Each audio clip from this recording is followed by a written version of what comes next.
Life's like a summer dream stuck in our orbit.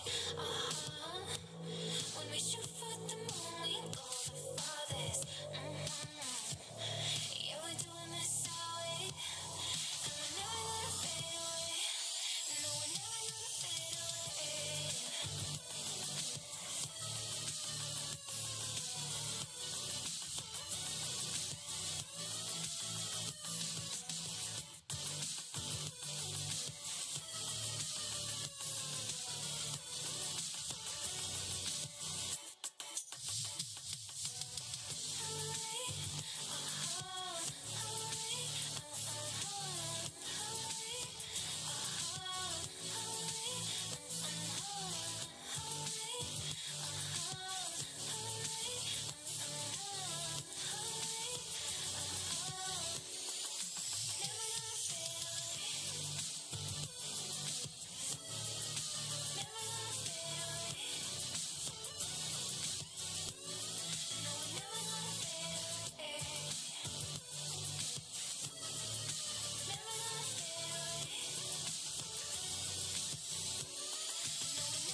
for you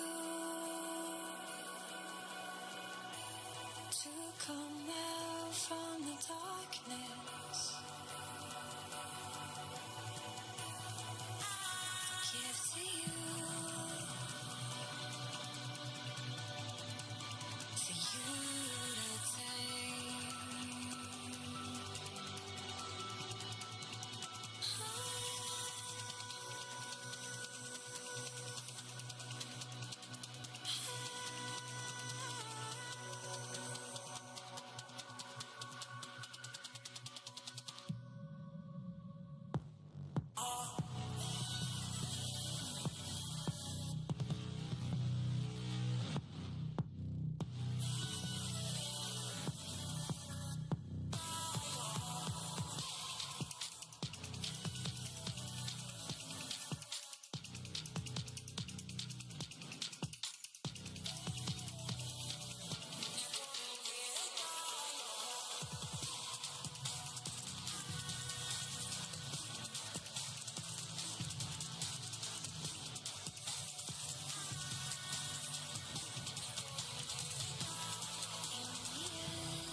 We all count our victories,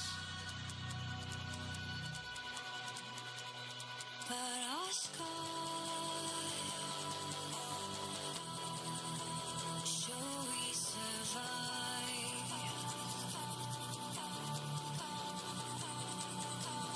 Wait for you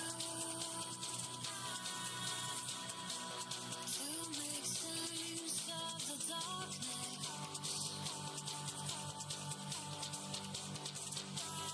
Give to you, and only you, the hands of the bride.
An update is required. Financial system updating.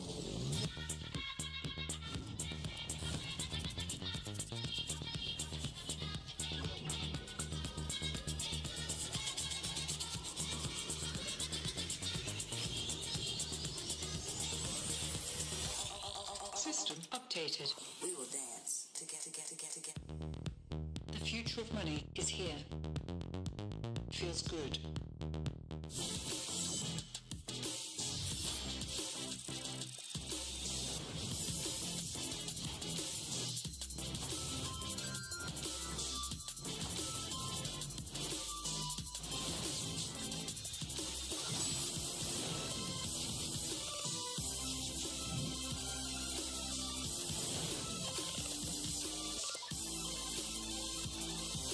The greatest players in the world are here.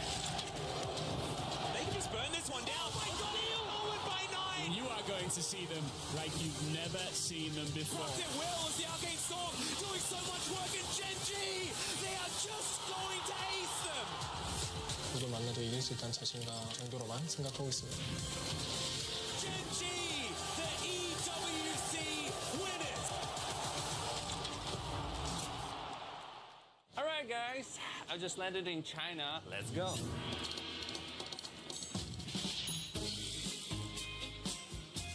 Play the local way, pay your way. Have you ever seen the Great Wall at night? Play the local way, pay your way.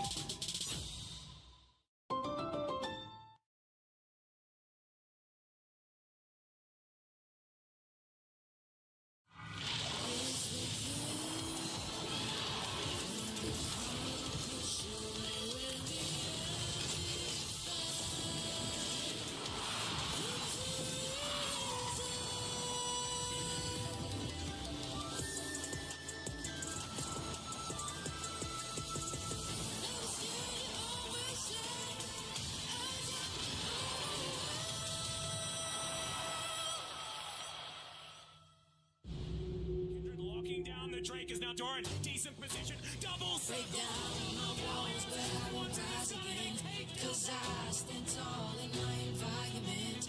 How could I ever close my eyes and stay silent since they try to take me down with their violence? Oh, they go back in! Bishop flashes in, and down goes Knight!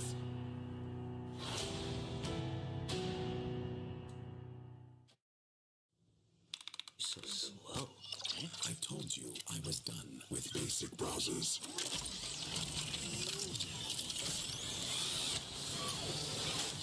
Your setup wants Opera GX, and you're holding it back.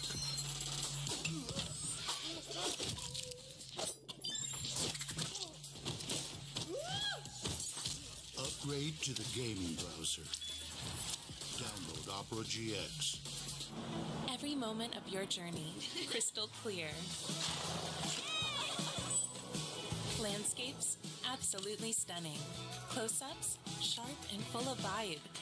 Group shots, packed with detail. Zoom in on one face, still flawless. Colors so real, every scene, every smile, unforgettable. Oppo, Find X9 series, Hasselblad telephoto, zoom into detail.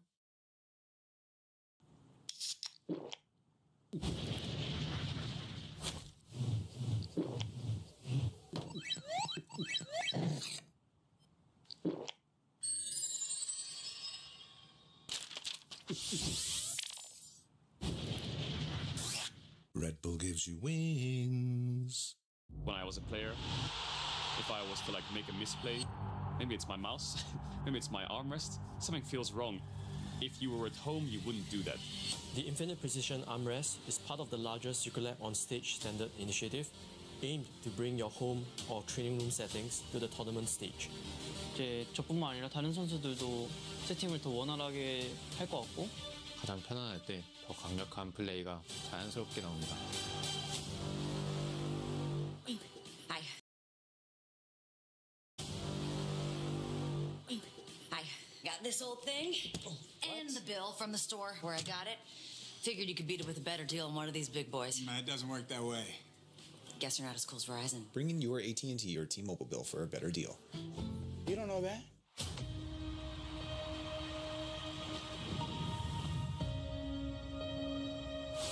loyal, the unwavering, the faithful shall be rewarded! It's at Worlds where legends will fall. This series has taken a turn, and he still lives on! The stage is set, the curtain is drawn. Through all the doubt, through all the disbelief, they earn their place. Winning is not a matter of chance. Body block, kick it hard! Who's he called? Pick it up! Samsung Galaxy! Double circles, double galleons! Pain Gaming have done it! He stopped you! These guys came to fight! What's a god to 5 non-believers? Are you ready?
Welcome back to Worlds 2025 and the last day in Shanghai with one spot left in our grand finals, and it went by so incredibly fast.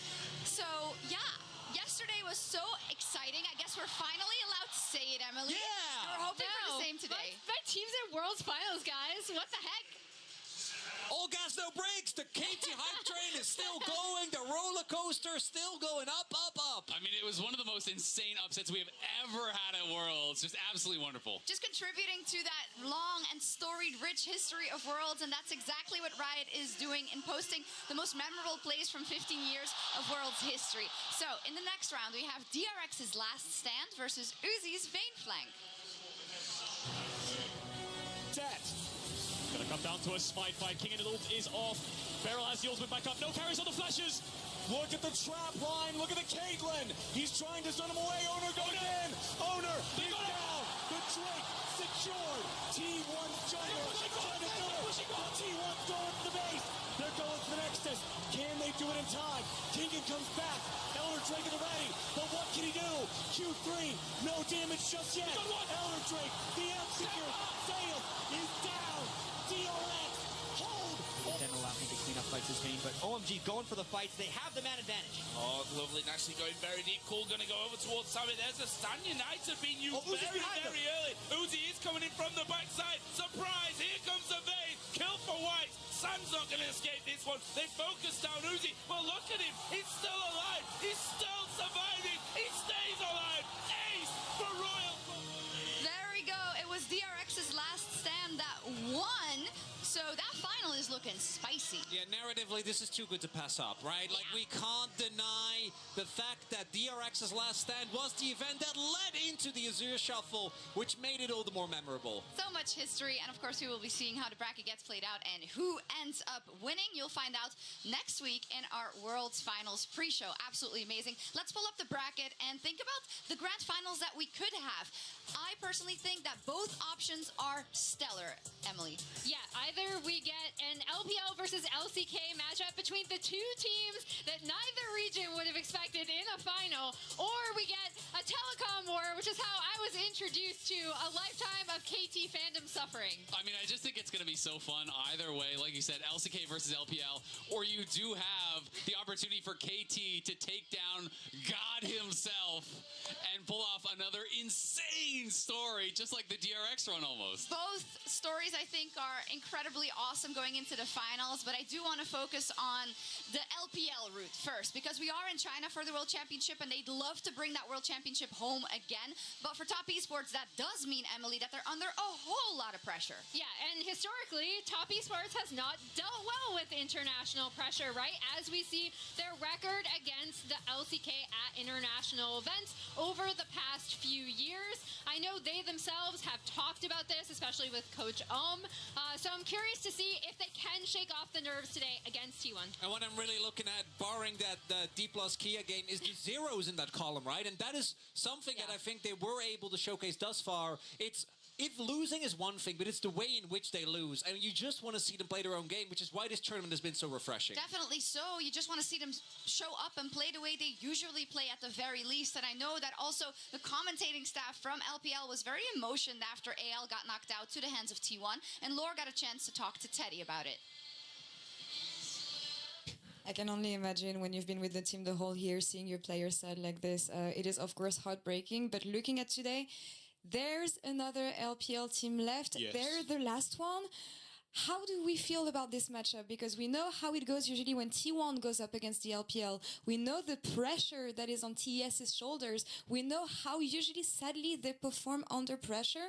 What's your take on this matchup? For me, like, everything shows up that was really advantage for T1 because they never lost a single best of 5 against LPL during the World Series, and TS never won any single game against LCK this year. But TS was that kind of team that if you count on him, they might let you down. But if you think they will lose, they might slap you on the face. So I have more hope on TS than everybody else does. That's amazing to hear. Let's go. I like that a lot. They will have to show up and maybe slap them in the face, because we're taking a look, Azael, at just some of the, unfortunately, lowlights of the LPL losing to Faker. Well, I mean, there's a lot of them. The problem is everyone kind of loses to Faker, but the LPL at Worlds has never been able to beat Faker in a best of 5. And it is crazy to think that over 10 plus years of World Championships, that even just like by pure luck, you would think someone would have had a win, that T1 would have collapsed at least once. And I'd argue that it's actually worse how close they have gotten in the last couple of series. Last year at World's Finals, went down to a 5th game. AL, we were literally a couple of autos away, one objective going the way of AL, and they could have finally broken that streak. And that, to me, is even more painful than what we saw a couple of years ago with just getting 3-0'd. And then to bring it back full circle to top esports themselves, right? Of all teams, to be the LPL's last hope, I think there is a lot of pressure kind of mounted on them. And that's where I want to look towards Kanavi and 369, right? Because these are two, like you already said, Isaac, a lot of people have been stymied by Faker, but these two together versus T1 specifically, I feel like everyone's going to be looking at that JDG Worlds 2023 semifinal where T1 did stop JDG in their tracks, stopped the Golden Road attempt. And looking at Kanavi and 369, Kanavi in particular, thus far in this tournament, has actually been able to deliver, right? Yeah. He has been able to showcase the performance, both the early game aggression, but I think also the creativity that this jungler is known for. It's also his birthday. Happy 25th birthday to Kanavi. Very nice. 25 and already did so many great things, putting us all to shame. But we'll see if it's enough. That birthday luck, it was enough for Deft a couple of years ago, so we'll see if it is the same today. But of course, to do that, they would have to set aside T1 and Faker. And after AL versus T1, Lord did speak with Faker in the Verizon Game Day interview.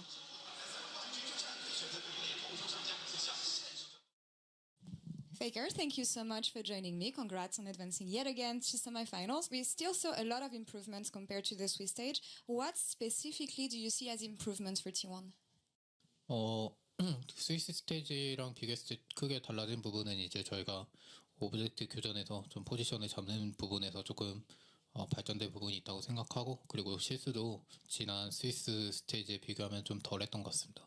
Now, taking a bit of a step back, in 2023, you had to take down all the LPL teams to make it to the finals. In 2024, you joined World Championship as the 4th seed. This year, a bit of both. But how different do you feel this round this time around?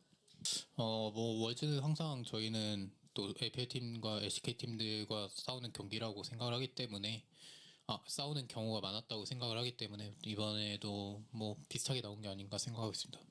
And looking at the next opponent, it is going to be Top Esports. Is there a specific threat in Top Esports? And can you tell me what you think about Cream as a mid laner? 탑 e스포츠 같은 경우에도 좀 초중반에 공격적인 모습이 많이 나오기 때문에 그런 부분들을 좀 조심을 할 것 같고, 또 크렘 선수 같은 경우에도 굉장히 또 잘하는 선수라고 생각하기 때문에 저도 잘 준비해 보겠습니다. All right, looking forward to this matchup then. Now, it is your 10th World Championship, and I know that you said on stage that you did not even realize that you've been at World 10 times already. Thinking about, reminiscing a bit, is there a specific moment or some specific moments that you keep with you from your Worlds runs? 사실 월드 기간 동안 실제로는 거의 호텔에서 연습만 하기 때문에 좀 경기를 준비했던 기억밖에 없는 것 같고, 또 그 와중에 또 가장 또 기억에 남는 순간들은 역시 우승할 때나 좋은 이제 결과를 얻었을 때 그런 순간들이 기억에 남는 것 같습니다. Alright, let's see if you can add another one then. 인터뷰 너무 감사합니다. Thank you so much. Jisun, thank you so much.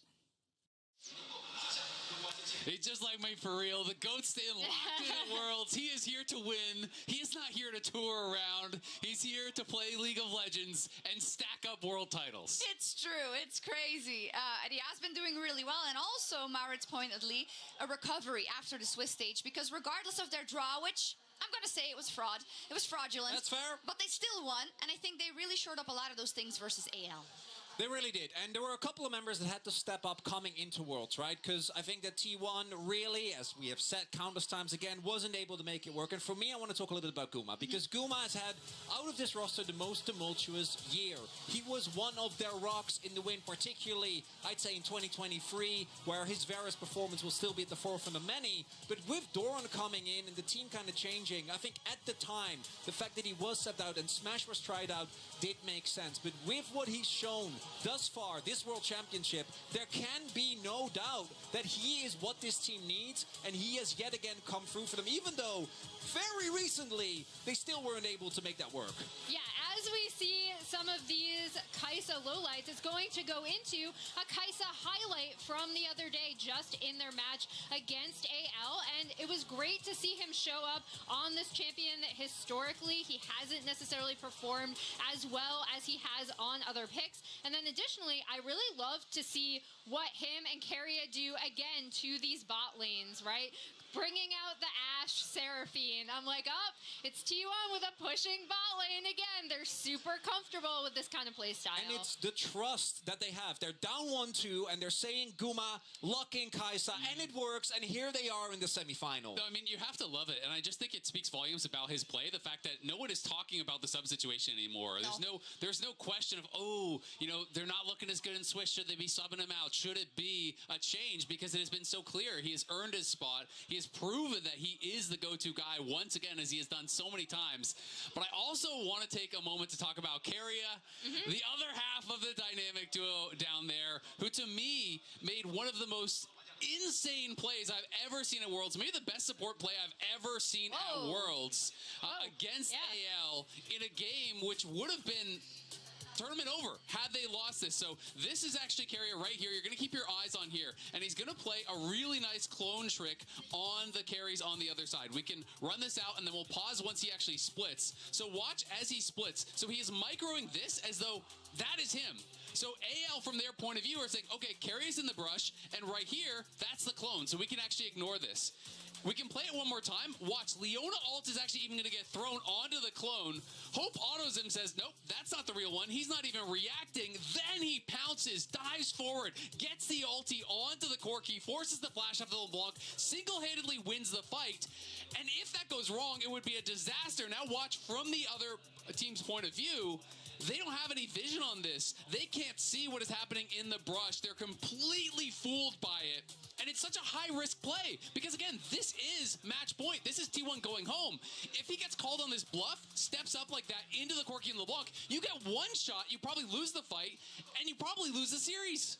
And the individual play there from Keria has highlighted the fact that Guma is ready. But what I also want to highlight, and that's something that for me has really been what kind of blew me away, is that even though this four-man core has been together for so long, it's that the second that Keria goes to play, Owner has the ult ready, right? And the cohesion for T1 was something that they were actually struggling with. And obviously now we go, yeah, of course they got it back together. But I feel like we need to keep repeating it, that this is not how the team looked for a large part of the year. It's true. They've just done it again so far. The question is, will they today? And when talking about a bot lane specifically on the other side, I don't think they're shaking in their boots. But our featured matchup presented by Mercedes-Benz is JackeyLove versus Faker.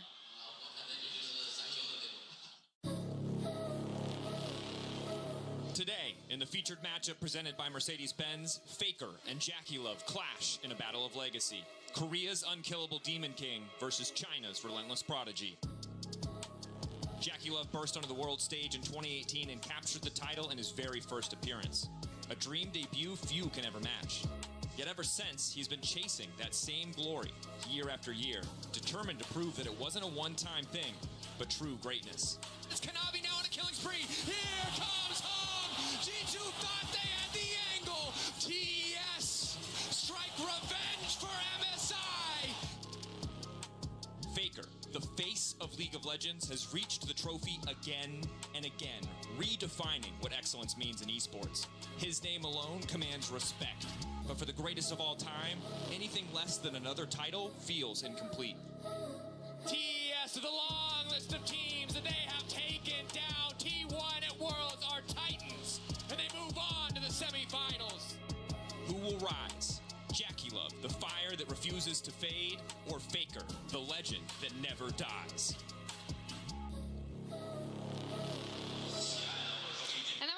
To talk a little bit about JackeyLove, that man on your screen right there, right? Because this was one of the most prodigious ADCs, super hyped before his debut, comes onto an IG team. And so many times when I talk to players, like, what's your favorite moment? It's not often their best or like most otherworldly win, but it's their first win on a team with their friends, right? JackeyLove and Baolan doing it, just winning the world's title. So for JackeyLove, it's the same two things, right?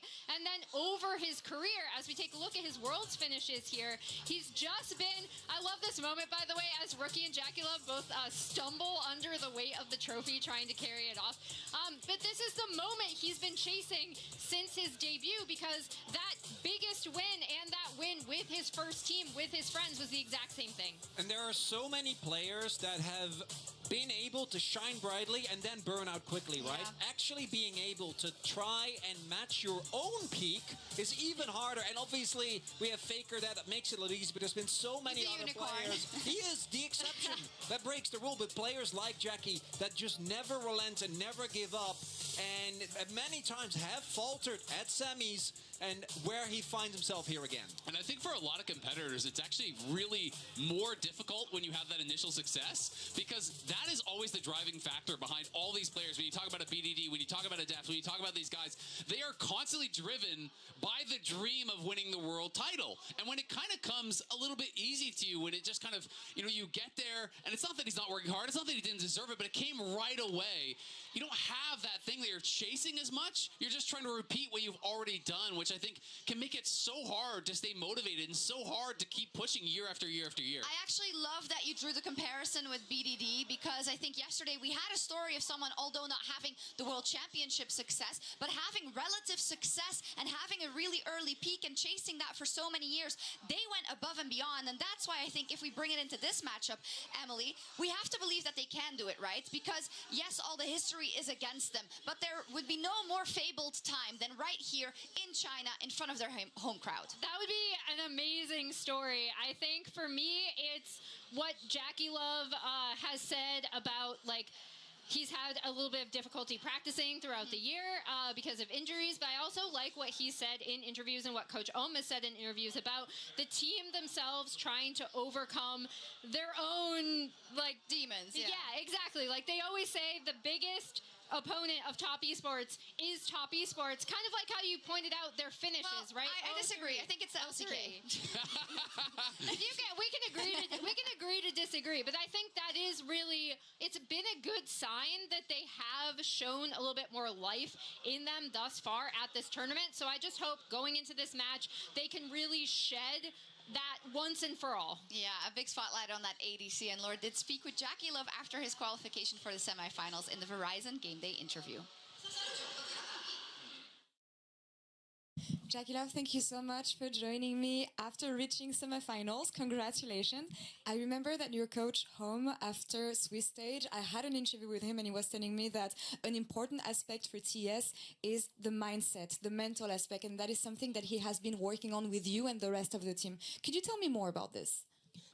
就是我们可能在有一些游戏内容上来说的话，会打得比较急躁。然后最近的话，我觉得我们这方面是做的挺好。然后就是心态这一方面呢，就是需要每个人就是自己去调整嘛。然后就是平常大家也会一起就是聊聊天，因为就怕大家有压力嘛，然后就是给大家分担点压力。我觉得现在我们每个人的心态也都就非常好吧，因为也觉得就是已经走到这了，也没什么，就是也不存在什么压力了吧。不能被外界所影响，就准备好接下来的比赛。I'm glad to see that it's going well for you. A bit more about you. I kept on reading during interviews that you had health issues. I was just wondering, how has it been going and how did you manage to power through and display such a great level of League of Legends despite this?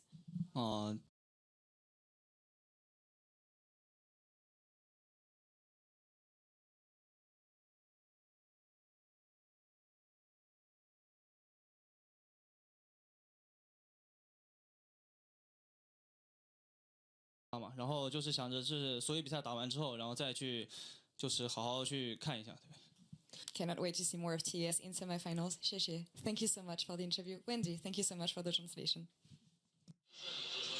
And there's something I want to latch onto when it comes to that first answer to the interview, because some of the most memorable moments for Worlds for me thus far have been Keria, they were down 1-2, he made a mistake, takes off his jacket and giggles. We had yesterday BDD, Dokdam, Cuz all make a mistake.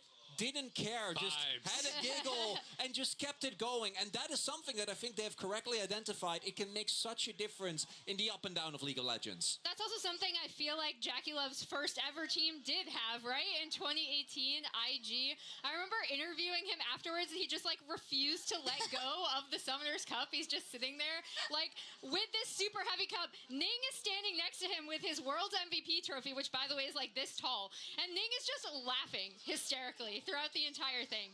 And so I think like if he can go back, if this top esports team can find a way to kind of laugh off the mistakes and play together as a unit, they are a really formidable team. And I'm glad he also brought up the word patience, because I feel like when they're at their best domestically, TES are a very patient team with their setups. I love that he also said the pressure, it is not a burden, right? Because they consider it as an honor that they even get the chance to do that. Now, when we look at the teams and kind of what has changed on that miraculous run from T1 in the past years, it is in the top lane. And I want to talk about it for just a second, because 369, he has a revenge to exact. Can he do it over Doran? And that's a very tough question, because historically, obviously, that was Doran's biggest weakness. That's where he has really struggled. But I think that Doran, thus far, has done his job perfectly well. I think he started a little slow during Swiss stage, but thus far for me in the knockouts, he has been what he needs to be, which is a rock for the team, not give up any objectives. Sometimes he can be both, you know. He is the Croc Lord still. Yeah, no, absolutely. I mean, both times that 369 has met Doran, he has bested him, but of course that wasn't on T1, and that is the issue, is that it's this team game. But 369 has really blown me away. I do think he is one of these players that has been so consistent over the years and has really been able to evolve his game as it needs to within the meta. When they need him to play carries, he can bring that. When they need him to play tanks, he can bring that. And I think there's very few players, or really only those special top laners, that can be so well-rounded. Yeah, it is still something that a lot of people are looking at, I think, right? Because they're going to need that superstar performance, or maybe not. It all depends on what version of the team shows up. But what you can be very certain of is that Faker is going to show up. I mean, he has never missed top 4. He has been to the finals for 3 years in a row, trying to make this his 4th. It's incredible resilience. It's absolutely ridiculous. And one of the things that blows me away is it's not just about shot calling. It's not about the veteran factor. It's about individual plays at this world, where he's finding, you know, flick after flick on a Gala to end the game against IG, where he's finding these hero moments on a Kali to take over a game on these mechanically difficult champions. It just feels like he is in another renaissance, the like 50th renaissance of Faker's career. He's on this, he is like, what, 60th wind at this point, you know? Like, he's gathering storm. He has perfect gathering storm.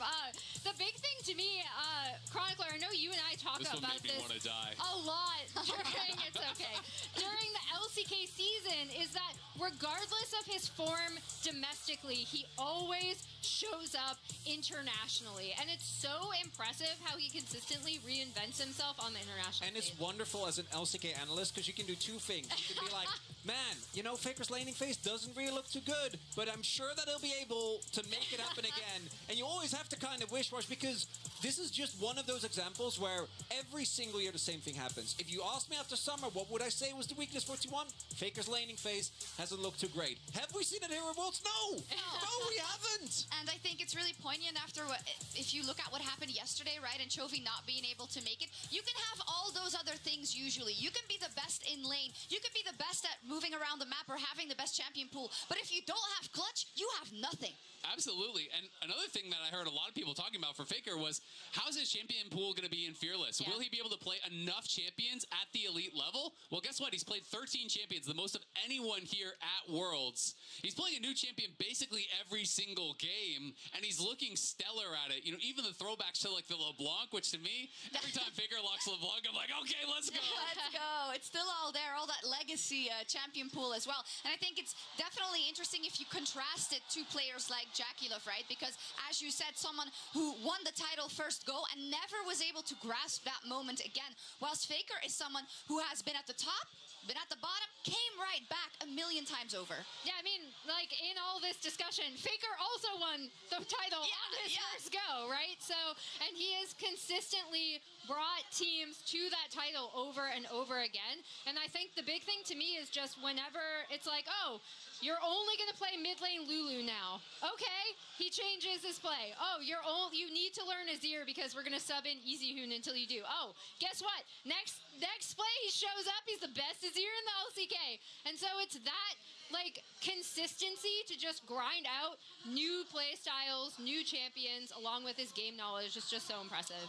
It's been crazy. Let's see how our fans voted at home at MasterCard GG on X and who they're calling the vote who for. is winning. Who would it be? Oh, it's T1 with 86% of the votes. I know. Whoa. I always talk about, it's always T1.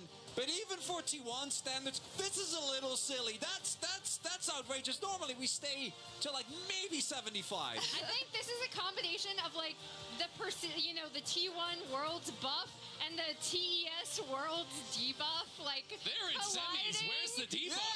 Yeah, where's the belief? Together, it's a perception. It is a perception. What a huge match. I want to pull up all of our predictions as well. There were a couple of people yesterday who were correct in predicting the KT win. I think Azel was one of them, but you can see it. It kind of reflects how a lot of people want to give it to T1, but there's still that idea of TES has the chance to do the biggest thing for their region on home soil. Yeah, for me, I really want Top Esports to show up and like show up strong, right? Like bring those really strong early games through Birthday Boy Kanavi. Show your patience around objectives, and then regardless of who wins, I'll be happy. Obviously, I am calling it 3-1 for T1. I have yet to bet against this T1 team at Worlds over the past few years, and not gonna start now. No. I'm going to have faith in TES to show the level of gameplay that they've both shown thus far and that they've shown domestically. And that's why I'm going for 3-2, because I trust T1 blindly when it comes to winning. But for me, as the players themselves have said, as we heard Jackie Love say, all they want to do, they just want to perform, right? You just want to come here, show your best game. And I think that their best game, unfortunately, will not be enough because of the level of their opponents. But I'm expecting a banger best of 5 today. You know, actually, I kind of changed my mind. I was thinking about it more. I feel like TES could actually win, and I'm going to tell you why. Okay. There's 5 key things that we're going to have to focus on here. So they're going to have to play with no fear. That's not a problem when you have Jackie Love on your team. You can lock in. You can be able to really do it. Oh, Where's the pen? Where's the marker? It's right behind you. We got you. We got you. We're going. All right. You're also going to have to be able to adapt. I already see what's coming. You're going to have to be able to adapt throughout the series here, because I think if you're going to take down T1, it's probably going to go long. You need to be able to be flexible with your picks. You need to be able to make the right choices at the right moment. You're also going to need to have killer instinct. When the mistakes are made by T1, and they will be made because this team has not been flawless, you're going to have to capitalize on it, okay? Also, you really are going to have to execute on your plays. You have got to be able to set up your set plays around objectives. You've got to be able to make it happen and crush in those plays. Okay. And the last thing is, you're going to have resilience, okay? Of course. You're going to have to be resilient throughout this series when things get tough. But sometimes, though I think if they can pull off these 5 things, sometimes simplicity is better. It's true. Sometimes you really just have to focus on one key fact. One key thing in a series. And that's Faker. I'm just kidding. T1's going to take it, of course. It's the GOAT. He's too clutch. I love it. This was wonderful. This man always delivers when it comes to predictions, and I think you're agreeing with him. You're smiling. I really am, and I can't believe, because when I came into the LCK, there was always this talk about Faker, right, about what he was able to do. And there was some doubt. Showmaker came up. We had Zeka. We had Chovy. But here we are, 3 years later. And guess what? We're going to another semifinal. He's here again. And they're the favorites. Ever since they lost in 2022 in those grand finals, they have taken it as a personal badge of honor to run it back and win, again. And they have another chance to get to the grand finals today for T1. But it is 12 years of defeat for the LPL in best of fives at Worlds at the hands of Faker. And Top Esports, they are the chosen ones. It is Jackie Love who takes that chance and gets this chance to take revenge for all of the LPL. It's going to be one for the books. T1 versus Top Esports to find out who joins KT in the grand final of Worlds 2025.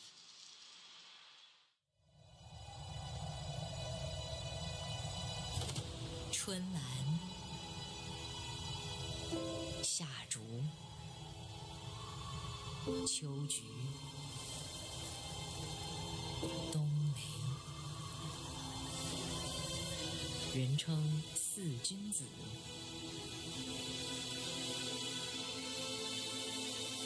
志远心自明。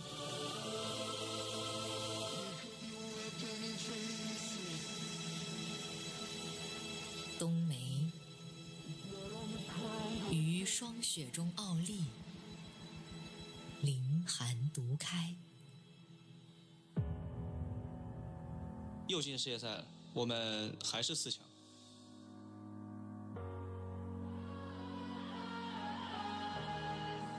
去年输给 T1 之后，感觉就是差距比我想象中的更大一点，还是很失落的。每次世界赛总能碰到 T1， 因为有飞快选手的存在。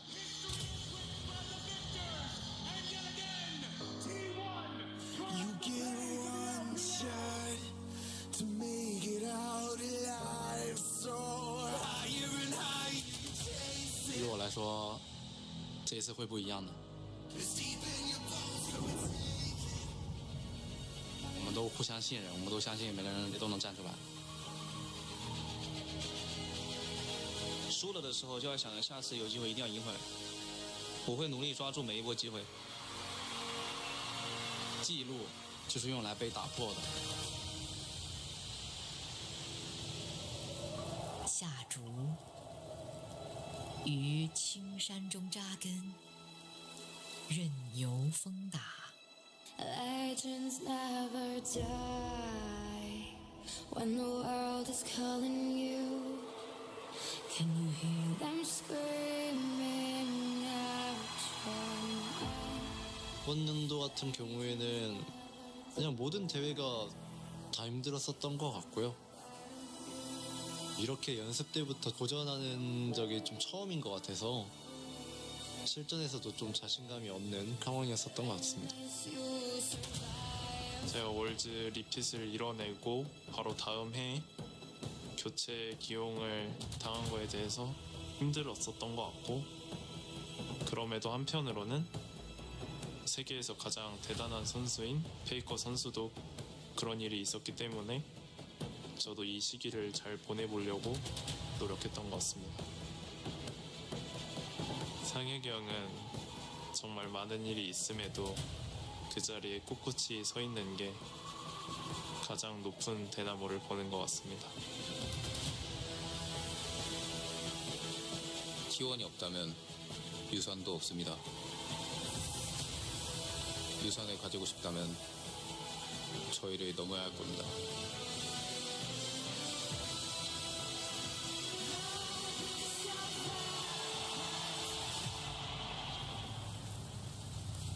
然华夏祥瑞，气象大千。典籍所记有神异瑞兽、龙首、弥深、怒宗。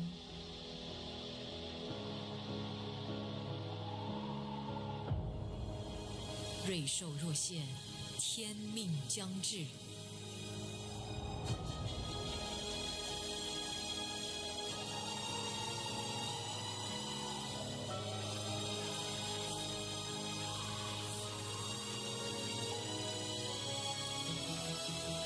麒麟，谁能挺进决赛？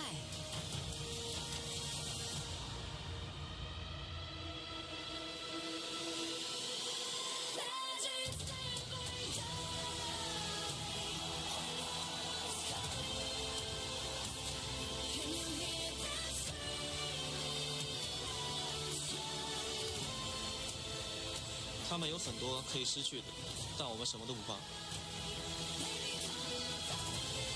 一切都是用来打破的。 결코 깨질 수 없는 기록도 존재합니다.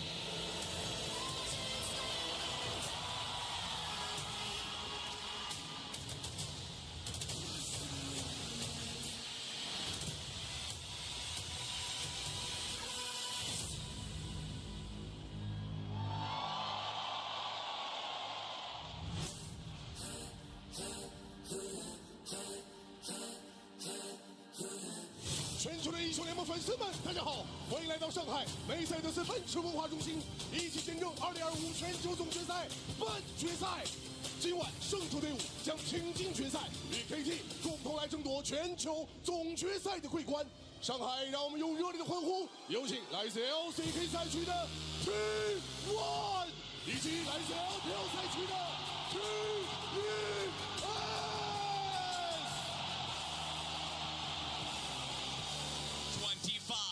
We're here at the penultimate series of the entire competition to see who gets the right to face KT Rolster in the finals in Chengdu next week.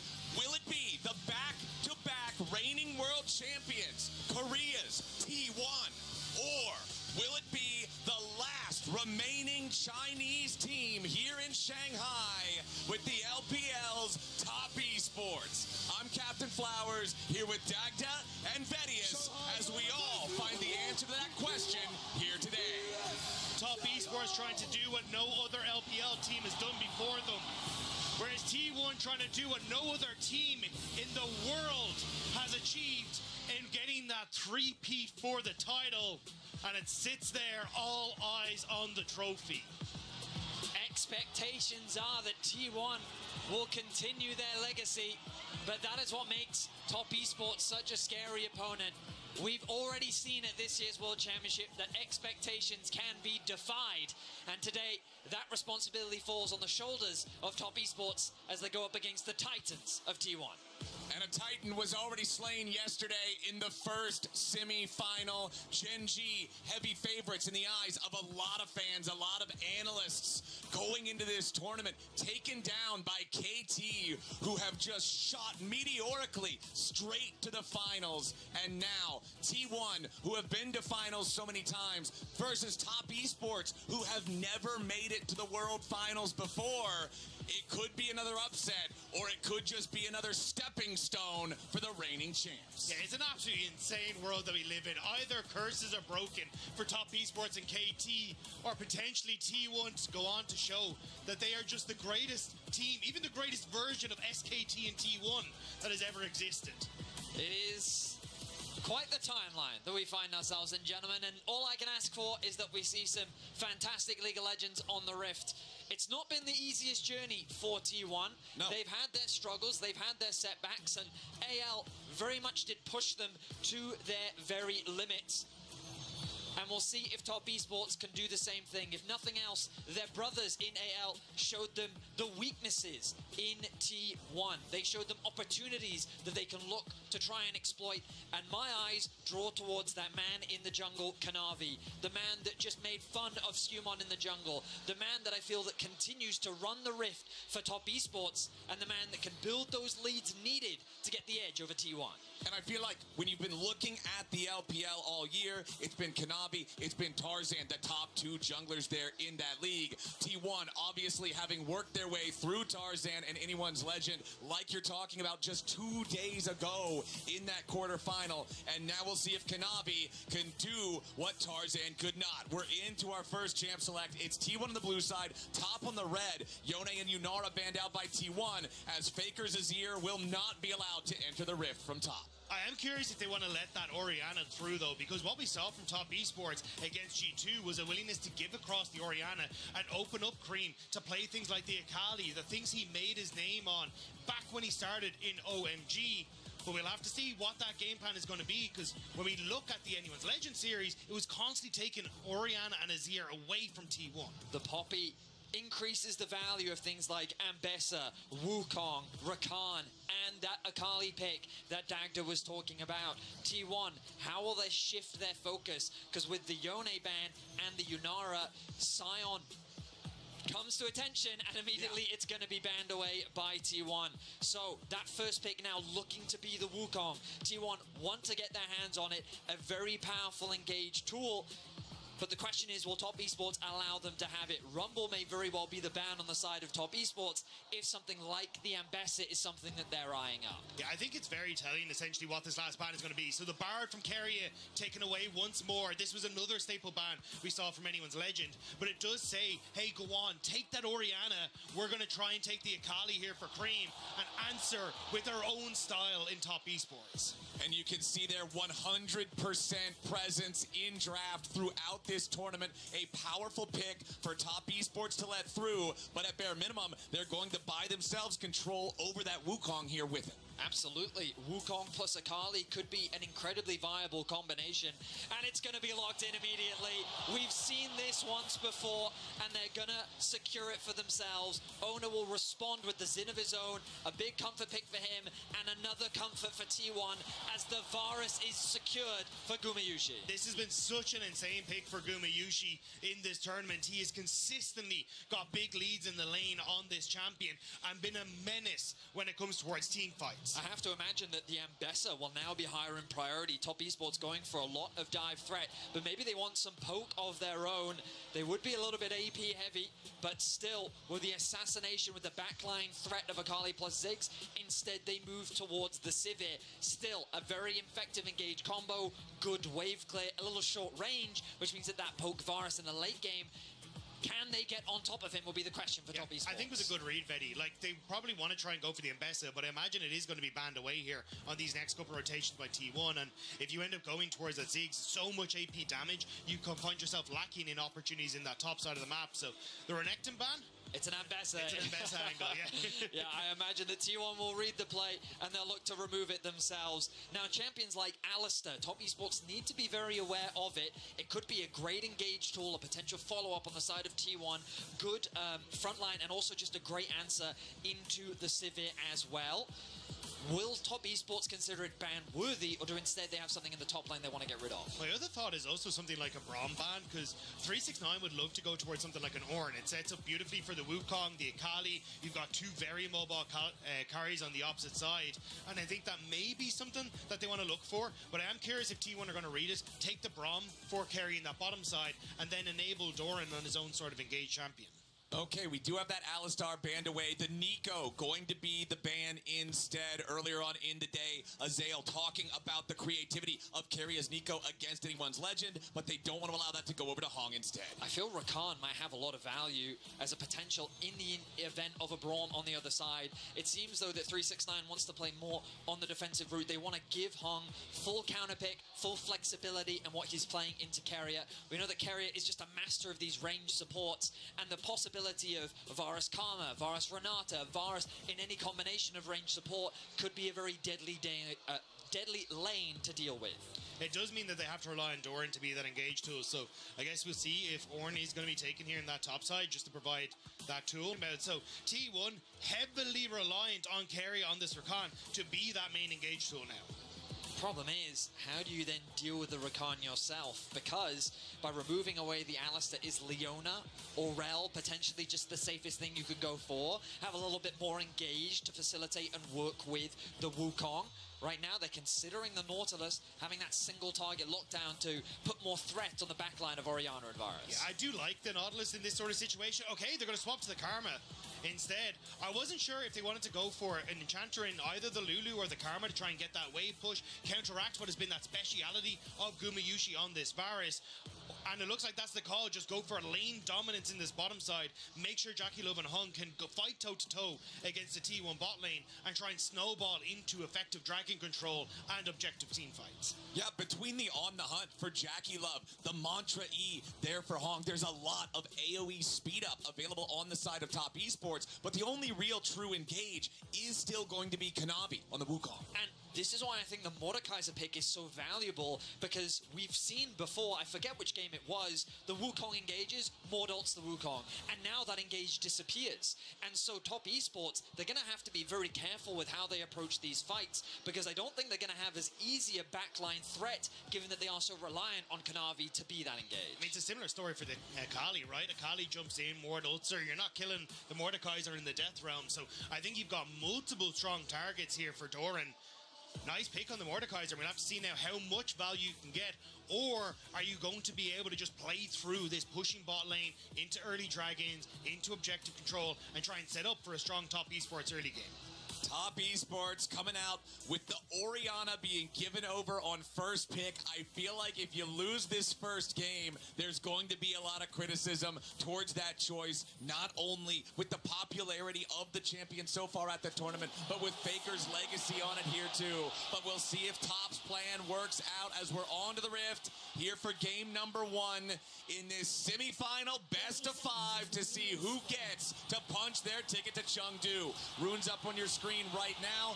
Immediately I'm noticing it's Summoner Spellbook for Keria's Rakan. However, the comment over on the side of Top Esports for Hong shows me they really, really want to play for that lane control. Absolutely. Top Esports is very much playing for that bot lane control that Dagda was talking about in draft, wanting to leverage their push to maybe get early rotations to set up for the grubs, or maybe even set their sights on that early dragon in the early game. But before we even dive even deeper into that, I want to look back a little bit at last year, because these two teams are no strangers to one another, and we've got a little bit more time to talk about it, because last year it was a one-sided affair.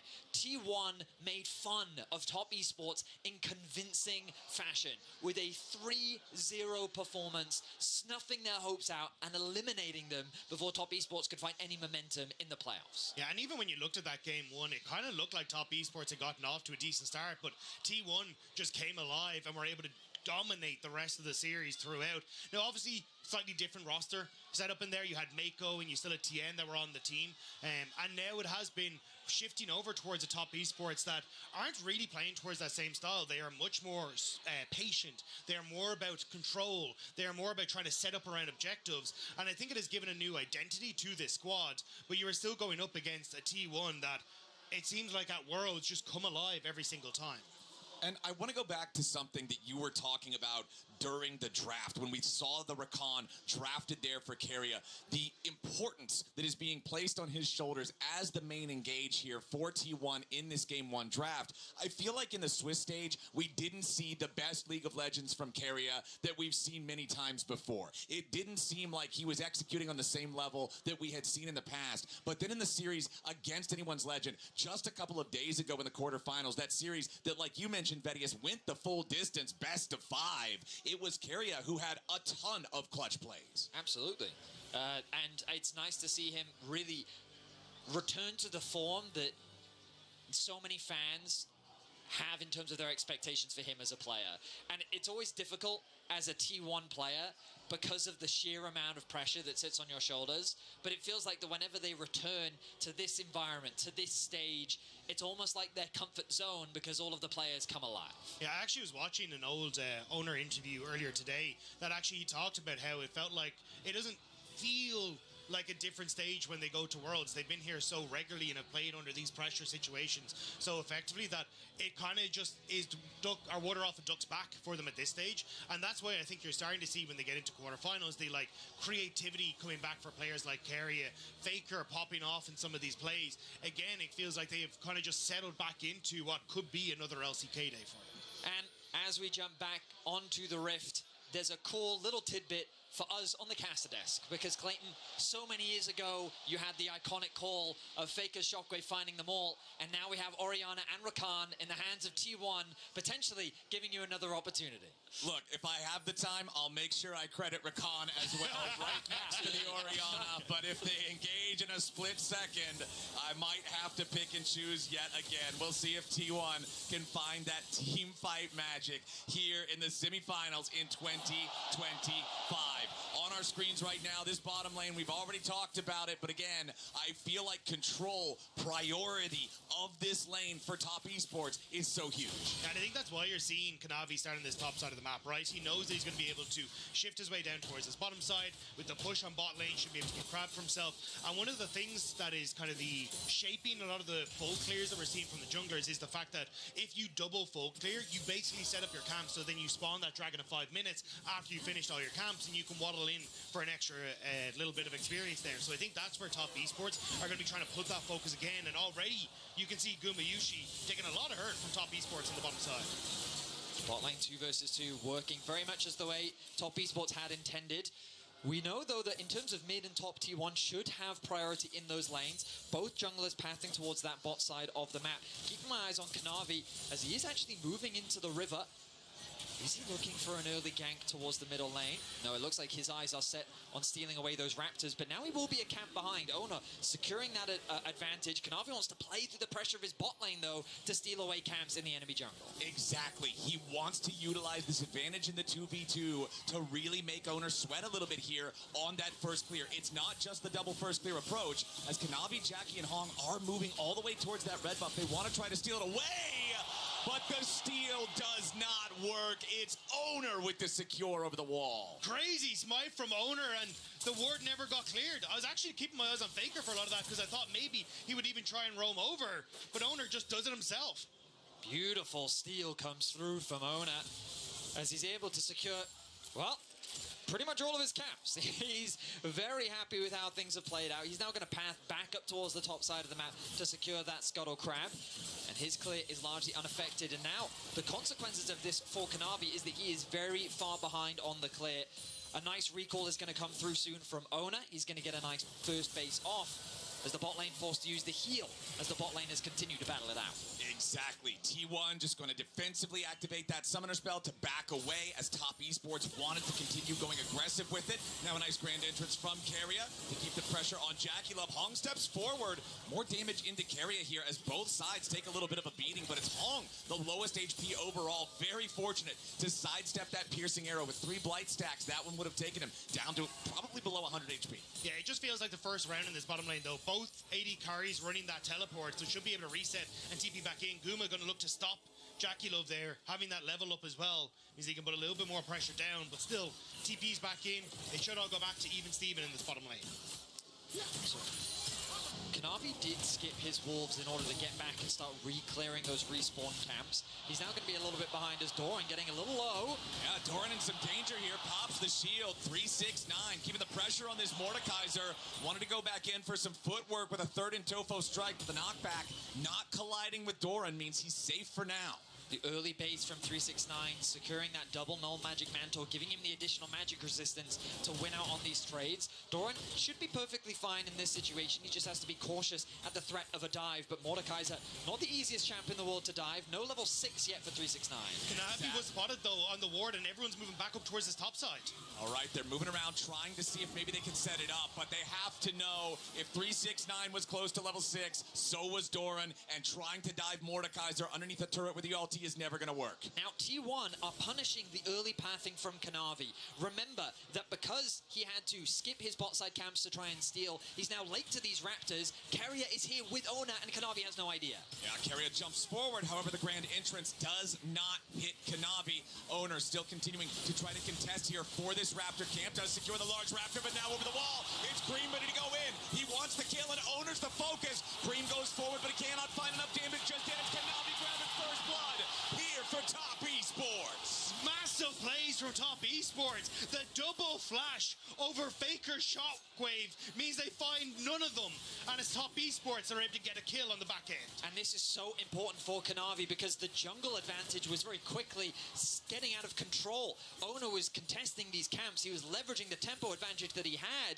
but finding that kill put a stop to that. The Raptors are stolen away, and Kanavi can now pick up the Scuttle Crab as well. Nice advantage gained for Top Esports. Yeah, and as you were saying, Betty, like, they spotted Kanavi on that top ward, and then, so this would have been the play from T1, but the double flash over Faker means that Oner is completely caught out. Cream, having that level 6, able to follow him over the wall, and it's T1 that in theory, played smarter on the map, but it's TS who are outplaying them in the moment. Exactly. Kanavi on his initial invade trying to steal away the red. He doesn't get the payoff that he wants. And like you pointed out, Vedius, then it feels like he's behind in the pace of the game. But then the invade from T1 to try to punish that lack of pace ultimately ends up being the greater error, as it's Top Esports first on the board here with that first kill. And Kanavi has the gold lead in the jungle since he was the one who got the kill credit for it. Now, track these lane assignments. Already, Top Esports looking to move their pieces around the board. Cream has been sent to the bot side of the map with that Hextech alternator. It looks like he's going to be matching up against Doran. Not a very favorable matchup for the Akali, but this early on, she does still have some great trading potential. The main goal, though, for Top Esports is to move their Sivir into the mid lane. Help you guarantee that lane prio to make it easier to contest the grubs that are spawning in 20 seconds. But with the swap up to top, T1 will still have access to this objective. I did think the Top Esports would try and play more for Dragons, though. I feel like their team fight is better set up around, hey, let's try and stack some of these early objectives, and then being able to draw T1 in towards these fights and maybe look for some of these cross maps. But with the early lead that they managed to pick up on towards Cream and Kanavi, and that level 6 just being hit for Kanavi, maybe they feel like they can actually fight as Cream starts to move. Yeah, Cream going to make that early rotation up towards these Void Grubs. And because Doran's teleport timer is pretty desynced from 369, there's still half the cooldown remaining on that teleport. The Mordekaiser is steadfastly down there in the bottom lane, and Top Esports have already taken the first grub. But now, Top Esports, they can have 369 TP to bottom lane if they want. He's going to go back to base. They did sacrifice a wave, and Doran will secure a plate. But ultimately now, Jackie Love and Hung can go and match up against the bot lane 2 versus 2. Akali can return to mid, and just a beautiful sequence of play there from Top Esports to allow them to secure an uncontested grubs. This is where exactly you kind of want to be as Top Esports. Again, although the early game went a little awry, being able to now find these moments to get Void Grubs when, in theory, Cream should have more impact on a side lane is going to be really, really nice. You can continue to keep up pressure through 369 as well in the Mordekaiser matchup.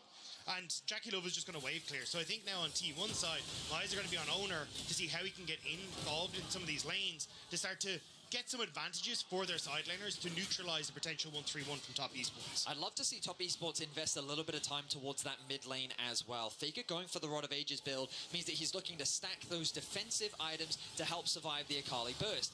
As Owner sets his sights on the bot side of the map, I'd be surprised if they really try to force anything. It looks like, yeah, he's more interested in the enemy jungle camps. He wants to take things away from Kanavi. He should be able to secure this Grump and walk away scot-free.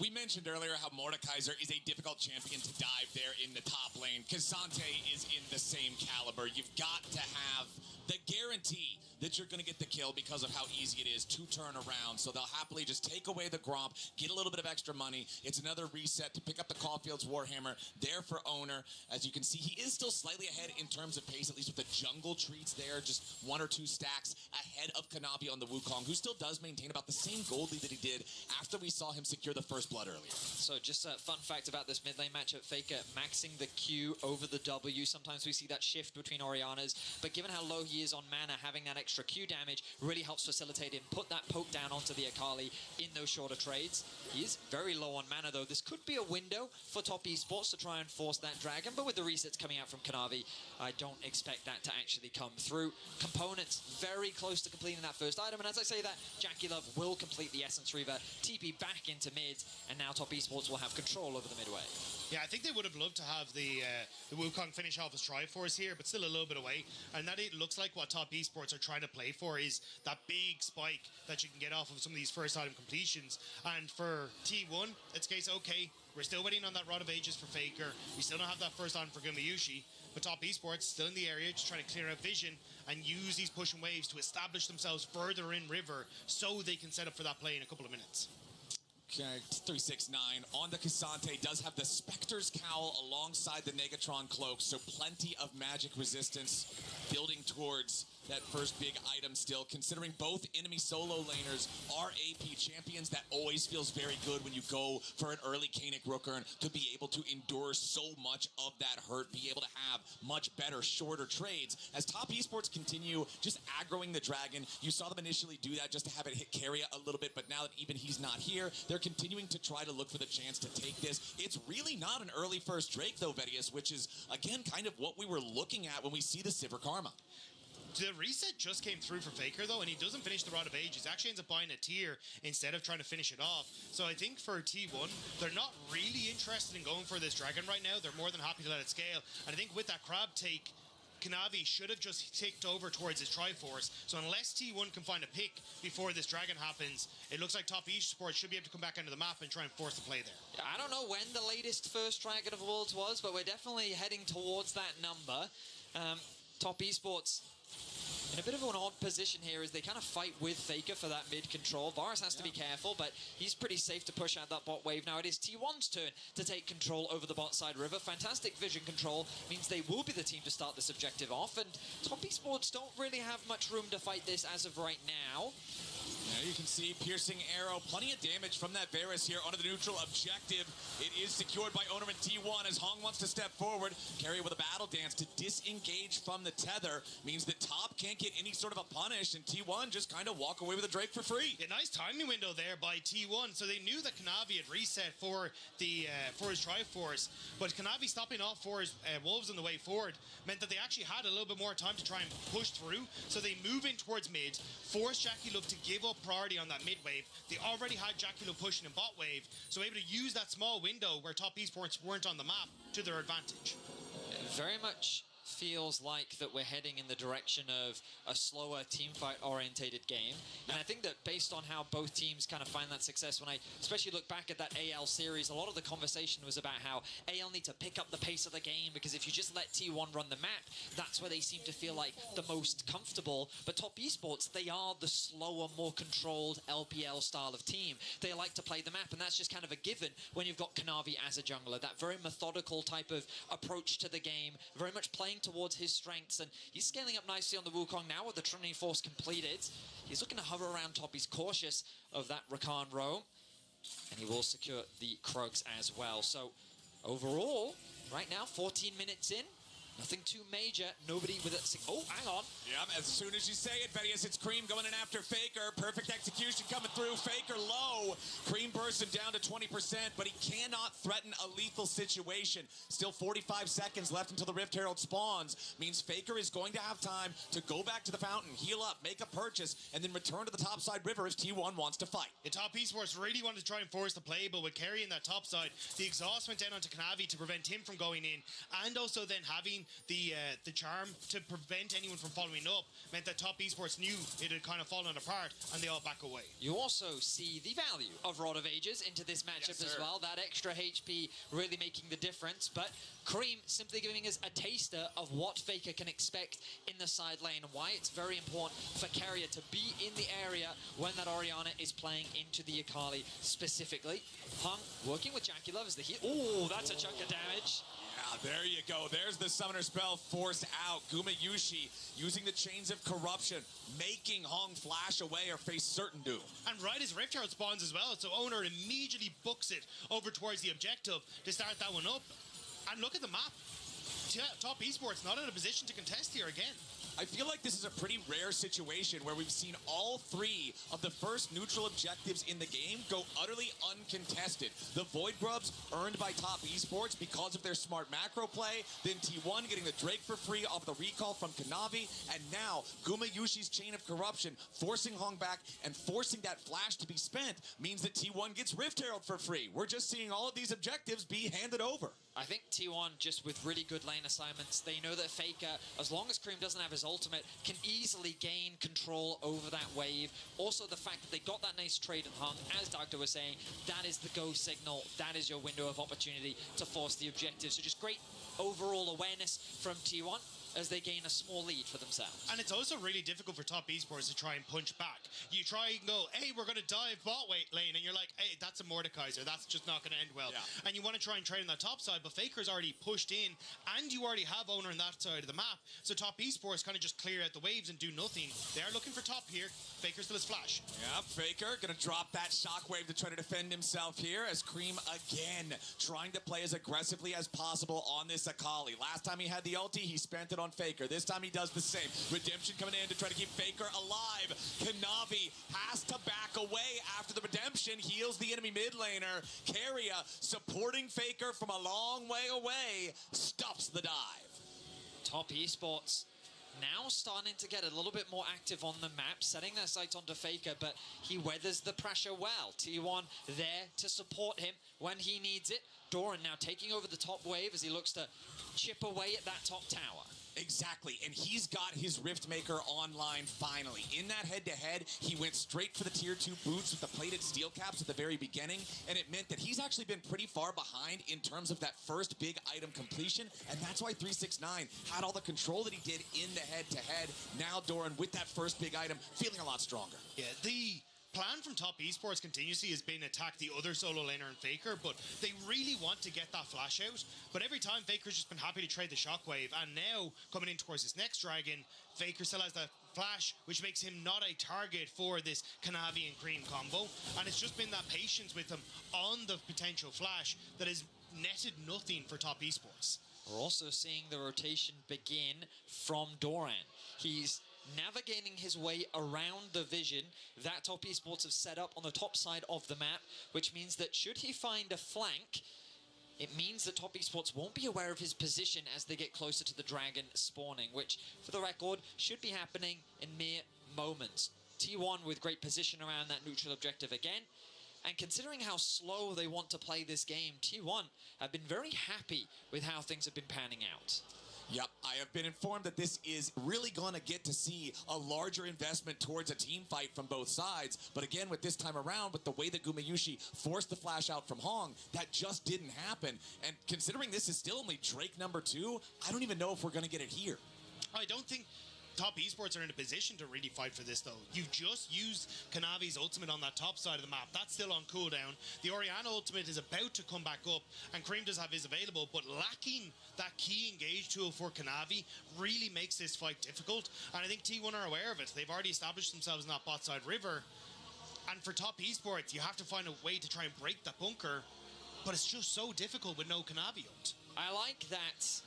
If this was Game 5, this would be very tense. But because we're in Game 1, it feels like that the tension hasn't quite set in. But we are ultimately building towards what could be the first fight and the defining fight of the entire game. If a single team can find a large enough lead in this fight that we're hoping to see soon, it could very well be the key that snowballs either comp. I mean, I feel like we see this a lot, and I feel like we see it a lot particularly in Game 1s, where teams are just testing the waters a little bit, getting a feel for what the other side's going to do, and you do get this very slow-paced type of a game that only has 1 or 2 big fights like you're talking about, but that just means the pressure is that much higher. If you're saying it's not going to be a 10-fight game, well, then you better play the one fight correctly. I also think that both teams feel very locked in. You can see how aware they are of the movements on the map, but as we've entered this mid-game, I do think that T1's lane assignments have just been that much better. They've leveraged the strength of Orianna into Akali while also not isolating the Orianna. We've seen how Cream and Kanavi have tried not once, but twice to get that flash out that Dagda was saying earlier, and both times that effort has been thwarted simply due to the presence of Keria with Doran TPing up towards the fight. And so because of that, they've played with their pressure well, they've controlled the neutral objectives, and the moment that they did punish Top Esports, they immediately converted it into a Herald. And it's even the play off your screen that they're playing well on as well. When you have that TP from Doran to the top side to save Faker, Owner just goes down and collects that bot wave and prevents 369 being able to take the bot tower and get any more out of the play for themselves as well. So they're constantly keeping all these moves in check, and I think that's where Top Esports are struggling to really break them open. And as we start to move forward into this, again, you've got no ultimate for the Wukong. If now just T1 just get another objective on the back of it, they start to get towards those feats. That's when it starts to become a little bit more difficult for TES again.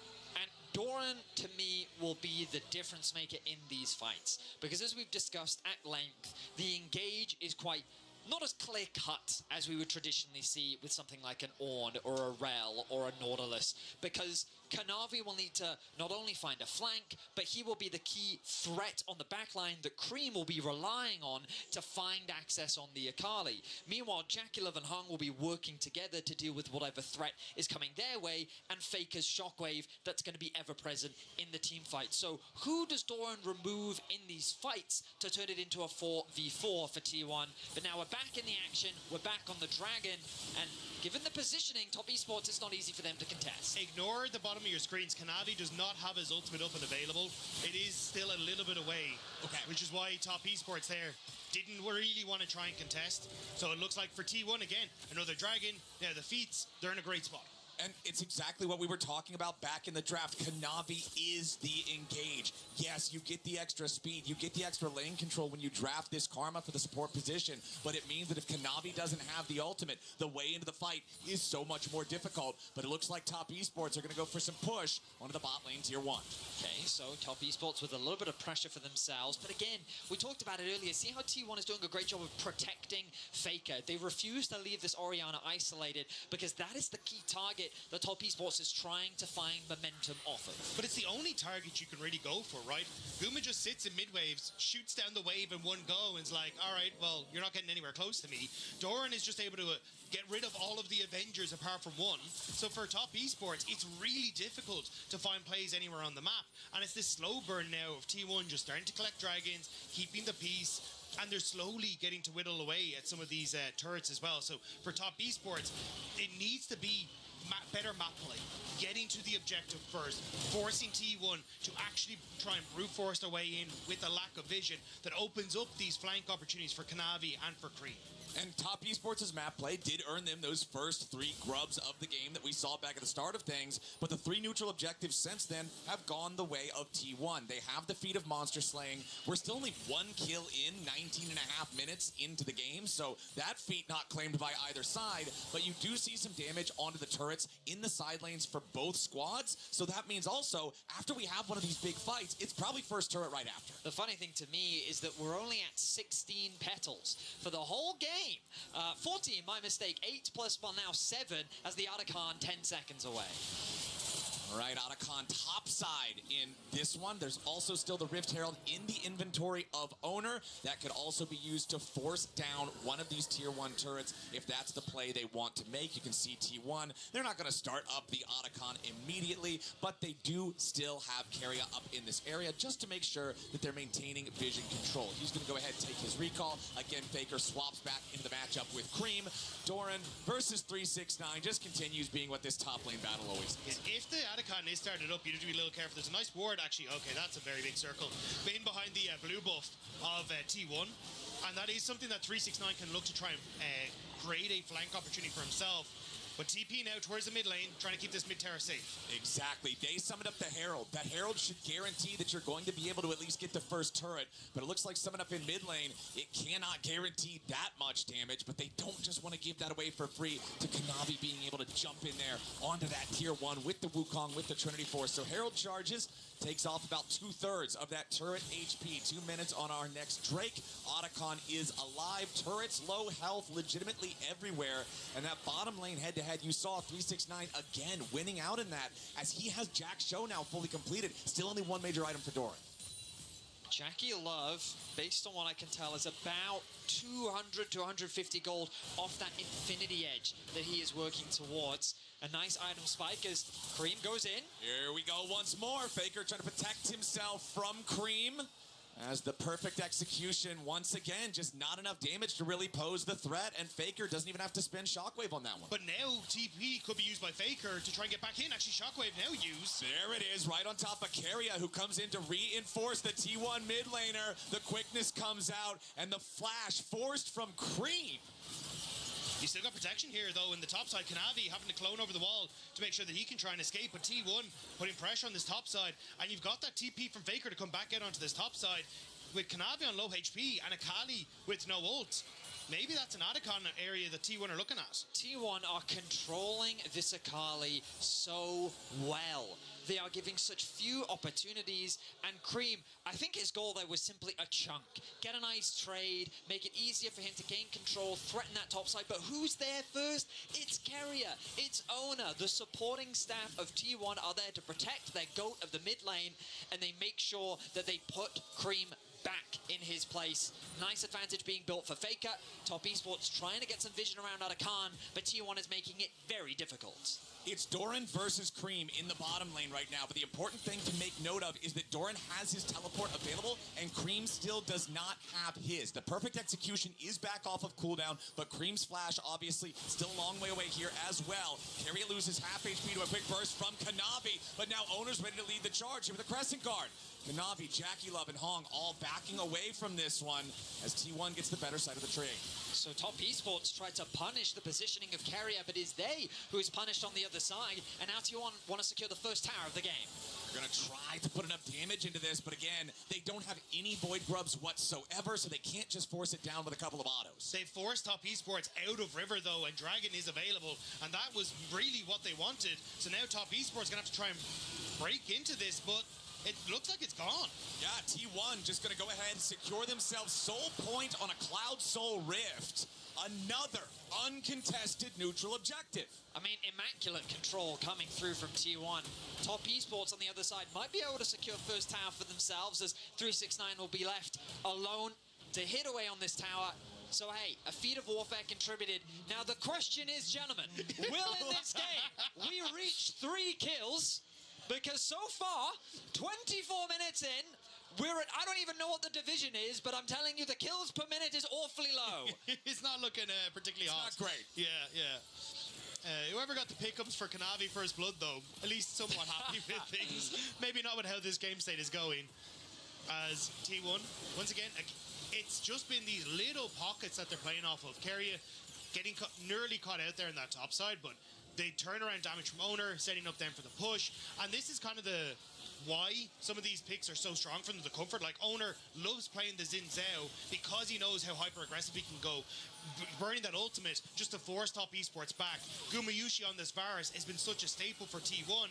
And now, en masse, they group mid, and 369's overextended. Yeah, 369 trying to jump in there as the turret falls. Oner, audacious charge right in after him, finds a little bit of damage. JackeyLove also at about 60% HP here. So T1, they get what they came for, and they don't want to stick around for anything more. And all the while, I want to turn your attention to that man in the middle lane, Faker. The Rod of Ages fully stacked. His Seraphs has been completed, and this man is about to tick over to level 16 on the Orianna as well. The highest level in the game. He is in a prime position to be the carry for T1 here in Game 1. Unless Top Esports no, they're not going to do anything about it right now. Yeah, and it feels like this game is a bit of a metaphor for how the Top Esports and the LPL has played against them. They keep trying to take them down, but unable to do so. And now Top Esports forcing this Otacon. The TP has come out. They're going to start to slowly back away. Yeah, they get the summoner spell, but that's all they're going to take for now. Kanavi's the only one continuing to tank the Otacon because they do not want the debuff on everybody else on Top Esports. Doran making his way up through the river. 369 with a third in Tofo strike primed.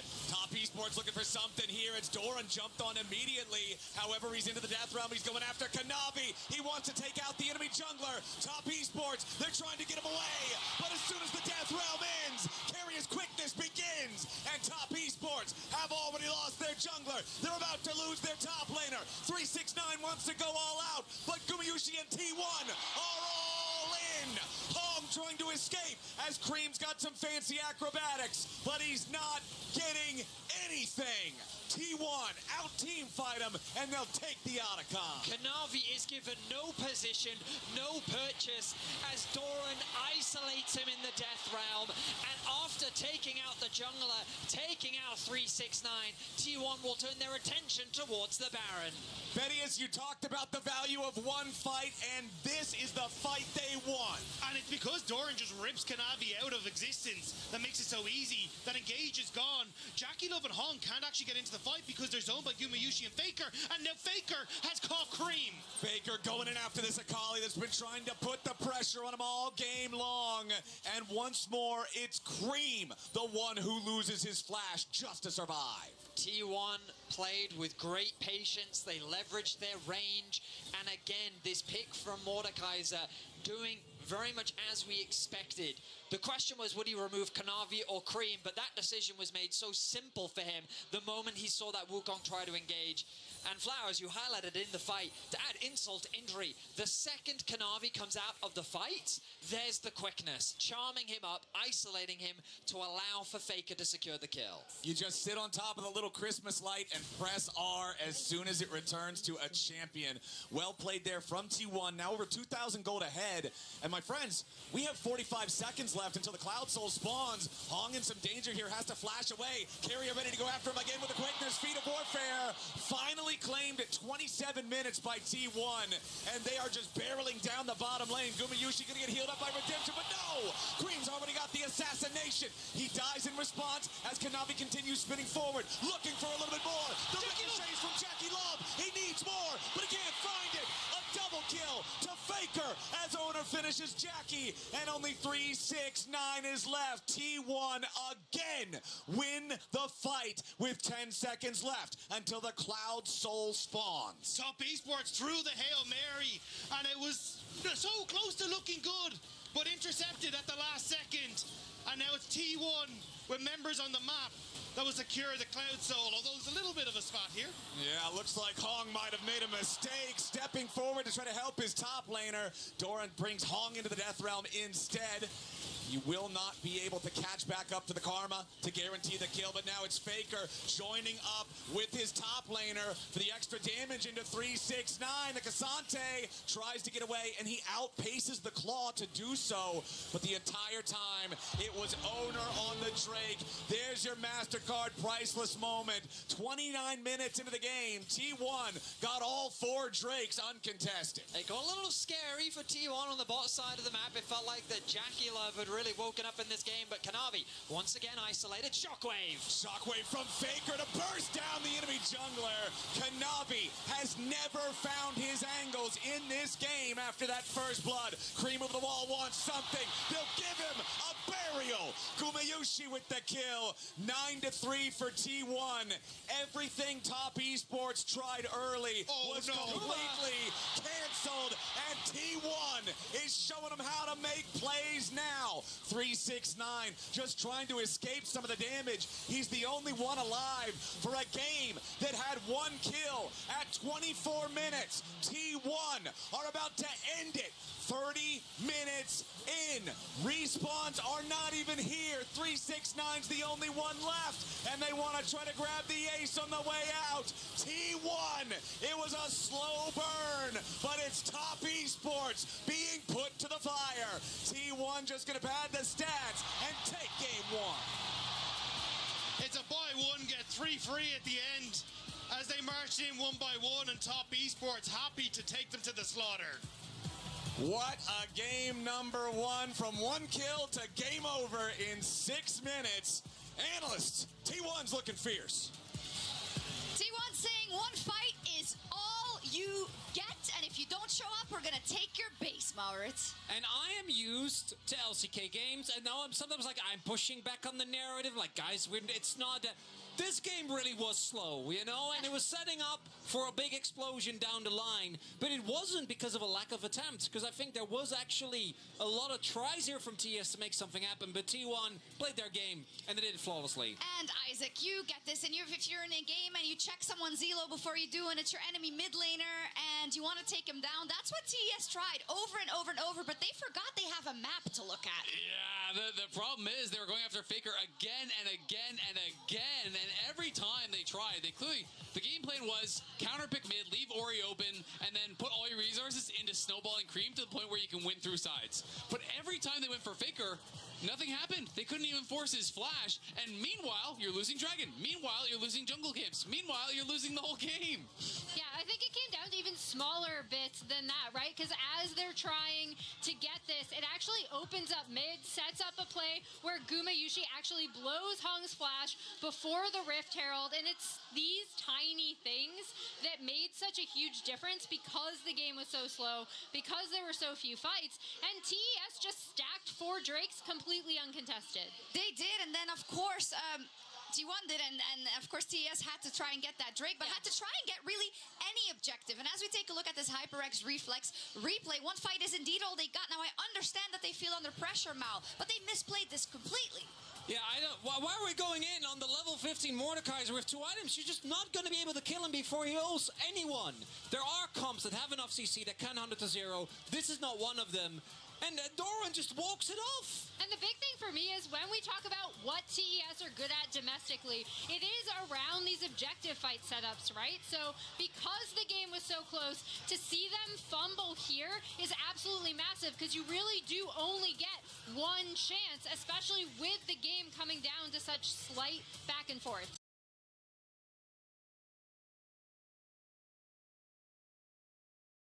Otacon, you lose to the Otacon, they take that, they take Baron, the game is essentially over, and no one had Feet of Warfare yet. The score is 2-1. That's crazy. And the game was done, right? Like, that is it. If you're going to play that passive, and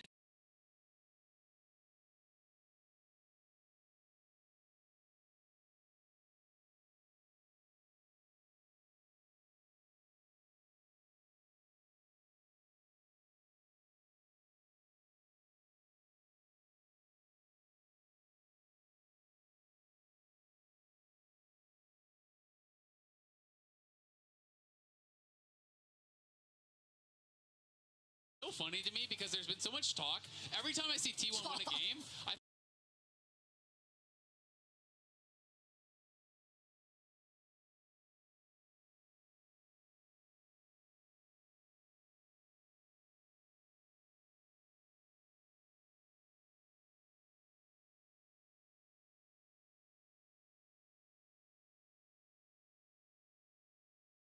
But their plan was to try to get this Akali ahead, right? And they spent so much time trying to do that, it didn't work. That's what this composition was supposed to do. Their execution was not good around it, so now it's back to the drawing board. What I'm hearing is more threats. You can't try and run this comp, and definitely not if you're trying to stymie Faker. Follow the 5 rules. That is Zale said in the pre-show. We'll see if Top Esports can fight back right after this.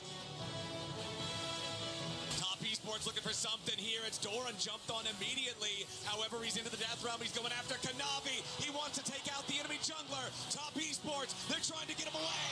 But as soon as the death realm ends, Carrier's quickness begins. And Top Esports have already lost their jungler. They're about to lose their top laner. 369 wants to go all out. But Gumayusi and T1 are all in. Hong trying to escape as Cream's got some fancy acrobatics. But he's not getting anything. T1 out team fight him, and they'll take the Otacon.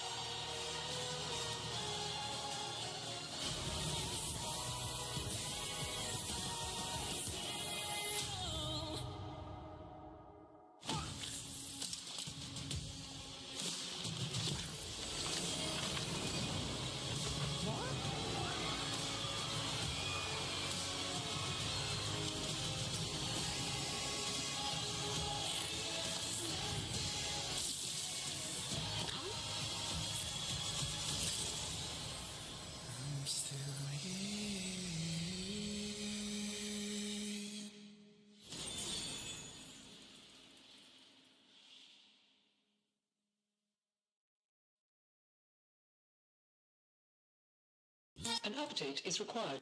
Financial system updating.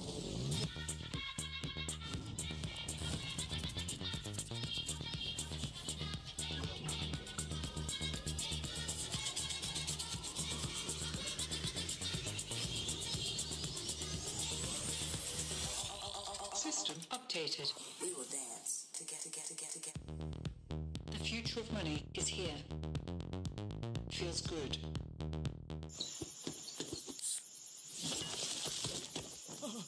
Red Bull gives you wings. So slow. I told you I was done with basic browsers.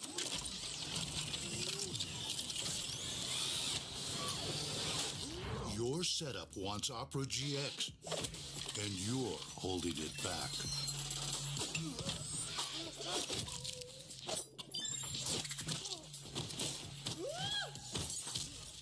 Update to the game browser. Download Opera GX. The greatest players in the world are here. They can just burn this one down. Oh my god, Owen by 9! And you are going to see them like you've never seen them before. What it will as the Arcane Storm doing so much work in Genji! They are just going to ace them! 누구 만나도 이길 수 있다는 자신감 정도로만 생각하고 있습니다. Genji, the EWC winners! Kindred locking down the Drake is now Doran. Decent position. Doubles. Break down my walls, but I won't rise again. Cause I stand tall in my environment. How could I ever close my eyes as they silences? They try to take me down with their violence. Oh, they go back in! Bishop flashes in! And down goes Knight!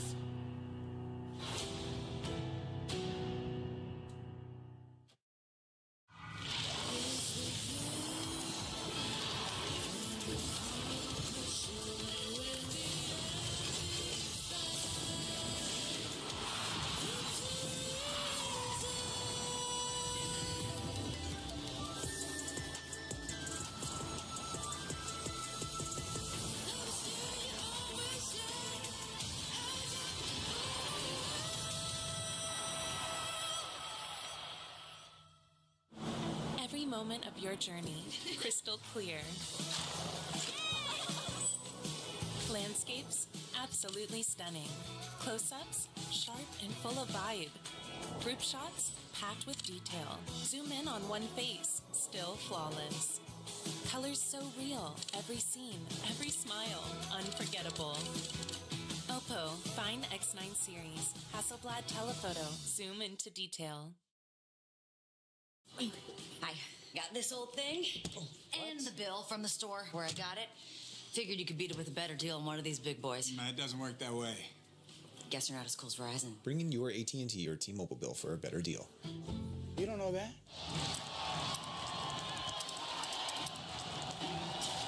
Red Bull gives you wings.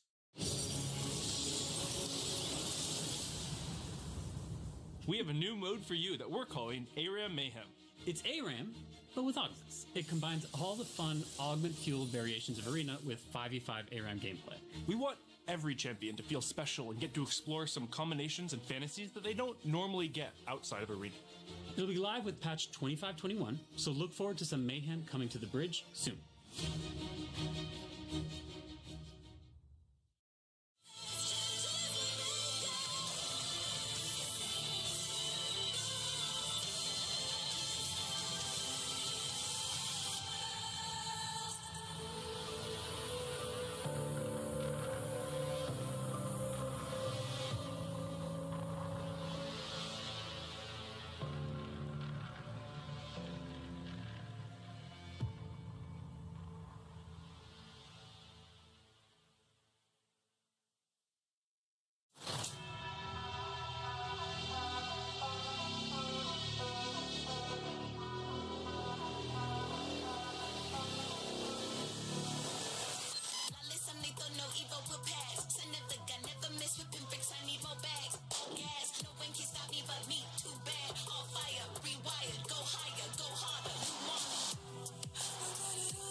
one can even come close. Nah, counting up money, collecting bodies like Tata. A chicken trying to catch it to me like, ha ha. Better stop playing with your one.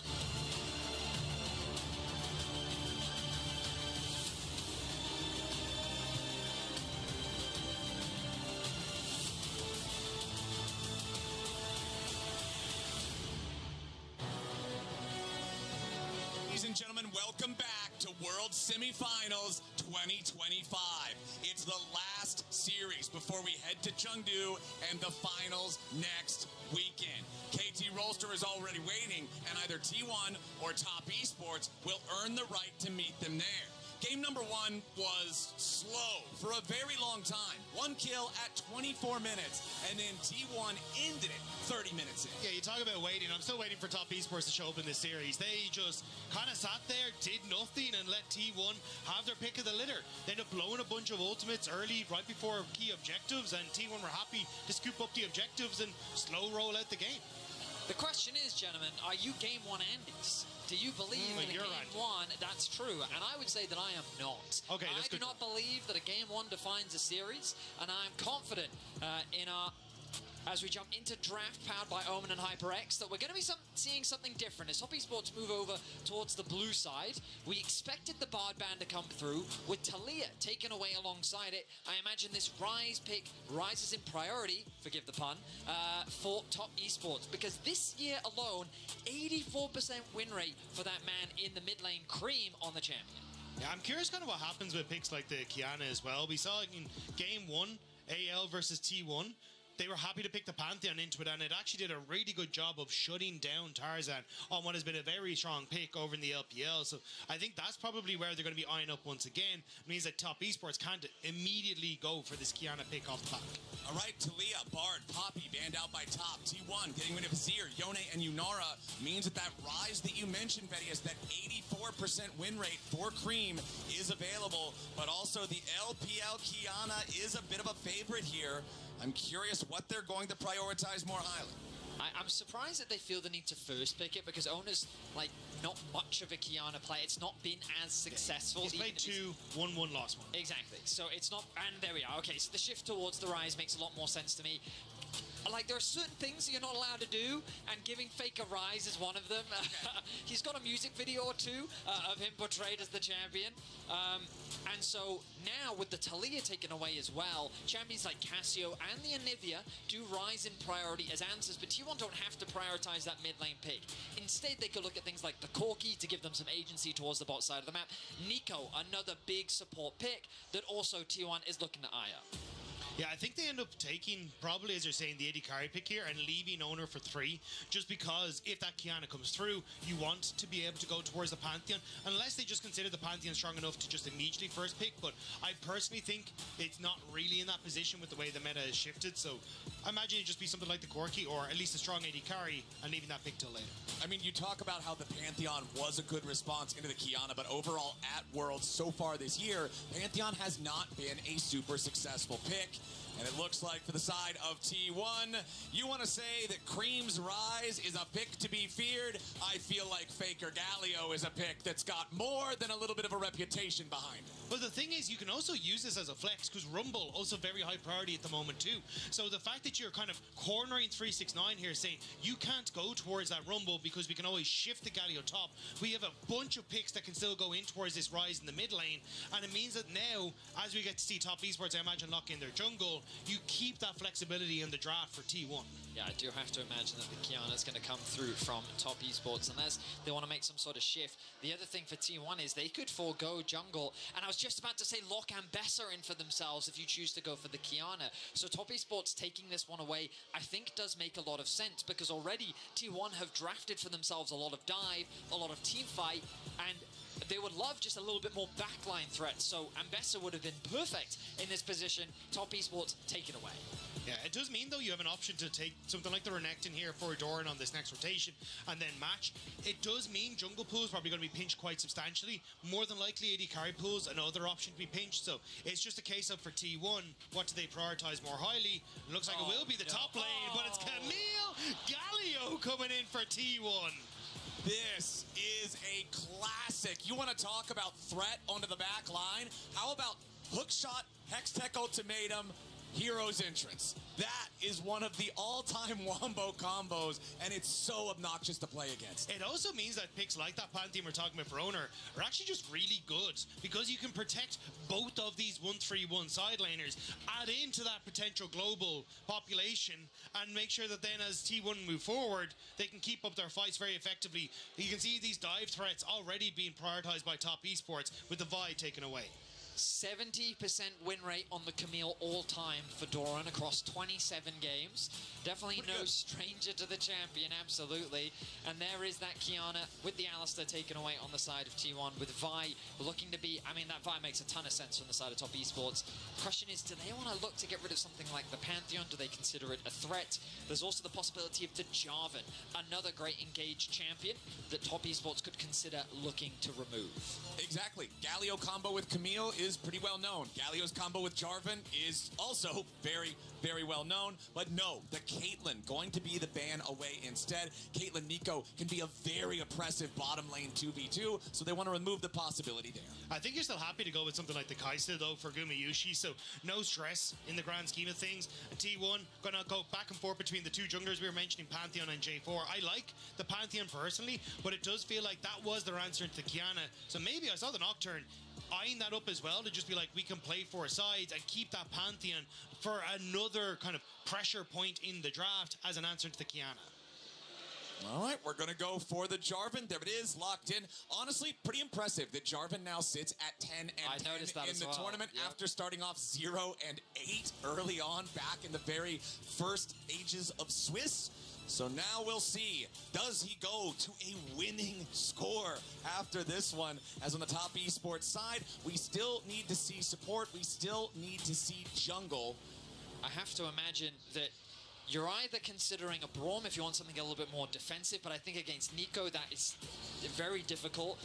Leona would provide them with a little bit more engage, and it's also something that we've seen Hong brought out a bunch of times. Now, the Nami was something we saw coming through from CFO here at this tournament, and Nami Corki is not a traditional lane, but it does give you a little bit of agency, some disengaged tools. But against a lot of dive, it's very squishy. Yeah, I was actually expecting maybe a Renata to come through for that hostile takeover and the bailout to keep someone safe. But on the upside, Gumayusi going to fall back towards the Kai'Sa here. It works so well with the rest of the composition. And even the fact that you have the Neeko helps to enable you a certain extent in that bottom side of the map and keep you safe because the Neeko poke. But you are up against Corki Nami, which is a very abusive matchup. So we keep our eyes on this bottom side to see if this Corki can pick up a couple of wins, because it's 0-6 at Worlds at the moment and would love to try and bully out this Kai'Sa. This Kai'Sa for Gumayusi is such a meaningful pick because of the history he has on the champion. The last performance we saw on him, he absolutely popped off and earned redemption on the champion, and now T1 fans have to feel like that they can trust him to pilot it, especially in these tense environments. Dive is the name of the game for T1. If game 1 was slow and controlled, game 2 is about ruthless and lethal aggression as they set their sights on the carry of Top Esports that will have to try and survive the backline threat that is heading their way.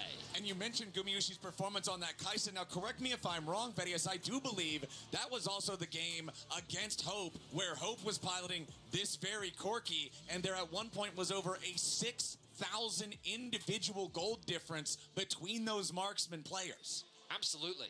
And we'll see if he can look to have a very similar performance, because for Top Esports, after losing game 1 in very convincing fashion in favor of T1, they're going to have to show us a lot more in game 2 to show us that they can go toe-to-toe with the reigning world champs. All right, we're on to the Rift for game number 2 in this best of 5. Remember, log into your Riot account right now on LOLesports.com and watch Worlds live to earn some exclusive Worlds emotes, icons, capsules, all kinds of cool stuff. But for Top Esports, the only thing they want to earn is a tied series. After an underwhelming first game, it's T1 who are feeling in control coming into this second one. Both of our supports this time, no Summoner's Spellbooks. Gentlemen, it's about the lane. Their goal in game 1 was to put pressure onto Faker, and he survived that pressure very comfortably. This time around, Top Esports, they do have some side lane threat, they have some good collapses, but ultimately, like, I'm curious as to how they're going to navigate their way through the early game, because I think, like, Mid lane is not an easy lane to play for. That Camille is probably your easiest avenue of attack, but you've also drafted yourself a Corki Nami lane that I imagine you want to try and invest some resources into, given that you are running a more of an aggressive bot lane duo. And you could already see Hung and Jackie Love posturing far up in the bottom lane, looking for an early trade. Yeah, I think the way you want to try and play this bottom lane is to use the slowing ability of the Nami to just make things really uncomfortable for Keria. And if you can end up enabling that to close that gap for the Trundle, Keria's going to have to invest a flash, you have the pillar for after, and that's the way you're going to look to try and chase down this bottom side of the map. If T1 are able to alleviate a lot of that pressure by having Jarvan match or making sure that you're able to keep some of these early summoner spells, which are already double burned on the bottom side, that's where that T1 can try and keep themselves safe. Yeah, the heals spent by both supports, the barrier there from Gumayusi, everybody just wanting to get spicy here at level 1 in the bottom lane. Worth noting, junglers are starting on opposite sides here in this one too. In game 1, it really was Faker's story, as he really just survived the pressure. Jackie Love, though, looking to make game 2 about him. Level 2 spikes up. Forced to use the barrier as the tower shot comes through, though. Gets punished for that aggression. But he does get the flash out of Keria, and that could be a playmaking opportunity. But it's playmaking from T1. Owner and Faker already starting to move through. Owner wants to slip in behind. Hasn't gone towards his top side. They should be pinging out the ward. You can see it there going, where the hell's the Jarvan? So Top Esports back away in the bottom side. They know something's up. The brush. Okay, Owner still hanging around for now. Kanavi, though, has secured his red buff. Jarvan does not win against Trundle in those 1v1s, so Owner's going to walk away. Great understanding from Top Esports there about the jungle timings from the Jarvan. You can see they had a ward that just died on the Raptors on the top side. Owner never showed, so know that something has to be up. And now it's kind of a reverse of game 1, where it was Top Esports to go for the invade and start to fall a little bit behind on tempo when it comes to the jungle. And now it's actually Kanavi who has that advantage. And now this leaves the bot lane very exposed. An opportunity for a gank. Gumayusi has to invest the ward, and he's going to do that just now. Good awareness from T1, investing that early vision to spot out where Kanavi was. Owner will see him earlier on the red buff. And now this bot lane should feel safer with that vision to push out that wave underneath the tower as their jungler is on the top side of the map. Yeah, there's so much vision on this bottom side. Oh, he flashed over the wall. Kanavi flashed over to avoid the vision and is now going to come in onto the bot lane. This could be a big payoff for Top Esports. Gumayusi and Keria backing away, though. So Kanavi, despite trying to get creative there with the angle for the flash, he's spotted. Yeah, that ward in the river does end up spawning him out. The commitment of the flash ends up not paying off. I think Jackie Love and Hung just gave the play away as they tried to move up, set up for the corresponding gank. Kanavi looking now. Okay. We'll see if Keria can get away from this one. Remember, the flash already spent earlier, and he is not afraid. Nice tangle barb there into the blooming burst means it's actually Jackie Love that takes the worst of the attempt. You can see they've already swapped their lanes now as well, but Gumayusi move up to the top side. The interrupt, not quite there. Jordan trying to get that ward in the brush to give him that extended hook shot. But now, again, just already we're seeing how much pressure Top Esports want to try and put onto this game. They couldn't really find much in the last one, but so many plays already invested into that bot lane. Baker just trying to hang around here, grab his last little bit of minions. Colossal Smash will pick up that one. As up in the top side, Gumayusi just continues farming on this Kai'Sa. Does have a nice little lead over Jackie Love on the Corki, but there is some extra minions for Jackie to pick up. Yeah, it should even up as this wave ends up crashing through and Top Esports end up matching on this top side of the map. But already you can see the game plan from T1 is we want to avoid this matchup. It is so difficult to play against Scream. Gets the lockdown, can have in the area, but they don't want to go for it. Again, like Jackie Love and Hung should be able to punish in this matchup. So as long as Gumayusi and Keria are able to push in a wave and then reset, they should be good. But here we go, top lane again. Okay, we can see real Gumayusi and fake Gumayusi both hanging around, and there's just the power of this Neeko, man. Whether this champion is engaging from stealth for a team fight, whether it's checking vision with the clone, whether it's tanking turrets with the cannon, it provides so much unique utility that no other support does. I just love that both teams are doing an excellent job of reading their enemy junglers' movements. They're making it very difficult for both Owner and Kanavi to find early ganks. I'm impressed that Owner has actually managed to accrue a CS lead, given that early on, sacking one side of the map really should have cost him a lot, but he's been able to bounce back to great efficiency. It's because you end up seeing that Kanavi used all that time to gank bot lane, attempted to gank top, whereas bot camps have spawned. So now Kanavi behind 2 camps as he starts to move into this bottom side of the map. But that was a big load of damage on towards JackeyLove on the top side, and that's exactly where Owner is. Yeah, Owner level 6. Cataclysm at the ready. Gumayusi and Keria are both injured, however. We'll see if they want to keep looking for a little bit more, because Faker is also here with a hero's entrance. The Jarvan Galio Wombo combo could be exactly what T1 wants. There are no teleports ready on the top esports side to try to reinforce this. Hong's going to be in some danger. Hero's entrance is first blood over to Faker, and it's 2-0 T1. Clean execution from T1 as they shut down the bottom lane. No room for escape whatsoever. Kanavi spotted that entire time on the Dragon, makes the play look smooth as T1 go 2-0 up. Cream even invested the Realm Warp to try and get up there as well, try and follow Faker, but was just that little bit too far behind. T1 having a masterclass in these early games of tracking the enemy jungler and making sure they just cannot do anything. You can see here, as we get in towards the play, it's very late roam from Cream.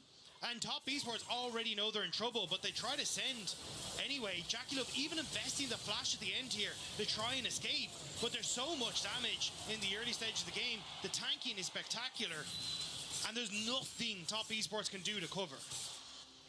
Very well done by T1 as they take an early lead here in game 2. Top esports, the last hope of the LPL. We're hoping to see more from them in this game. But given the composition that T1 have drafted, like, I'm still struggling to see their kind of avenue of attack. Okay. Especially as we get closer to these big fights that we're expecting. T1's composition all very much wants to do the same thing, and I feel like the top esports are kind of forced to just hit the target that's in front of them. But there will be many targets in front of them, and they will be coming from every which way, especially with a Camille and a Kai'Sa at their back looking to navigate their way through whatever angle they have available to them. Well, the angle for top esports right now is neutral objectives. They did get the first Drake after the play made from T1 earlier there underneath that tier 1 turret topside. And now, once more, it's going to be top esports claiming all 3 grubs, just like in game number 1. So the kills and the gold may belong to T1, but it's top esports keeping themselves relevant with control over objectives. Yeah, I mean, T1 just don't have the ultimates they needed. Faker not having his, Owners is just only back off cooldown, and looking at Cream now in the mid lane. Yeah, Cream gets cataclysmed, forced to flash immediately, does not want to lose any extra health on that one. There's no way you don't die if you stay inside that terrain. So Cream now vulnerable on the rise. You know, Flowers, as a Skarner main, you're very familiar with junglers expecting attacks as a result of their impact in the game. And in the past, it used to be the QSS tax when playing against Skarner. It's the flash tax when playing against the Jarvan. That's expensive tax. Oh, it certainly is, and that's why he is so successful in the latter half of the World Championship. It's so easy for him to walk into a lane, throw that ultimate down as JackeyLove looks for a fight against Faker. I love that from Jackie. He goes in for the Valkyrie to block the Justice Punch from Faker. Now Faker's trying to get away here on the Galio Shield of Duran for a little bit of extra durability, but no! JackeyLove gets his shot. Faker wasn't ready, but here we go. 369, public execution wants the attempt onto Doran, who uses the Hextech ultimatum defensively back against him. Keria comes in for the Pop Blossom, but he only finds Kanavi. Now Owner's showing up, but Cream reinforces here for the Realm Warp. Gumayusi ready to back up his team. Both sides commit a lot, and both sides decide it's not worth anymore. Signs of life from top esports, and it's JackeyLove that reignites that fire. Skirmish on the bot side ultimately fizzles because top esports realize that they're at a numbers disadvantage. By backing away from the play, they know that JackeyLove can secure some plates on the top side of the map and get some gold back for top esports. Again, just punishing the fact that Faker had no flash, and this Nami slow is so painful to deal with for anyone that tries to waddle away.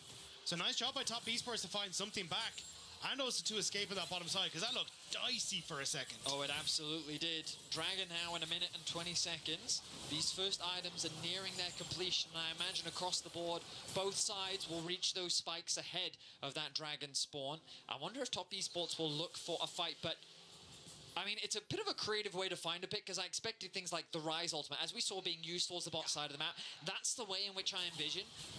Top Esports finding picks on the map, creating the sudden numbers advantage that T1 can't necessarily respond to, especially when the Galio is so far away. And this is another thing that T1 have to be mindful of. As long as Faker is sitting on the top side of the map, he can't really impact the bot side with his ultimate. So he does now have the TP available. He can look to join the fray, but 369 really going toe-to-toe with Doran in the 1v1. With this Dragon now in 35 seconds, I am curious what this potential fight is going to look like as well, because you've got no flash on Keria, which is so crucial for finding these big pop blossoms, but also how much value can 369 get out of this Ambessa? Because in theory, T1 are all jumping in on top of you, so you're not really going to find an isolated target. Even if he ends up jumping on towards Gumayusi just ults to the other side of the fight and keeps himself safe. So I really am curious how Top Esports are going to get value from this Ambessa throughout these next few engages. All right, 5 seconds on that Drake. Kanavi takes a little bit of damage, but nothing that he's going to be extremely worried about here on the Trundle. Owner throws the flag into the pit, but now here in the bottom lane, 369 and Doran continue scrapping as we continue to see 369 coming out on top. Trinity Force completed for JackeyLove means a massive point of power there for the Corki, but it doesn't look like he's arriving to Drake here in time just yet. Keria wants to get away. Nice use of the pillar there. Takes Keria low, and now Owner has to flash out. Flash bubble attempt. Not going to get anything back there from Hong. He misses that as Gumayusi now has to flash away too. It's a ton of damage coming in as Keria is already dead. JackeyLove killed in response. It's Feudal Warfare claimed by T1, but Doran's got to try to continue getting away. 369 looking for an angle. Possibly. He goes to the public execution. 369. Damn, that's fine. He finds Gumayusi at the very edge of the fight to make it 3 kills to 3. JackeyLove drives the fight forward as he flashes into range of T1, but that gave Top Esports the confidence to chase down the escaping T1 members. 369 finds another kill, equalizes the kill score as T1 walks away with the Dragon. Sometimes JackeyLove flashing in can be a little spooky, but that was exactly what they needed there. But now 369 flashless, no ultimates, keeping this wave out from the tower. Yeah, he wants to stop the minions from arriving, but Keria's got the Pop Blossom, and it's a dog pile top lane. Vengeance for Gumayusi as T1 takes out the Ambessa for the entire time. Cream getting the opportunity to put these Void Grubs to work in the bottom lane. They just keep going for these picks, and here, Keria steps too far forward, hoping that he can get that Pop Blossom, but the follow-up from Hong means that everyone on T1 has to run away. And JackeyLove, knowing that he's got his chance here, flashing forward, hoping to finish off some of these low health bars, not expecting Doran to come in. But this entire time, 369 is trying to walk up from this bottom side of the map, and eventually spots out 369 and manages to, flash it onto Gumayusi and sets up the play. Beautiful follow-up from 369. The consequence of all of this, though, is that Doran has been left isolated in the top lane. He will secure the first tower, and it looks to be the feats of strength as well for T1. There it is. Yup, exactly right before the Tier 1 turret could have faced its own potential doom on the T1 side. I'm always impressed when a team that loses all 3 Void Grubs still manages to secure the first turret of the game for themselves. This is a 14-minute feats of strength versus the 28 minutes from last game as Owner goes in for the Cataclysm onto JackeyLove. Doran now ready with a Hextech ultimatum, and here's the hero's entrance. JackeyLove first to die as Doran's got to try to find his way back out. Owner jumps in with the EQ combo, but Kanavi's ready to take a bite out of him. The Troll King leads the charge as Doran gets a nice Hextech sweep for a little bit more HP. T1's not done yet as Keria still looking maybe for a root here, but T1 are just going to take their kill, disengage. As now it is the turret dying in the top side on the T1 side, thanks to 369. Faker with the Justice Punch away from the Nami bubble. They just walk JackeyLove down. They overextend trying to look for the tower, but Doran doesn't end up, or just moves down towards mid. As we get to see here, just JackeyLove. Oh my god, that damage on the Gumayusi was insane. That was crazy. So JackeyLove gets a kill in the mid lane, and then T1 look to punish. And I mean, you're seeing the combo right here. There is no room for remorse as JackeyLove is instantly shut down. Top Esports tried to get something back, but there's little available for them. We have to go back to live because the Herald is going to be secured, and the pace of this game is very different from game 1. Yeah, I think T1 actually sticking around there, getting that poke on from Cream, actually removed a lot of their pressure over towards the Rift Tower. I thought it'd be pick in to move towards that objective, but instead, Top Esports managing to pick that one up. And as you say, Betty, this game much quicker. This tower in the mid is going to fall. Here we go. Rift Herald sum it up. It's Jackie Love ready to drive it straight into the Tier 1 turret. Honestly, they don't even really need it, but it will still lose most of the HP. Shouldn't be able to get a second charge. No, it will not. In a game number 1, where Top Esports secured 3 grubs into every single other neutral objective going T1's way, almost entirely uncontested, it's Top Esports that are now tied in Drakes here in the second game, but have secured the Herald. They've secured the grubs. They seem to be much more eager to fight with T1 in this game. T1's composition very much operates similarly to a shotgun, right?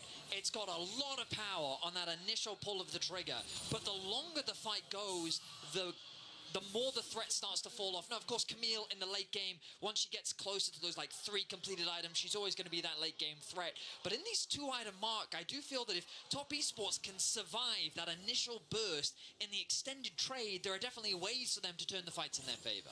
And you talk about the 2-item spike, Vedius, and items that have to stack in League of Legends are naturally going to have a pretty high power point once they're fully stacked. And you've got Ryze and Corki on the side of Top Esports, stacking towards a Seraph's next, stacking towards that Muramana with the Manamune already fully completed. There for Jackie Love, as the 3rd Drake of the game has spawned. It is an Ocean. We're on Ocean Rift this time, but a TP is coming in from T1. Top Esports committing to the objective. Gumayushi's on the flank, but he's got to be a little bit careful. 369 wants to mark him. Keria goes in with a bad pop blossom, but Jackie Love is already down. Top Esports have lost their marksman. Doran, he's the only one low, but it won't matter. Realm Warp, it gets Top Esports away to safety. Gumayushi still after Hong, so it's objective over to T1. They steal the Drake, they take the kill, they blast Jackie Love. Jackie Love doesn't get to play the game. Everyone is focusing down every single time. And once that's done, Top Esports have to run for the hills. There's nowhere safe for them. Betty, as you said, this comp works like a shotgun, and Jackie Love didn't even get to hear him rack the shell. That was just instant deletion at the start of the fight, and Top Esports had to scatter. And hopefully we get the replay, because you'll see how difficult it is for Jackie. Keep your eyes on the Corki. In the midst of all of that, he's being attacked from 3 angles. Doran on the left, Keria on the right, and Gumayushi from behind. 3 angles of attack. This AD carry is given no opportunity to get away to safety. And this feels like a classic T1 fight where they surround you on all sides and they just slowly encroach and make your life miserable. T1, a well-oiled machine on that play, and once again we start to see light from Top Esports, but it's T1 who are starting to pull away with the game. How do you stay behind your front line when the battle lines are every single direction around you? Jackie Love focused down. That Corki that we were talking about being scary with the Trinity Force, stacking towards the Muramana. It doesn't matter how farmed you are if you're dead at the very start of the fight. T1 now with the lead in. Drake's here too. 45 seconds until Otacon spawns. This time around, he's down here on the bottom side of the map. Yeah, and also in the rest of these fights, there is a thought process of, well, you know, Jackie Love can die because we have other carries, right? Trundle can deal some damage, and Bess is strong, Ryze is strong. But realistically, when you're playing so many short-range carries into things like Faker's Taunt, into Keria, into Owner as well, it becomes so difficult to really get value from them. Now Top Esports looking to overload the bot lane to make something happen for them.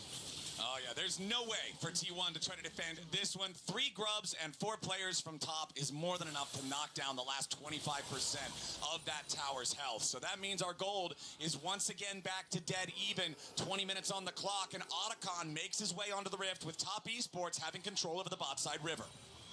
And Faker's going to go back to base. He has the TP available. Top Esports going to force the issue. Owner has a flank angle from behind. 369 trying to mark him. Yeah, Owner is wrapped all the way around on top of a control ward, so he knows he's not seen here. Still trying to be careful about this. As Keria and Doran also approaching towards this Otacon that is starting to lose some patience, down to about 2/3 HP. Cream back over in the mid lane. Top Esports backing away. Remember, they still have their tier 1 turret down here in the bottom lane, and it still has a lot of health. Top Esports knows something is up. They cannot find Owner, and they know that's an issue, but it's misses on the ult. They wanted the public execution. They can't get Gumayushi. 3-man pop blossom from Keria, and Jackie Love's dead again. This time, his friends might just go with them. Gumayushi needs a little bit more as Kanavi chases forward onto Doran. The Trundle needs the kill, but he dies to the Cataclysm. Cream locked up by Faker. It's a Justice punch to the jaw, and Gumayushi knocks him out. Triple kill for the Kaisa as Hong's a fish out of water, and T1 get an ace for 2. Top Esports try desperately to catch anyone on the side of T1, but once that misses, the Keria finds the play. The ulti connects onto 3, but their target is Jackie Love. He trades his life to take out the AD carry, and then it's cleanup for T1. It does not feel like LPL's day. It doesn't really feel like their decade, to be perfectly honest. And it looks like Faker, as he continues to make plays with T1, they want to march towards another World Finals for themselves. Just cool and collected backstage as well. It's business as usual for T1. Up 3,000 gold, 25 petals. They've got the feats of warfare. They've got the Otacon, and the gold difference is just the blood of Top Esports being poured off the side of the graph. Doran has found Cream. Wants to go after this Rise. TP coming in from the side of Top Esports. T1 ready to respond with one of their own. Doran down to half HP. Owner wants a little bit more. The teleport is a little bit late to arrive from Faker, but it's still just in time. T1 send more men, and they get the double kill because of it. They can run, they can hide, but Top Esports cannot escape the nightmare that is T1. It was a 2 versus 1 that turned into a 4 versus 2 as Faker Zhonya's. Faker walks right towards the brush, but he's got the reaction time. Top Esports wanted to find their moment. Carry is wrapping around from the side. He wants to cut off the escape. Pop Blossom on 2. Doran chasing after Hong as Jackie Love is dead again. And Doran cuts the enemy support down.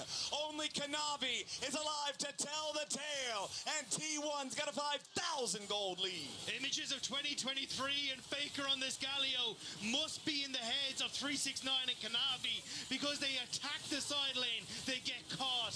They attack the jungle, they get caught. And T1 look like they're about to take over once again. Faker face checks, but the reaction speed, is still exquisite.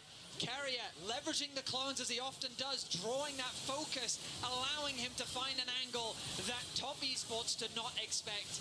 Jackie Love, similar to what we've seen in this entire game, is locked down and shut out, and T1 are looking to go match point in this best of 5. It has been complete domination from T1. Anyone's Legend pushed them to the brink, but Top Esports have yet to find any purchase in this series. And the question starts to become, well, what do you do? It has been comfort across the board for Legend. Dagda, because Vedius, you mentioned back at the draft when we saw the Kaisa locked in. Never mind, we don't have time. Jackie Love going after Gumayushi, who sidesteps a public execution and kills Jackie anyway. 369 wants the damage, and Guma's finally going to be shut down. But Top Esports lose their top laner. Now Owner's putting the pressure onto Cream and Hong, making more space as Faker lets blow the winds of war, and they will blow down Top Esports. Nobody's left alive. They might have got Gumayushi, but it cost them everything. That killer instinct from Gumayushi was insane. He uses the Kaisa ult to dodge the Ambessa and find the fight that will net T1 the Baron. Simply magnificent team fighting from T1. We look back at the play. Guma becomes the target. The ulti response from Guma to sidestep the public execution. Fantastic mechanics as Guma lives to the very end to dish out as much damage as possible to help T1 win the fight. Yeah, the question marks on Gumayushi's Kaisa kind of need to go to the wayside. This man is performing like an absolute hero for T1 in this. And before the fight started, that's what I wanted to say. In the series against Anyone's Legend, his Kaisa had a 6,000 individual gold lead and just did circles around Hope's Corki. This time around, Jackie might have been off to a decent start, but T1 has shot that chopper down every single team fight. And it's Gumayusi again with an over 3,000 gold lead, 3 fully completed items, Seeker's arm guard unbroken. Jackie Love jumping forward. Keria has to flash away to keep himself alive. So at least that's one less playmaking tool for T1. But they're wearing purple with a 9,000 gold lead and Soul Point. I love that Jackie Love, even though he's got a 275 scoreline, he's 3 levels behind Gumayusi, still does not hesitate to press W towards T1. He knows that they will not turn this game around idly by. Owner over the wall, immediately goes into the Cataclysm. Jackie Love under pressure as Gumayusi pops the Seeker, staying alive for now, needs a little bit more damage. Keria swoops in behind him. Gumayusi's still alive. Top Esports is not. It's T1 with a full send. T1 crashes down on Top Esports, and it will be the base that will be next to fall. Game number 2 will end even more quickly than game number 1. They average nearly 1 kill per minute in this second matchup as 369 will get one back at the very, very end. But he dies on the steps to his own base. T1, match point. Simply exceptional performance from T1. Let's get the breakdown from the analysts. The breakdown is that it wasn't enough seemingly for Faker and T1 to have that record over the LPL. They also want to get the fastest record over beating the LPL at Worlds, because this is an unbelievable shellacking from the man you see walking behind us right now and his team, Emily. Yeah, I mean, I want to call out Gumayusi on this Kaisa that we already had addressed on Jackie Love's skin, by the way. Oh if anyone ever caught that, I'm pretty sure it's IG Kaisa. Absolutely destroying, along with Keria on this Nico, which you'd already set up at the beginning of the day, Azale. I just want to call out that we are witnessing greatness. They are one game away from their 4th straight World Finals. That is just unthinkable. In a game where you're competing against so many people from around the world, where there are so many talented players, to keep doing it again and again and again and again, it's just insane. It's insane, and I want to call out specifically because we had such a quick conversion from Swiss stage into quarterfinals into semifinals that we saw that conversion in real time being so fast. I remember it was a mere few days ago where you said, I don't think they'll be that good in these playoffs, in these knockouts. I don't think I've seen enough. There's so many problems with their play. They are non-existent today. Yeah, and then unfortunately for everyone, as always, that was then followed by, I can't see how they could do it again. And now I'm actually really happy to report that we are now possibly figuring out do it again, man, for says the after 4th watching them time do in it a row. And what I'm really glad is we now know it's not time bound, it's stage bound, right? It's not the week off in between. It's just we get to quarterfinals. Lock in. Let's go. Let's tell the story of this game a little bit, because I think so much will be said about Jackie Love, who at the beginning of this game finally was able to kill Faker, got a nice play out in the mid lane as well after, but it just made T1 set their sights on Jackie Love even more. Yeah, absolutely. I mean, this was a good punish. Faker had spent his flash on an earlier play, so they go top, they get the kill, they knock down 2 plates, but the problem is there's no protection for Jackie in this composition. Here he goes a bit too far, flashing in, didn't realize that Doran was there, but we saw time and time again, even when he was positioning well, he's just getting one shot. Yeah, there were so many fights where it was obvious that T1's focus, even as this is 369 getting onto Guma, it didn't look super bad for TES. But as we already pointed out, Jackie Love was out of the fight, right? And T1 had such a laser focus on killing this Corki. Safe, bro. Before, and they, like you said, Azale, had no peel for him to keep him safe. And this is where, like, I never like to make everything about the draft, because it's not. There's a massive portion of it is execution. But when I was watching the draft, I was just saying, Renata is insane here for TES. It's a full dive. They've shown that on the first 3, and we're going Nami to try to play for lane dominance. It's like, felt so unlikely that you're going to be able to blow open the game through lane to a point where it wouldn't just be objectively worse than having a Renata. And meanwhile, you just had that fantastic play from Keria that you broke down in the pre-show, but here again on his Nico, every second counts, and thanks to the reliable Cisco network, they find them all. I mean, if it wasn't over by then, it definitely was over again, and it's that Atakan, man. Yeah, as the attempt from TES here to find a catch, not quite working out. These engages from Keria have been insane. And then Guma dives in. Doran is right there. And obviously Faker comes in with the heroic entrance. And despite Keria going down early, Doran getting chomped, doesn't matter because the damage dealers are still alive. And what you didn't see was the setup to this too, which I also really liked, right? Owner was waiting just before that tri-brush for a really long time. They were trying to set up, closing in on this TES team. And as you see the comparison, Jackie Love started off not bad in this specific game, but it was Gumayushi, again, on this Kaisa pick that previously, domestically, he's been a little bit shaky on, absolutely showing up once again on the world stage. 11, 3, and 8, nearly 1,000 damage a minute.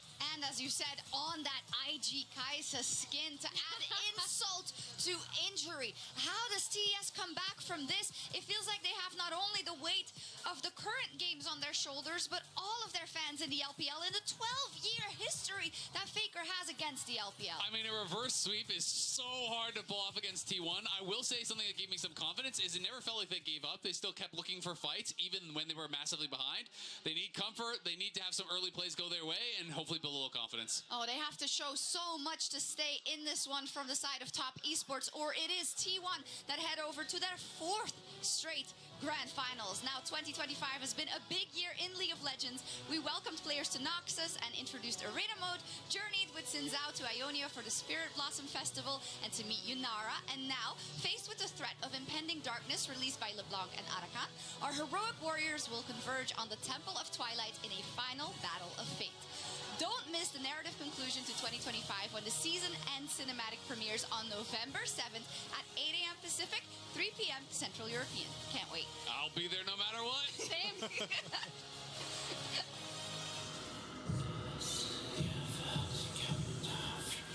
Every new path seems to lead us closer to chaos. Piltover was a lesson. Calamity is always approaching. Perhaps we should focus on the opportunity that's washed up on our shores. Besides, you have no host. Unforeseen turns are simply part of any path. Our next move must be bolder. My name is Xin Zhao, Seneschal of Demacia. This sapling bloomed in the royal gardens, where none should grow. Its presence gave me no peace. So after 30 years, I have returned to the lands of my birth, seeking answers. You know the tale of the devoted shrine maiden, Xin Zhao. You should hear the story behind it. Leaderless and lost, war between the Darkin became inevitable. Ionia was just another battleground among many. Some of us prayed to the shrine spirits for deliverance, and that was when he came to us. His name was Zehen. When the war was over, we returned in victory. But something had changed in Zehen. He could feel his humanity ebbing away, and feared what he might eventually become capable of. And so he asked to be bound like the others. If you crave freedom, Atakan, then tell me where the darkened weapon lies. The First Lands. Ionia is but a doorway. I have done your bidding.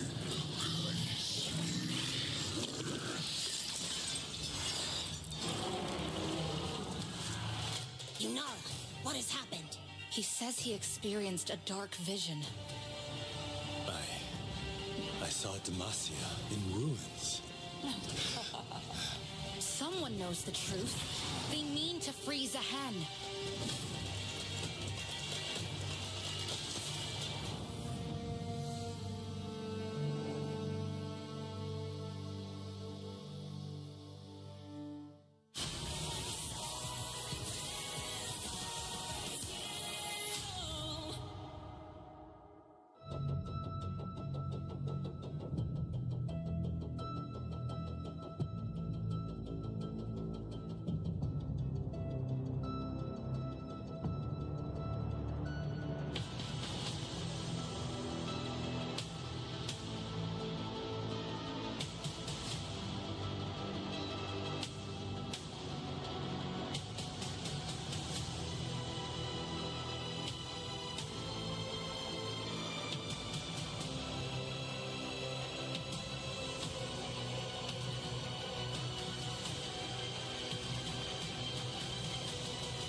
best players in the world are here. They can just burn this one down. Oh my god, Owen by 9! And you are going to see them like you've never seen them before. Blocked it well as the Arcane Storm doing so much work in Genji. They are just going to ace them. 누구 만나도 이길 수 있다는 자신감 정도로만 생각하고 있습니다. Genji, the EWC winners. Kindred locking down the Drake is now Doran. Decent position, double Break down my walls, but I won't rise again. Cause I stand tall in my environment. How could I ever close my eyes and stay silent since they try to take me down with their violence? Oh, they go back in. Bishop flashes in, and down goes Knight.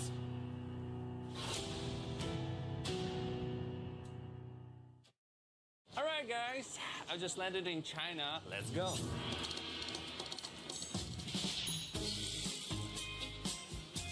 Play the local way, pay your way. Have you ever seen the Great Wall at night?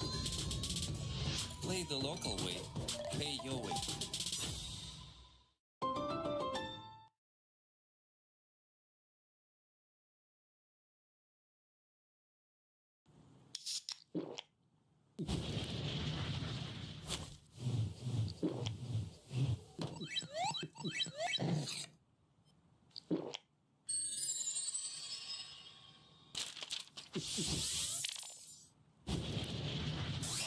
Red Bull gives you wings. When I was a player, if I was to like make a misplay, maybe it's my mouse, maybe it's my armrest, something feels wrong. If you were at home, you wouldn't do that. The Infinite Precision Armrest is part of the larger Secret on Stage standard initiative, aimed to bring your home or training room settings to the tournament stage. 이제 저뿐만 아니라 다른 선수들도 세팅을 더 원활하게 할 것 같고 가장 편안할 때 더 강력한 플레이가 자연스럽게 나옵니다.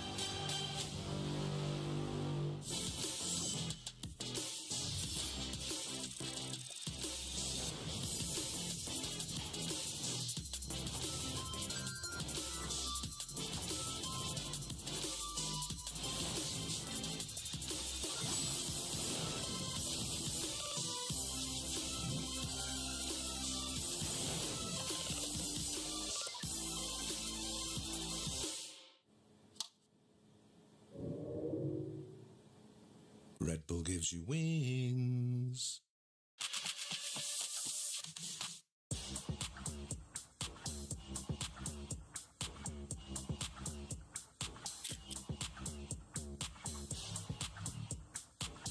안녕하세요. T1의 페이커입니다. 오늘 상해 8년 만에 와서 경기를 했는데 오랜만에 또 중국 팬분들과 같이 경기를 할 수 있어서 너무 기쁩니다. 항상 응원해 주셔서 감사합니다.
ladies and gentlemen, welcome back to Worlds 2025 here in the semifinals.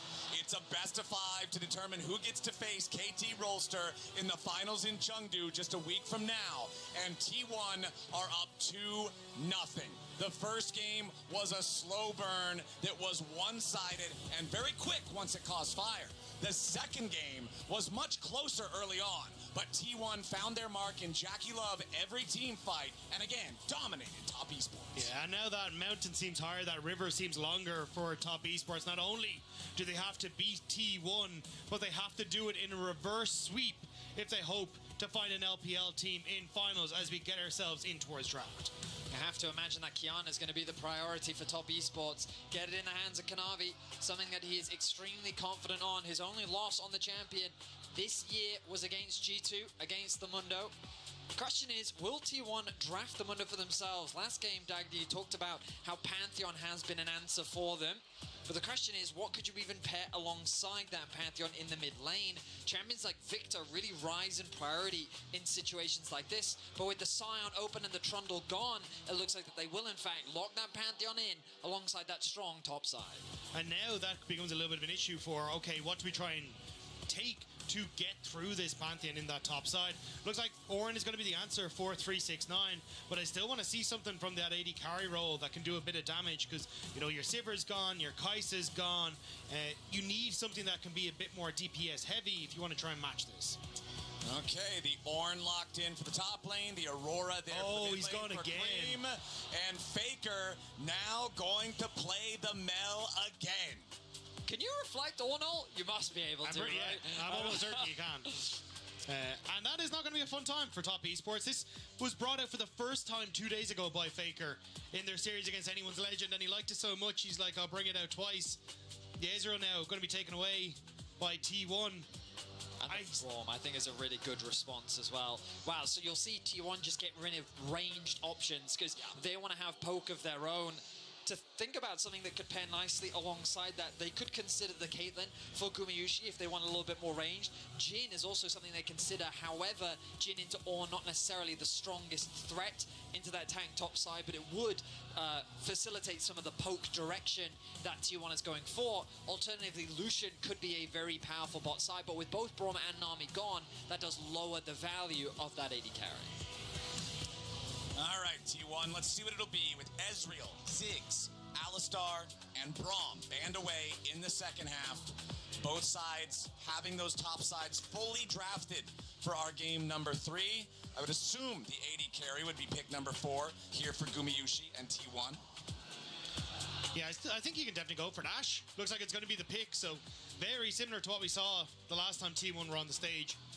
It does end up opening up for a lot of, oh wait, we can slow, we can look for picks, we can play for this, but your damage can be relatively lacking if you start to fall behind, since you do have a tank on Top Esports side as well. But I am curious what we're going to get now for Jackie Love again. I think you need wanting something with a little bit of higher DPS on the bottom side can work. I was about to say Misfortune is something that I would kind of expect from Jackie Love, especially with more of the Wombo combo that they're going for. They are hovering through a few options right now. Oh my goodness, Jackie loves Draven. We've seen so many Dravens come out at this tournament, but into Ashe, I don't know how great of a pick it is. Like, Draven needs to be able to close that gap. And against an Ashe who has the ability to slow you, we expect the Seraphine to come through. That's probably why they're hovering a hook champion, someone who can help close that gap, provide that additional CC. You can see how Top Esports are very much drafted for the team fights. They have a ton of utility, a lot of area of effect damage, and Jackie Love looking to bring the damage on the back end. T1 considering, rather than going for some follow-up on the engage, disengage in the Renata. I think they have enough engage already with the Ashe and the Scion, even the Pantheon as well. So T1 trying to set up to be an absolute nuisance as Top Esports go for the engage, because TS's engage is very telegraphed, and it gives you that opportunity to send out the hostile takeover and make things a little bit more difficult, especially if you can look to reflect some of these engage tools by Faker.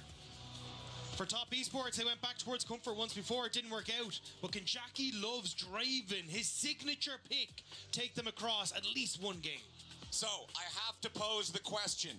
what is the game plan? What is the most important aspect of this Game 3 for Top Esports? Because whether it was a super slow-paced game or a super fast-paced game so far, T1's been the better squad. Yeah, I think Kanavi's impact on the map and trying to get this Draven ahead is extremely important. Remember that Ashe has such long range as an AD carry, and her poke facilitated alongside the Mel was something that AL really struggled to close the gap against. So in order to be able to find those engages, you need to not only have an advantage with your Draven, but you also have to have good objective setup. And I think that that really has been the area that T1 has gotten the better of Top Esports in this series.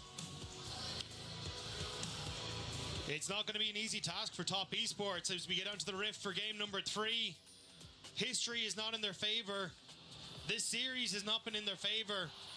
But they'll have to dig deep if they hope to take down the Korean powerhouse. The last remaining Chinese team here in Shanghai trying to hold on against the back-to-back world champs as we make our way onto the Rift for Game 3. So immediately I want to draw your attention towards the mini-map. As you'll see on the bot side of the Rift, both top laners investing their early wards to help get that control over the early brush, along with a vision invested from Cream towards the mid lane to protect that bottom side jungle, as Kanavi is looking to start on the top side and path towards bot. Very much what we expect. Are they gonna... Oh, okay, so they're just going to clear out the ward for now. But it does mean the reason why you'll see top laners do this specifically is they're like, oh, we don't care if you gank us. It's really not that big of a deal. So instead, save your ward in the bottom lane. Save it for when the junglers are likely going to be ganking you around that 4-minute mark so that you can be prepared and read the play. Makes it so you're able to poke them down very effectively in the early stages. And if JackeyLove and Hung can't get aggressive in this bottom lane, it is going to be very difficult. And traditionally, that's where I'd look towards the jungle and be like, okay, well, you want to have something that can, you know, facilitate these plays, try and be that spearhead into the bottom lane to enable JackeyLove to follow up. But Qiyana is very good at dealing damage, but is not great at setting up. So a huge amount now rests on the head of Hung to see if he can find these crucial hooks when Kanavi makes his way down to the bottom lane. Earlier, I mentioned that I expected Kanavi to start on the top side of the jungle. However, he's actually transitioned over towards bot. We just saw JackeyLove helping him take out that red buff, so that he doesn't have to go for an early base is very much what I expect, meaning that he's pathing towards the top side of the map unless he's got some creative early pathing plan. We'll keep track of him here as he secures his Raptors. I think Kanavi just needs to try and avoid Owner. This is what we saw in the Anyone's Legend game where Owner just ended up syncing up with Tarzan and making it really difficult for the Qiyana to actually be effective in any of these lanes because the Pantheon is so strong in these early ganks. So if Top Esports are able to desync Kanavi, maybe there is a chance where he can actually get access to the bottom lane when T1 are not on that side of the map.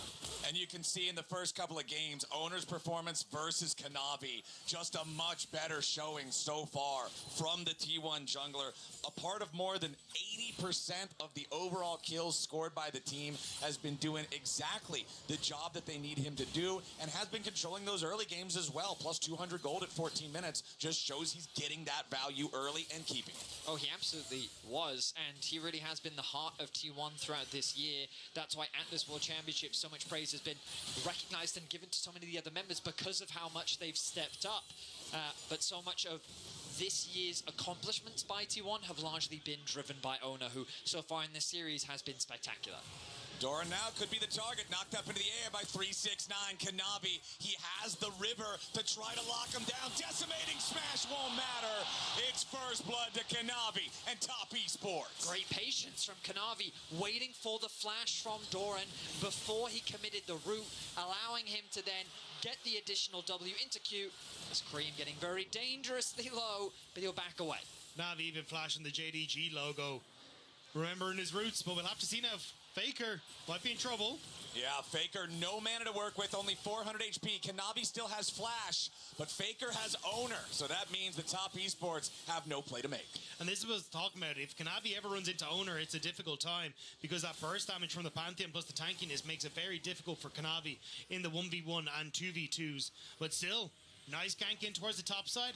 Means that Kanavi going to be able to pick up his serrated Dirk and be in a very good spot as he continues out onto map.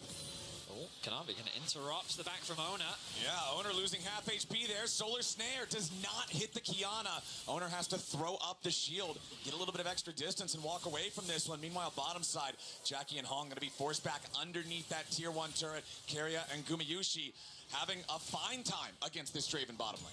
So you asked Flowers, what is it that we want to see from Top Esports? And for me, it was very much about Kanavi being proactive on the map. And the fact that he's already secured First Blood is a great start. But I want to see him translate that pressure towards that bottom side of the map. Draven as a champion needs to be accelerated, simply tied to his passive. He is relatively short range later into the game. In those hyper late games, he becomes very difficult to execute as the late game threats increase. The mid game is where he spikes, and you want to support that passive to allow him to spike effectively. I don't think Top Esports are in a position to help JackeyLove at the moment, though. You can look at the reset coming through from Kanavi. He just cleared out his bottom side jungle before going for the reset, which means he can't actually get involved in the bottom lane. And now he's going to be moving back up towards this top side of the map as well. So across the board, it means that Top Esports going to be putting a little bit more pressure on the top side. Now, it does mean 369 going to be able to punish Doran in the position that he's in.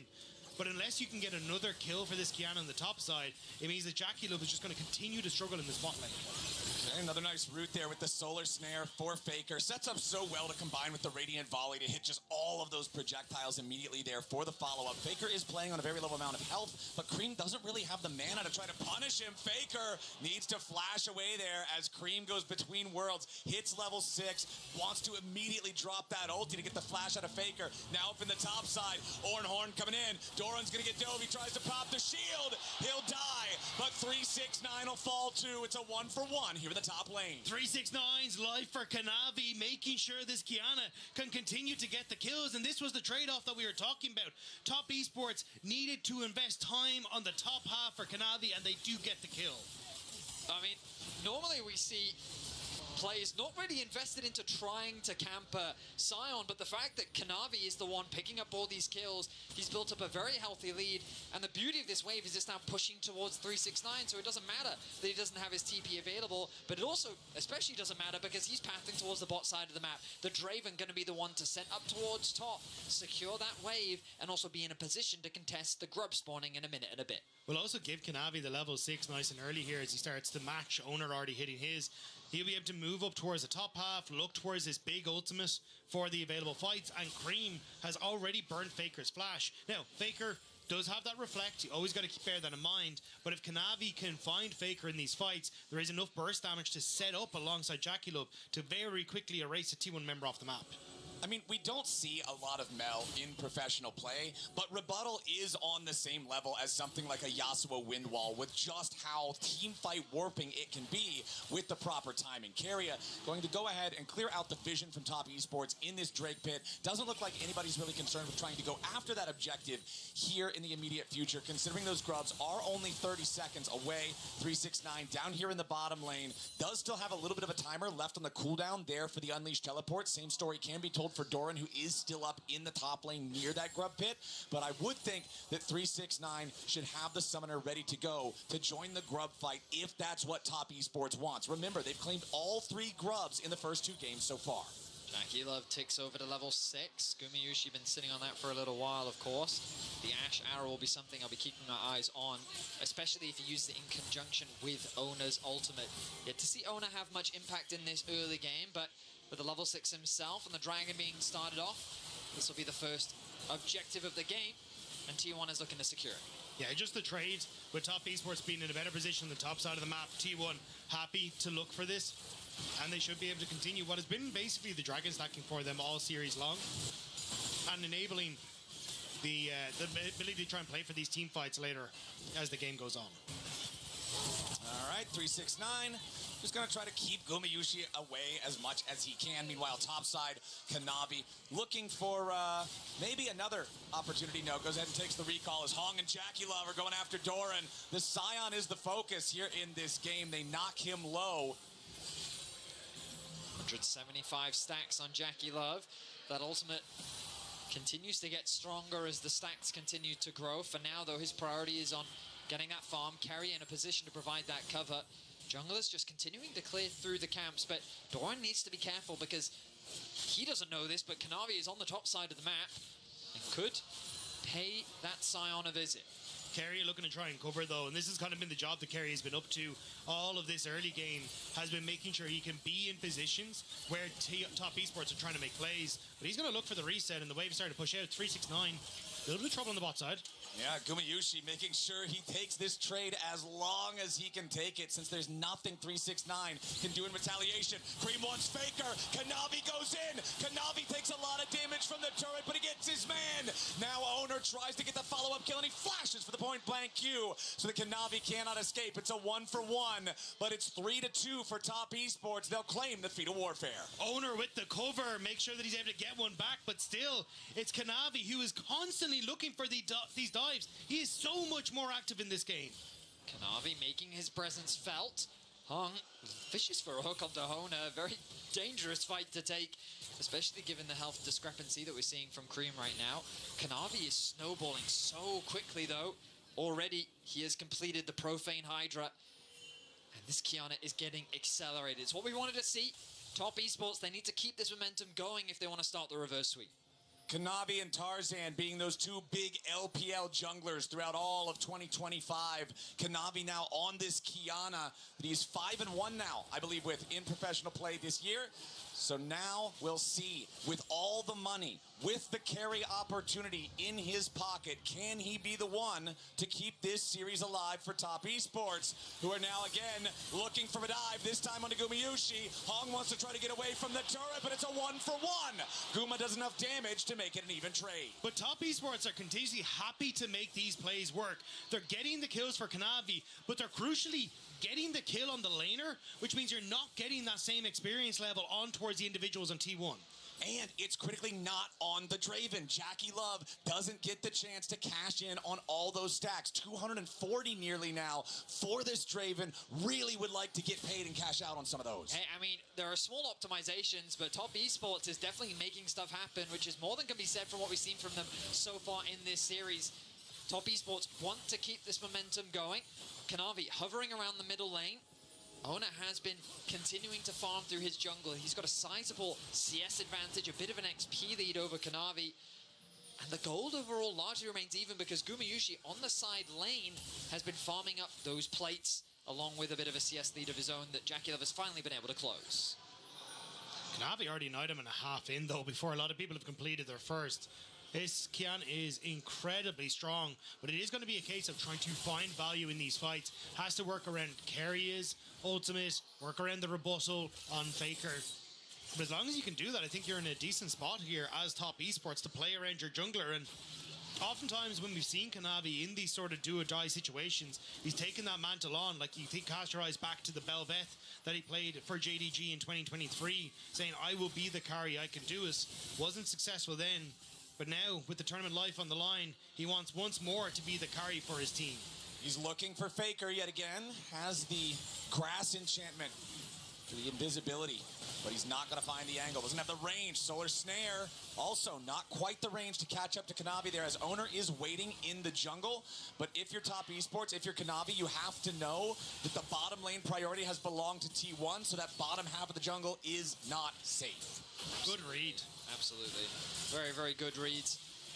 Kanavi will get a few little scraps of the Raptor camp. Chicken nuggets. 20 seconds now until the dragon spawns. Bases are going to quickly come through from T1. No TP available for Faker, as Cream is already back out onto the map. No completed item for him, whereas we see the Blackfire Torch now finished for Faker. Top Esports, will they feel confident enough to go for this early fight? As Top Esports is setting up around the dragon. All right, Top Esports, there's 30 seconds left on the clock until the turret plates fall. So if you're T1 and you want to try to grab one of those instead of go for the Drake, well, the problem is you're not getting a whole lot of a great chance to do it. 369 still holding the fort up there in the top lane. Now for T1, you do have teleport available on Doran, but there's no teleport for 369. I think they're looking for a pick on the bottom side with Top Esports. The Between Worlds available for Cream, but Gumayushi spots out Kanavi. and will manage to step away. But Top Esports invested a lot in shifting down towards this bottom side, which means that T1 get to move in towards River first. And critically, 369's teleport now is available yet again. So Top Esports, they're going to try to commit everybody to this. Doran has already teleported into the area first, but Ornn's about to arrive into the mid lane. T1 get engaged on. Hong's ready to go in, but the hostile takeover over the top tries to keep him alive. Keria staying up here for a little bit longer. Keria and Faker are both very low. Faker survives. Jackie Love under pressure. Gumayusi wins the AD carry battle, and Top Esports have already lost 3 men. It's about to be 4. Keria may have died, Faker may have died, but Top Esports are going to lose everyone. Owner and Doran bury the last one. It's an ace for T1. Kanavi got one shot at the start of this fight. Look into the pit as Kanavi goes over the wall. Owner says, not a hope in hell, buddy. Doran and Owner shut him down. And on the top side, as Top Esports try to make that fight, Jackie Love gets focused down by Gumayusi and cannot make the difference. I mean, Keria had a fantastic Renata ultimate on the top side of the fight because it looked like Hong had connected absolutely everything. But once that Renata came down, they lost everything. We're not done, though. It's a pit coming in for Top Esports. They find Keria in the enemy jungler. They catch T1 unaware. Now Faker with a rebuttal. Hong still manages to close the distance here with the dread line, but Owner's ready to show up and offer a little bit of assistance. Cream in some danger now. There's the execution. There's the damage. There's T1. Owner and Faker get one back as Top Esports are still on the retreat. Hong now stunned up by the Pantheon. A little bit more damage from a point-blank Comet Spear, and Owner's unstoppable. Top Esports take the Herald in the meantime, but it's more kills over to T1. Top Esports looked unsure about what they wanted to achieve. Kanavi was sticking in the pit, whereas the rest of Jackie Love and the rest were trying to move in towards that topside jungle to find the plays. Owner in the enemy jungle, stacking up his Comet Spears, was waiting to see if Kanavi would just greedily jump over the wall and try to start the blue buff. Kanavi finds him there, as now Doran coming in. Big collision on Jackie Love, and Gumayusi picks up the free payday. No flash on the Draven means that T1 can simply run him down. Oh no, Kanavi! What was that? He jumps into the middle of everybody, and the Comet Spear to execute him. The pressure of elimination in the semifinals is crushing Kanavi as Owner tanks up 369 for the time being. Hong with the pressure onto Guma. Cream goes between worlds, tries to jump in. Gumayusi about to die. The bailout will not save him. Top Esports, they need more now. Cream wants to get out, but the Solar Snare locks him up. Faker gets the return kill as Faker and Keria duel with Hong and 369. A triple to the Ornn, as that will be the execution through the Golden Eclipse for Faker to take out Hong. Blood has made its way to the Rift as both teams have taken the gloves off. Top Esports don't want to walk away with nothing, so they bring the fight to T1.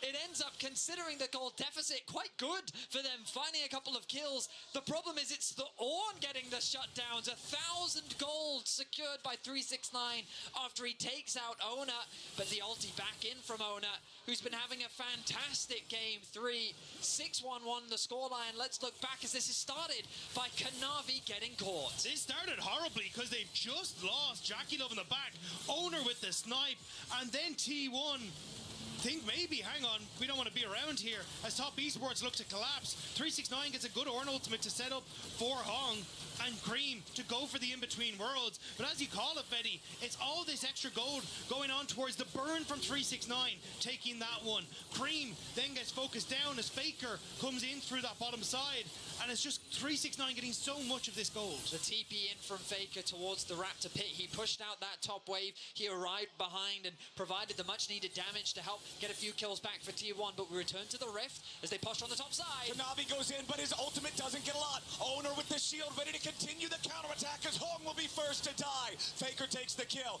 and 369's their next target. Solar Snare won't hit him. Ornhorn maybe for the counterattack. 4-man knockup from 369, but it is not enough. T1 still over 2,000 gold ahead. Whirling Death will not find a snipe. It feels like Top Esports is getting desperate. They force a 4 versus 5.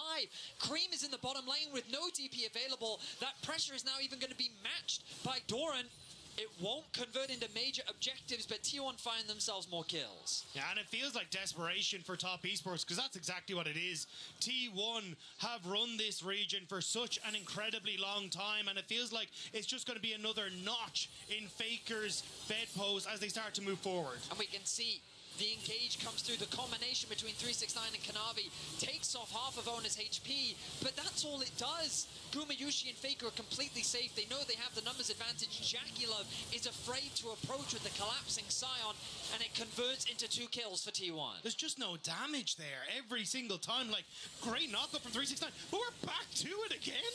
We might be fighting once more. Rift Herald summing up mid lane here from Top Esports. But T1 are looking to knock the thing down before it ever even gets to charge. Plus 25 gold, might as well have been a melee minion. T1 hold the line there, and now the next Drake has spawned. Whoever secures this objective will secure the feats of strength. T1 first to the area, control over the bot side river, trying to defend their control ward. Jackie Love has the axes spinning, ready to step up, try to clear the vision. Cream pincering around, looking to try to cut off T1, coming behind him. Top Esports backing away now on the main front. Cream shows himself, ready to try to enter into the fight now, but a lot of lockdown. Nobody finds the first kill. Kanavi is dead. Cream's next to follow. Top Esports jungler is caught again, and now everyone else has to run. Jackie Love with the flash over the wall just to try to survive.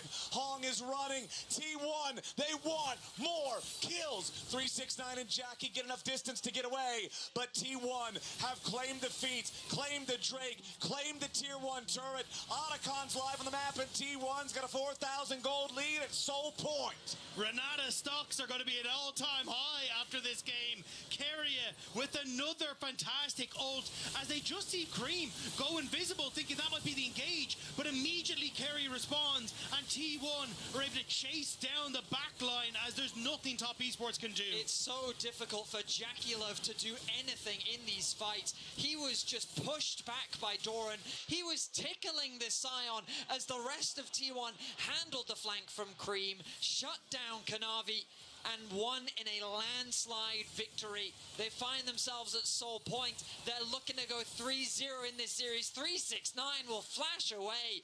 T1 are in the heads of Top Esports. Top Esports look completely frazzled right now, 20 minutes in to this third and potentially final game in this series, potentially the last game they will play at Worlds 2025.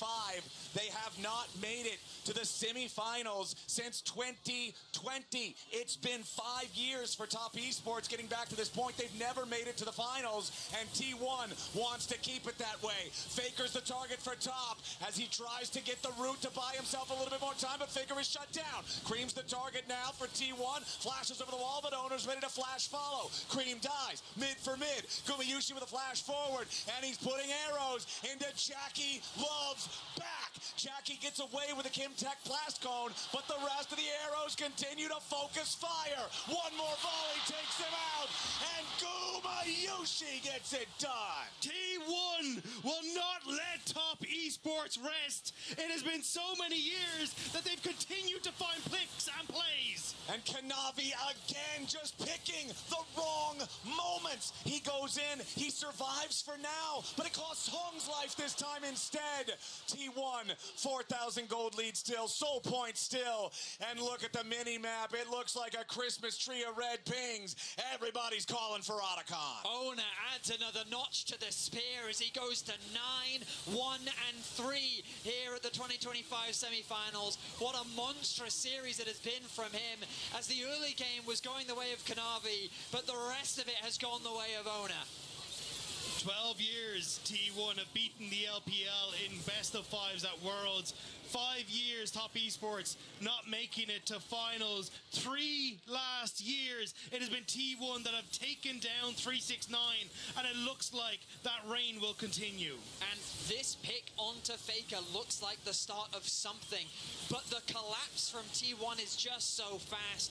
Ona and Doran are there to shut down Cream. Jackie Love and 369 trying to regroup, but they then become the targets of the hunt. The slows from Gumayusi set up for the chase onto Jackie Love as he desperately tries to escape. It is not enough as the single kill onto Faker costs them 2 on the escape. The clock ticks ever forward against Top Esports. T1, it's 75 seconds until the Chemtech Soul spawns. Kanavi on the flank. He's got to find some sort of a major redemption play. He finds a root on the carrier and nothing more. Now he's marked. Kanavi trying to do something on the side, but it's Hong here on the front line that's taking most of the burst. Owner still in the middle of everybody. The redemption coming in to save him, and the bailout does just that. Cream at least gets one. Hong at 200. Jackie Love trying to fight, but the decimating smash guarantees that he can't.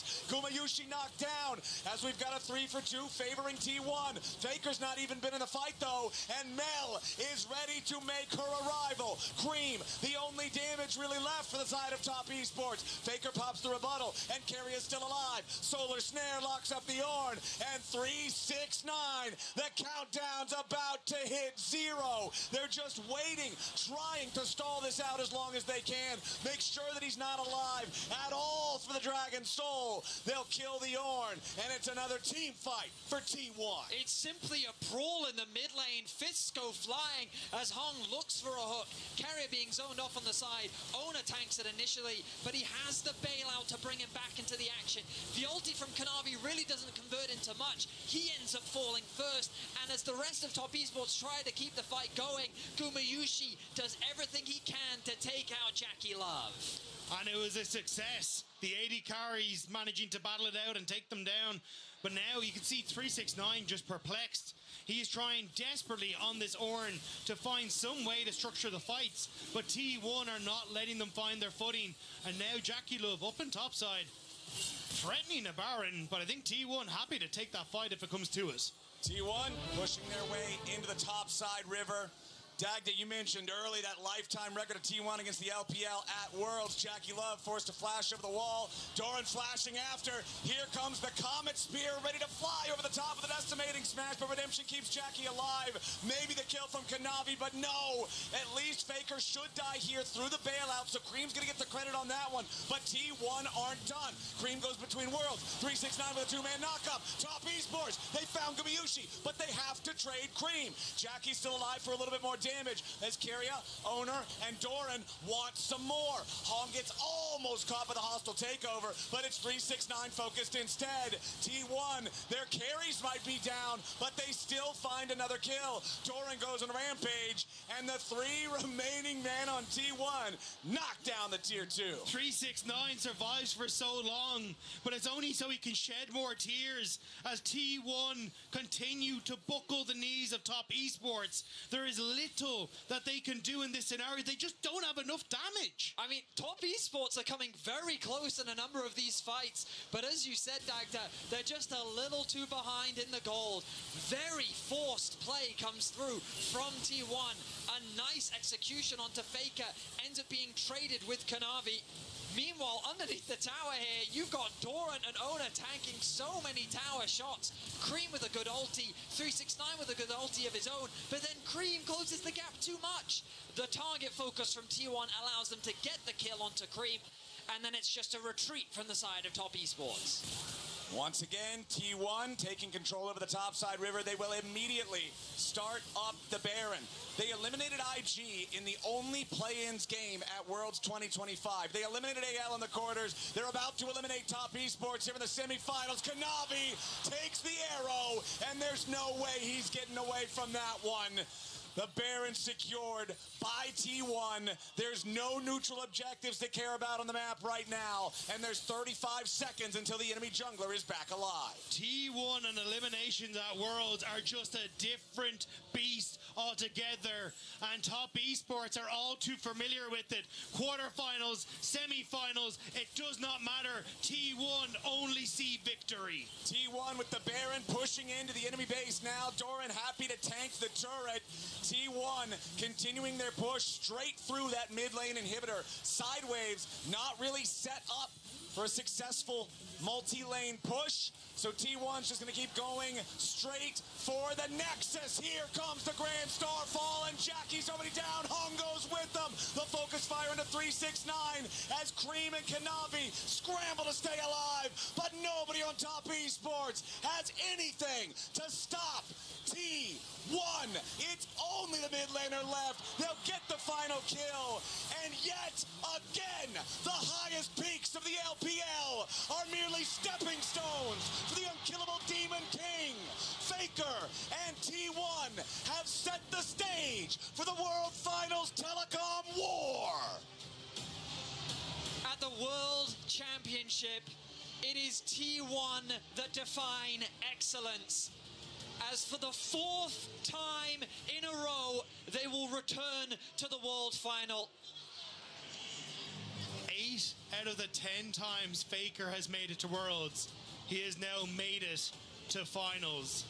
An 80% appearance rate is absurd at this level of competition, but he continues to show up year after year after year. Incredible showing from T1 heading to the finals yet again. And now it's time for us to go ahead and toss this one back to our analysts.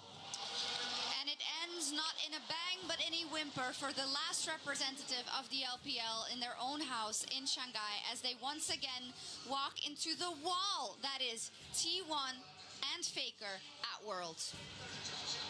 And it's just another notch for T1, and it really hammers home again that we are in the I don't know how many era of T1. I mean, standing ovation. Standing ovation. What a series. Yeah. For him, right? I mean, it wasn't much of a series, but great for T1. And I think the big difference, like in terms of like actual analysis of this series, came from nullifying Kanavi in the jungle, right? Because you saw whenever TES were trying to make plays, T1 was there stymieing them at every turn. I mean, I just think it's another incredible performance from T1. You just can't say enough. 4 straight World Finals. Yeah, ridiculous. 8 out of 10 times Faker has made World Finals when he goes. He's now going for his 6th World Championship. It is just unmatched. It will never be matched. He's so far beyond the game to me that he is just one of the most dominant people in sport, period, ever. Yeah, and we were talking about it just here before, right? It is such a long career, and you've had to come up with monikers for him over and over. It was the young upstart that won Worlds, that was the start of a dynasty. It was the T1 dynasty with the back-to-back victories. It was the unkillable Demon King. It was the captain that led his team when the rest of his team fell short. It was the other way around when the rest of his team stood in for him and made him shine as well, into now this narrative that was slumbering already with beating the LPL, but in the last couple of years, specifically in 2023, going through that bracket, showing that the LPL was no match for him at Worlds, and that he does it again in this bracket today. And to me, it's now about the longevity. It's about the fact that he has become the timeless one. You know, he is someone who just never is seeming to fade, is always able to maintain that level. And it's just a beautiful thing to see. Yeah, I mean, I think I'm glad you brought up in sport, because I feel like we were just having this conversation walking down the street the other day where we were like, who is the Faker of, like, bleh? There is no Faker of any other traditional sport that we could think of. Like, we started with esports, we moved to traditional sports, nothing really came to mind off the rip. And that just shows how dominant he is. And the most impressive thing is something you brought up. There you go. At the beginning of the day was how many times he's had to reinvent himself to stay relevant, with this Mel pick kind of coming out of nowhere. But I want to draw up past Faker, right? Because obviously everything will always gravitate towards him, but we also need to be... The last time that T1 was in the World Finals was 2021. It was EDG versus DK.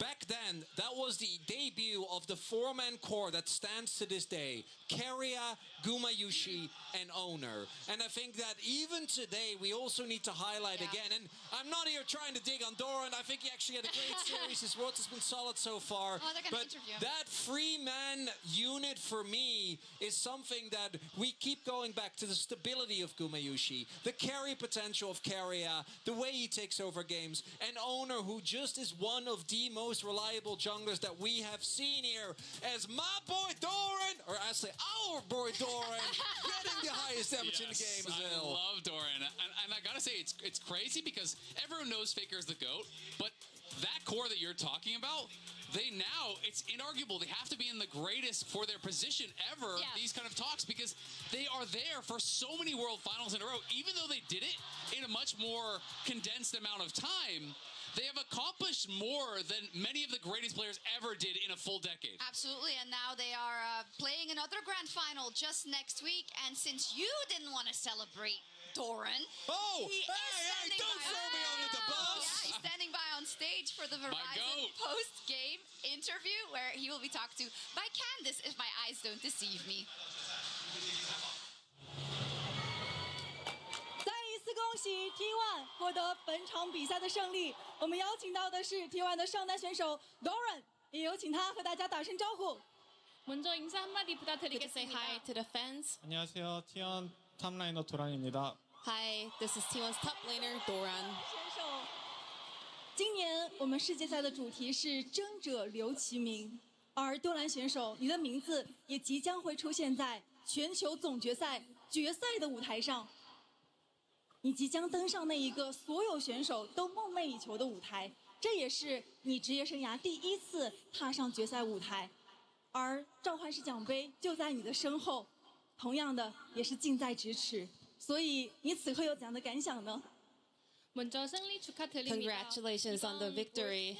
This year's World's theme was Name Etched in Battle, and this is also your very first World's Finals of your career. With the championship trophy now so close, what kind of feelings do you have at this moment? 입장하면서 트로피를 봤는데 너무 가슴이 벅찼고 꼭 저거를 갖고 싶다라는 마음이 많이 들어서 오늘 열심히 했던 것 같습니다. When I was making my way to the stage, I was able to see the trophy, the Summoner's Cup, and I really want to have that in my hands. That made me want to play even better, even harder today. 但是在今天的这一场比赛当中，当队伍需要的时候，你依旧会拿出自信的战士类的英雄。所以，当你拿出不同类型英雄的时候，会有怎样不同的心态呢？ In previous matches, Doran, you are often playing tank champions, but today, when the team needed it, you brought out the bruiser champions. How different does it feel to play these different types of champions? What kind of mindset do you switch back and forth? 메타라고 생각했기 때문이고 또 상황에 따라 필요한 챔프들 언제든지 다 꺼낼 수 있다고 생각해서 마음가짐은 카미 같은 경우에는 탱커와는 다르게 좀 상황을 만들어줘야겠다는 마인드로 임했던 것 같습니다. I've been playing a lot of champions because it is the tank champion meta on the top lane, but I'm always ready to play different type of champions when the situation needs me to play different kind of champions. The mindset that I had when I was playing Camille, I was like, unlike other tank champions, I should be able to set things up for my team as well. 两种英雄都发挥得非常的好。我还记得你在刚刚加入 T1 的时候，曾经在直播当中说，一切就好像是梦一样。现在我坐在了 T1 的基地当中，而你也未曾辜负这一份机遇。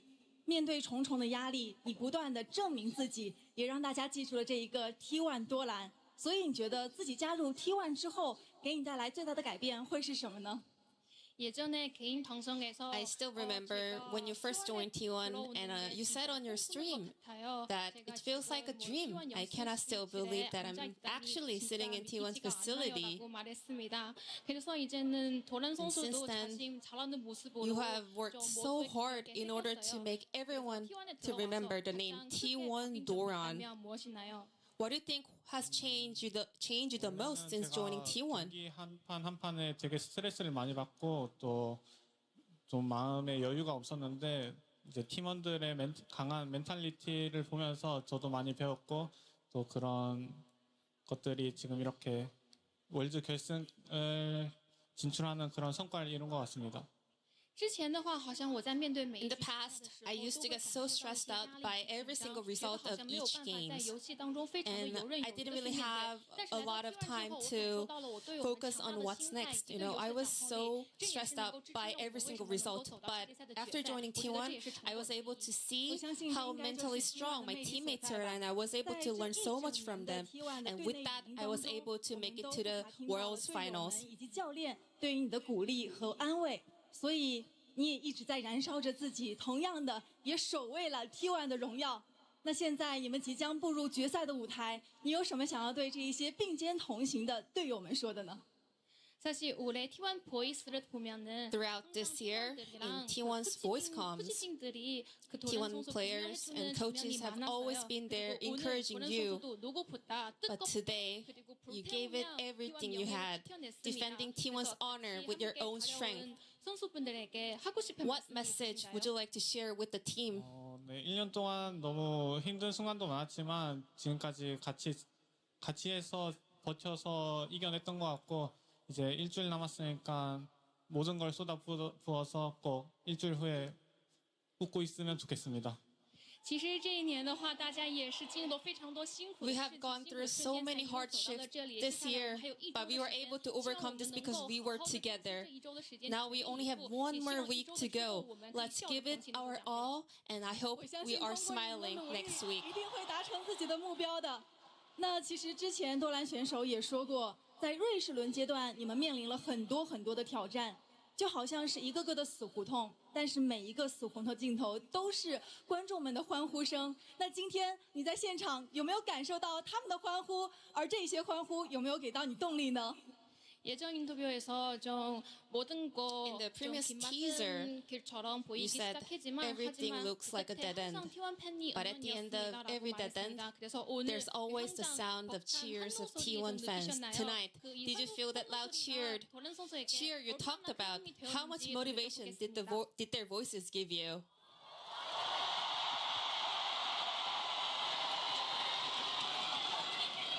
네, 이렇게 타국에서 또 큰 경기장에서 좋은 경기 할 수 있는 게 너무 큰 행운이라고 생각하고 또 항상 팬분들의 응원 덕분에 지치지 않고 잘 달려갈 수 있는 것 같습니다. 감사합니다. 其实能在 I am very, very lucky to be able to perform on such a big stage, also abroad. It's all thanks to this energy, the cheer, the support coming from the fans. You guys make me keep going. Thank you very much. 以及 T1，恭喜他们！各位召唤师们，就让我们成都再见。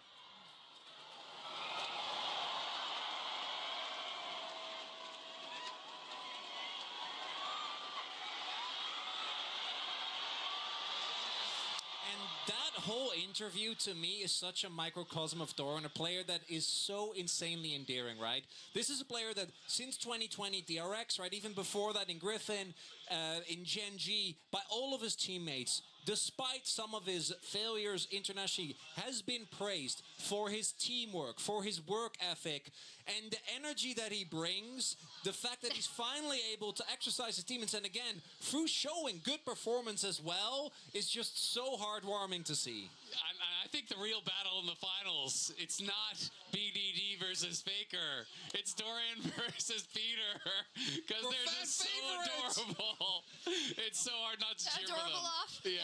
Love it. A battle for everyone's heart. I think the big thing for me is Dorian has tried so much on so many other teams. And I remember he kind of reiterated in this interview, but that MSI interview he did on stage when he was like, yeah, I just saw how not only the mental resilience of his teammates, but also just everyone was here to help me, right? Whatever I needed, they helped me prepare for these games. I feel like I'm a lot more mentally prepared too, thanks to the staff and people who are here to help me out. And I thought that was great because, you know, like now he's getting a lot of great support and he's in the World's Final. All he needed was a team that was as crazy as his. And you know, as far as teammates go, T1 is a good team to have that. In that last game, they were playing solo queue. It was crazy. Zale, we have one more thing to do. We do. And the Oppo player of the series for today, none other than the GOAT himself, my boy Faker. It all comes back to the prediction. I mean, he crushed it. I think there honestly could have been a number of different players who did get it because a lot of T1 members were stepping up. But when I think especially back to this game one, he absorbed all the pressure. He was crushing through the game. Game two was very active on the Galio. I think it's just another stellar performance in a line of so many. Yeah, and I love how, again, we talk about how he keeps reinventing himself, bringing out this Mel pick now 2 series in a row against Anyone's Legend and Top Esports has been, I don't think it's necessarily decided games, but it's yet another pick he's added to his arsenal to prepare for some of these LPL drafts. That's why he's still dragging bans towards his Azir, which obviously cannot be given to him. And I want to highlight what you were saying as well. Faker is obviously the core, but we had standout performances from Guma. We had Orin, a donor. A donor. Yeah, I'm going to put them on Azir. The donor combo. And owner in the final game. It's the donor combo. Yeah, Two of they're which donor now. We had Keria, whose Nico game, I think, was his personal standout. Right? We had Guma on Kai'Sa, which has been such a big issue He was for him. schmoovin'. It is just the entirety of T1 coming together for yet another Worlds. It's crazy. It's crazy. Really, I mean, we're going to see Faker and Owner at the top of their game versus Cuz and BDC. And I just wanted to make a note. It took LPL teams, right, to give them the fight in the grand finals in 2023 and 2024. They couldn't do it. They couldn't beat Faker. In 2022, there was an upstart team called DRX who made the impossible happen in 5 games.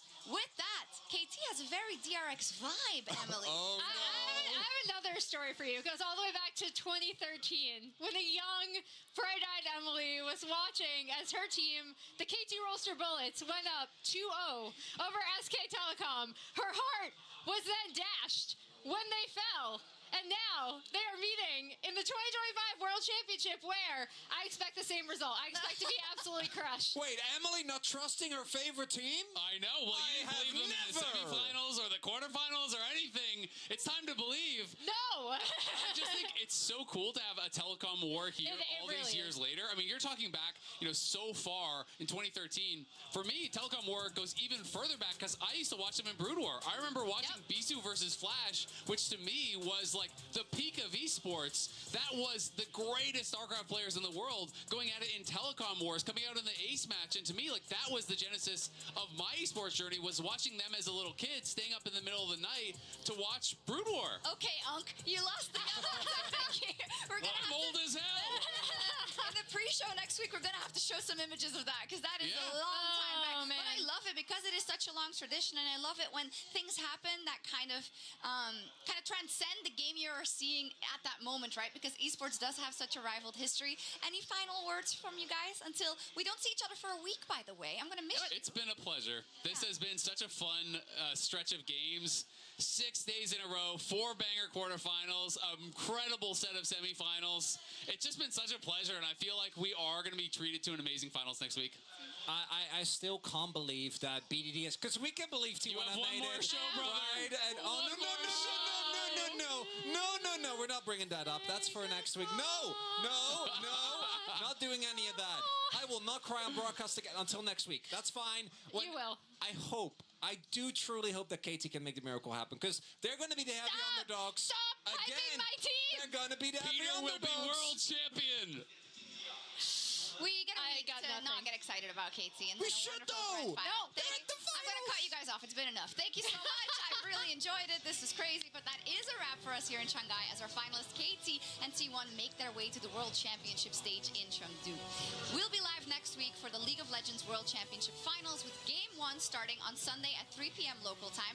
That's 8 a.m. CET or 11 p.m. the previous glorious night for those watching from across the international dateline on the West Coast, and the pre-show will start an hour before that. But if you're looking for more League of Legends right now, in just a few hours, the EMEA Masters Summer Finals is live from the Paris Games Week, starting at 7 p.m. in Paris, 10 a.m. Pacific. We have KC Blue and Los Heretics who will compete for the crown, and to lock the last spot at LEC Versus, the all-new winter format coming to the LEC in 2026. With that, here's Max with more on what's to expect from LEC Versus. Bye-bye! Bye! Hey LEC fans, I'm Max, Director for League of Legends Esports in EMEA. And I'm here to walk you through some of the big changes coming to the 2026 LEC season. The biggest change for next year? We're saying goodbye to the winter split. And hello to LEC Versus, the EMEA Invitational. Kicking off in January, LEC Versus will bring together the 10 LEC teams you know and love. And to make things even more exciting, 2 ERL teams will join the mix. The EMEA Masters Summer Champions and the best performing team across the 2025 EMEA Masters season. And yes, you guessed it, the latter is Los Ratones. Both invited ERL teams will compete exclusively in LEC Versus, neither in the LEC Spring nor in the Summer Split. It's a one-time shot to show what they've got on the big stage, and we cannot wait to see how they stack up. And the champions will lift a brand new trophy and qualify to represent EMEA at first stand. It's shaping up to be an incredible year for League of Legends esports in EMEA. In the meantime, enjoy Worlds and EMEA Masters, and we'll see you soon.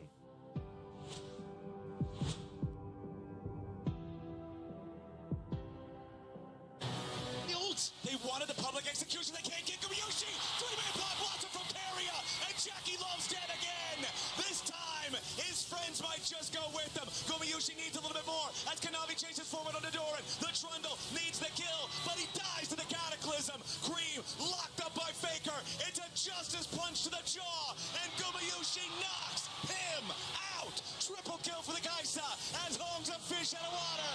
And T1 get an ace. Faker and T1 have set the stage for the World Finals Telecom War.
Cuz is currently sitting on the biggest individual lead we have in the game.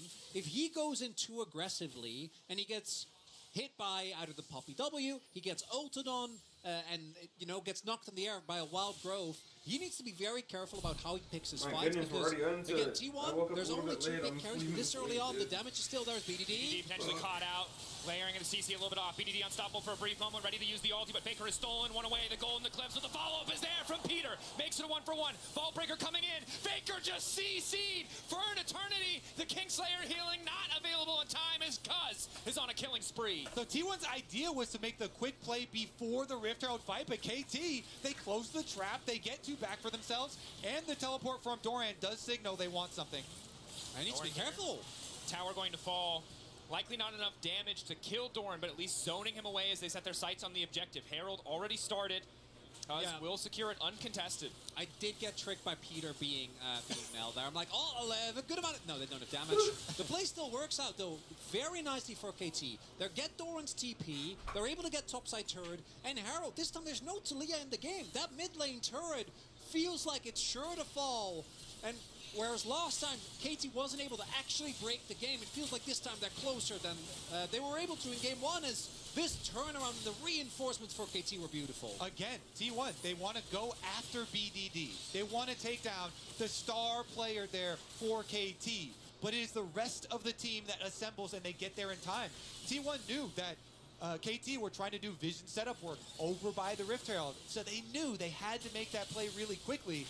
But being unable to do so means that not only do they lose the extra kill, but they also lost the objective. So now Rift Herald Eyeball in Cuz's inventory will allow KT to really press this lead. That thing basically is going to guarantee you another tower, and they can truly open up this gold lead.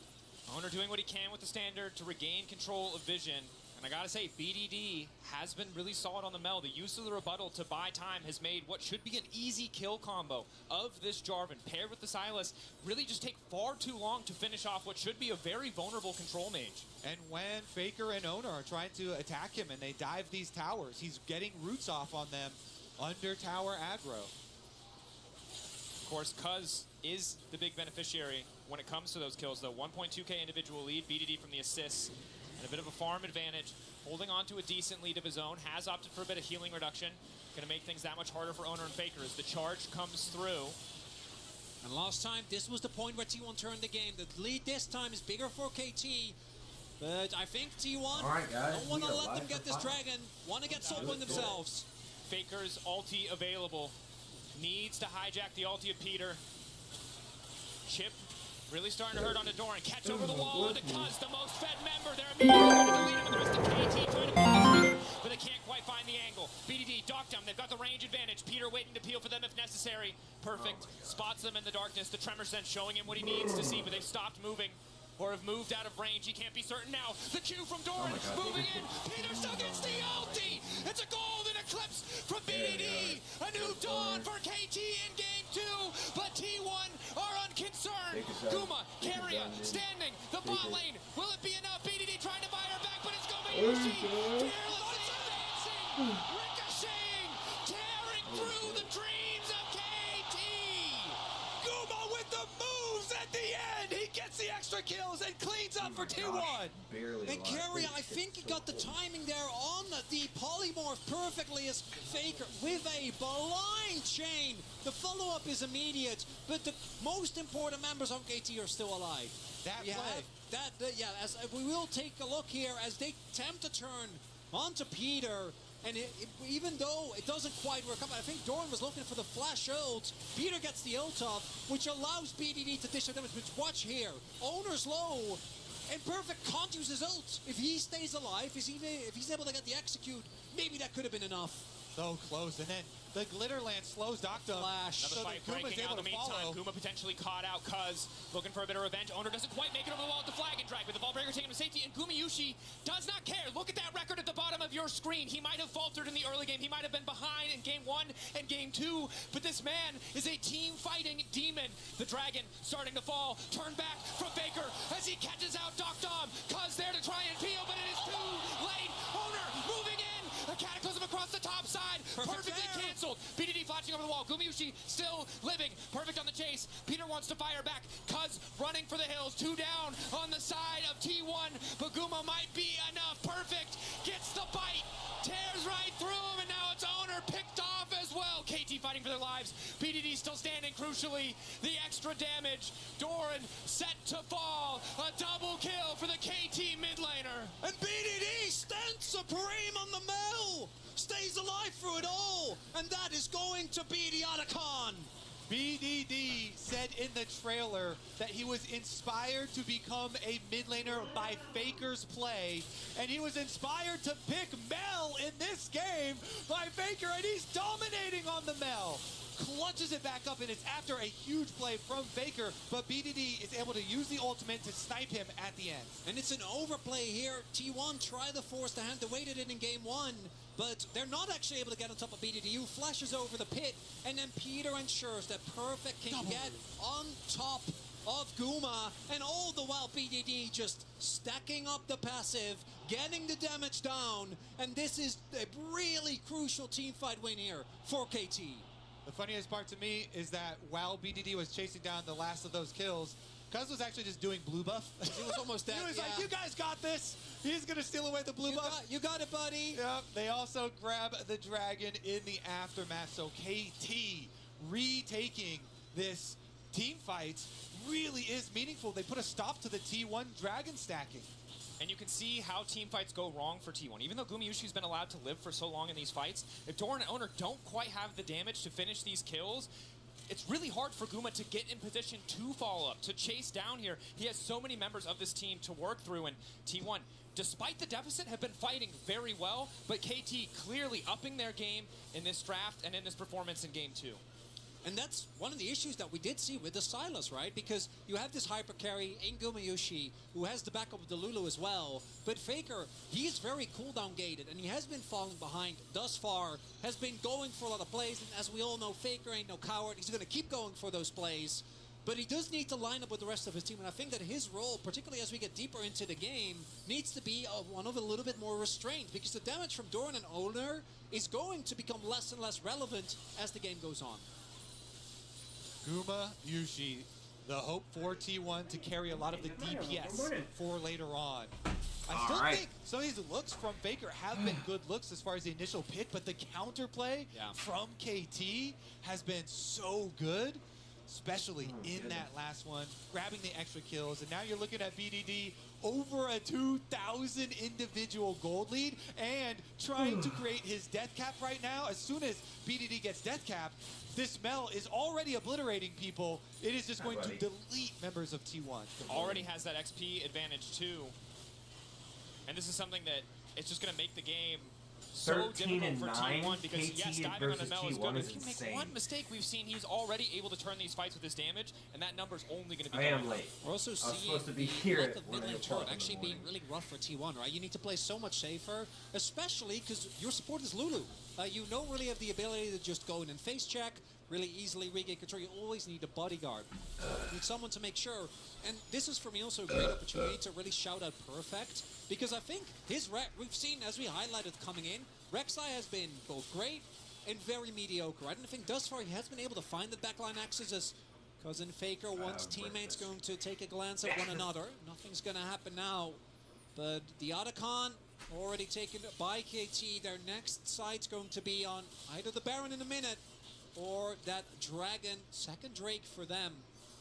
Coming up in about 2 minutes. Neither side at Soul Point quite yet, although T1 certainly would love to be set up for it, especially with that Sivir just continuing to scale. How durable those team members can become, but Baron, more important, 43 seconds, Perfect trying to push in this wave. A lot of damage to finish that tower up, and now makes it pretty easy. It's just such a goofy chain. It is. You want a fist fight, he just tunnels away. I just hope that Jungle Rek'Sai doesn't get nerfed for all this top lane Rek'Sai. This is what you have to accept. That was from the pros. It's collateral damage, Be happy that she's played, okay? Having a great time, tunneling away, getting the turrets. That's how Kobe felt about Volibear, and then look what they did to Volibear. It got nerfed. You want to talk about it? I do not.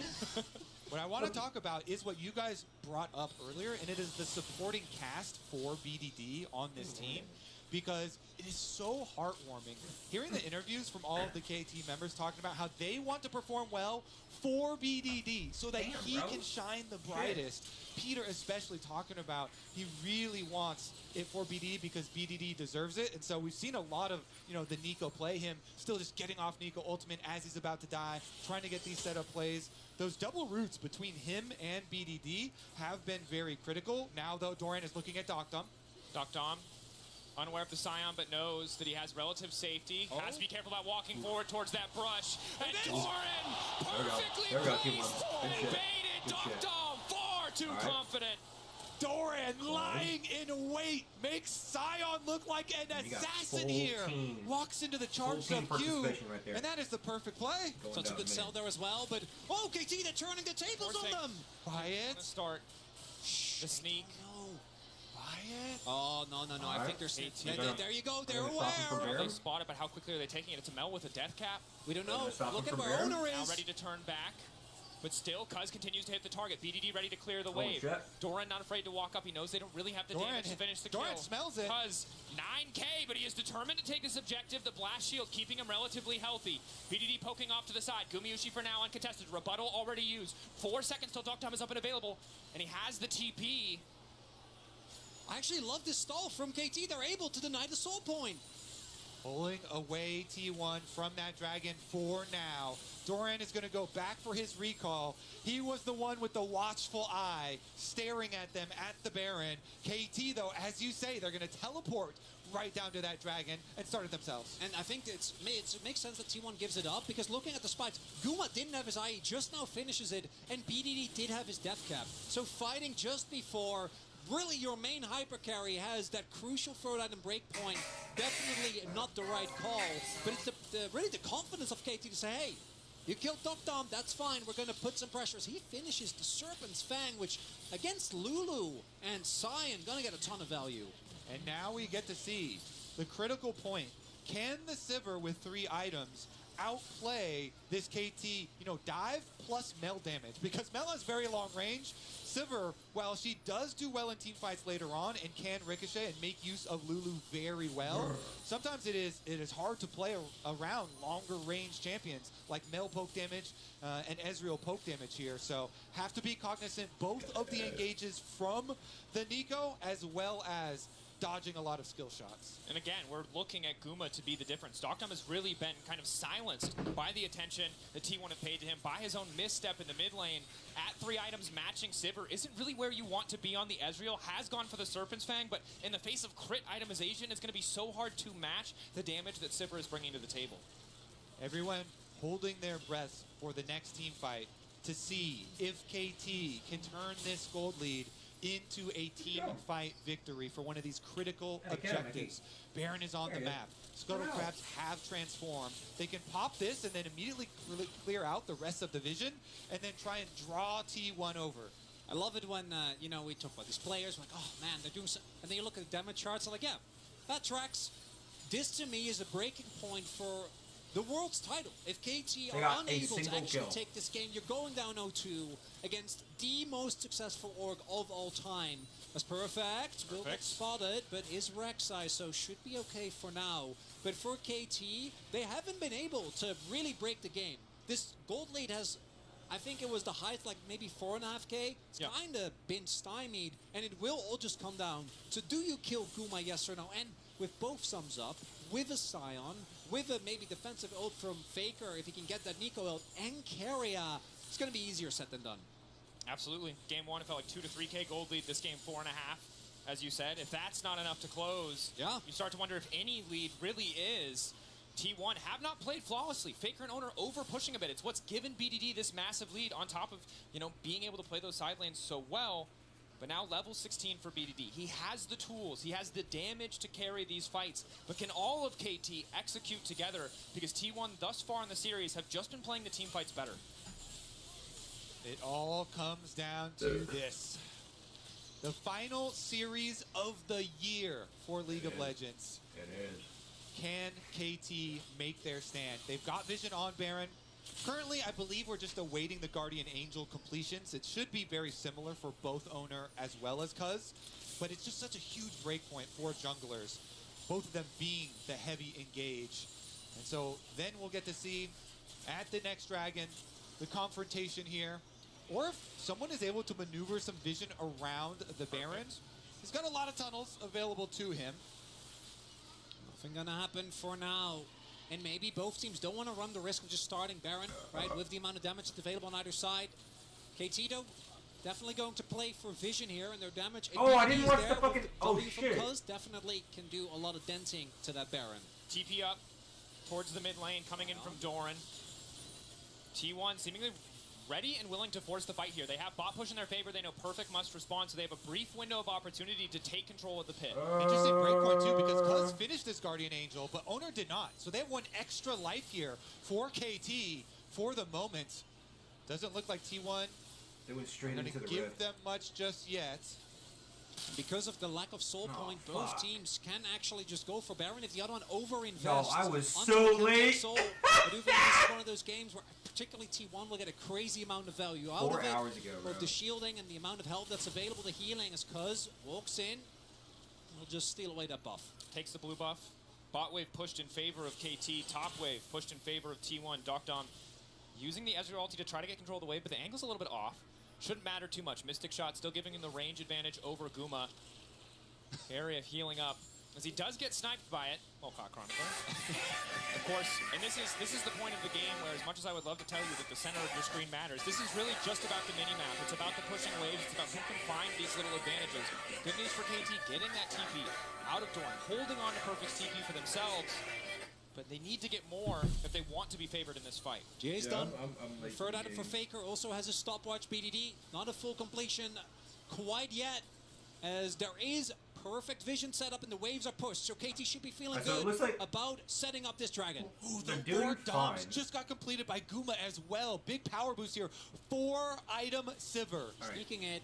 Oh, they're calling the 1v1. bluff. There was a They 4 know. stack. Full committing. So T1 it's now turning to 43 Baron. They don't over want to there, risk the yep. contest here. Owner starting the objective. So they're trying to get As you Baron. get into the fight, keep your eyes on the key carries. Guma They're and really, BDD. really, If really, either really, one really, falls, really their trying to team get very Baron. likely to win the fight. Interrupt there. The Baron not very quick. Chemtech Drake down. Soul point there. Might just come down to the 50 43. because on the Owner- way, T1 no. Okay, tried to make the Baron's getting counterplay, but walk his away health back. empty-handed. The poke damage is really good from KT. The double range advantage we talk about with Ezreal. With the Mel here, finding a lot of success. So we're 32 minutes into the second And round. KT just called their which bluff. is They're like, insane. normal teams, they see T1 start Baron, like, okay, we have to, because you know they'll the commit. separation But between KT, both cognizant teams of the is amount of pretty damage that stark. T1 I mean, has, 13 and it's with, simply not enough. 3.5 Is almost the soul gold point difference. of this Chemtech soul now secured for 3.2. KT? Really double Okay, value so it out of looks that like- because not it only do looks they like call they might be T1's catching bluff, up, though. Perfect also able to get some KT pressure now Perfect is on the getting- opposite side of the map. And this is the map play that we saw from KT in the early game of Game 1, but was sorely lacking in the later stages. That said, T1 constantly on the hunt, waiting, looking for these angles. If KT make one tiny mistake, they're looking to pounce. T1 now looking to pounce. Knocked him in the river, but he is Ezreal. Knocked on. Pass over the wall. Peter looking to make a play. Lockdown on to Faker, looking to turn it back. Root is connected as well. Faker's been caught. Buys a brief moment with the Seekers. The rest of T1 retreating. Perfect buys the full space. And the tunnel Kill on him, the Perfect. wall. It's a heist. He buys the time to take Faker down. KT Doran Perfect with an literally extended smash. tried Peter to on just. the chase. They'll Oh only my connect god. on Okay, the okay, one, okay, But okay. it's enough to Team start the fight, fight team in fight, their team fight, favor. team fight. Gumayusi untouched, but Okay, he's there now goes also one. not able to do any damage. Cuz keeping it going. BDD. KT pushing into the jungle. Oh my of god, T1, I don't. zoning Here's them my thing. I away want from the Baron as 3P. they I want set the their fucking sights on that Red 3P. Bull Baron I power need play. it. They I win fucking the need critical to fight. figure They it fight out. Faker. They get the Bro. advantage. And Perfect is able to escape. Wait a second. BDD flash. Doran forced to flash back over the wall. Sidestep on the decimating smash. Peter there to cover. Guma can't push for anything else. Doran getting chunked Doran, down. no! That's the ulti to seal it. BDD Oh, goes okay, for okay, okay, Dog okay, okay, okay. Guma alone in the mid lane. Objective slowly Owner? falling. Owner zoned Owner on. Perfect is there with the all knockup. on Needs his to lock own. it down. Owner's not going to have a chance. KT, it Owner takes needs- some Owner time. needs some backup, but they bro. take down the Baron. In BDD. the last game, KT BDD went for a cuz. couple of team fights, they didn't go their way, and they didn't get to play the video game. 13. This They were time at it's restraint. 13. They just got They're 3 fucking waiting kills. patiently, find the opportunity that they needed. Crazy second as game. it is the This catch is of just the game Faker 2. that sets it all off. Exactly. The route into Vi combination gets his Zhonya's early. And then here, perfect at the back. This is one of the best changes they made to Rek'Sai. After using your ult, your W just goes on a 1 second cooldown, so you can then use Tunnel to escape. It adds so much more survivability to the champion. Being able to escape, and on the world stage, they show it. Then the rest of KT, after they took down Faker, they could push through for the chase. I love as well there because Look at his maybe, team. I think the rest of the T1 could have gone for play to try and save Faker. So that's if you're pushing for Peter KT's also team. holding the angle there.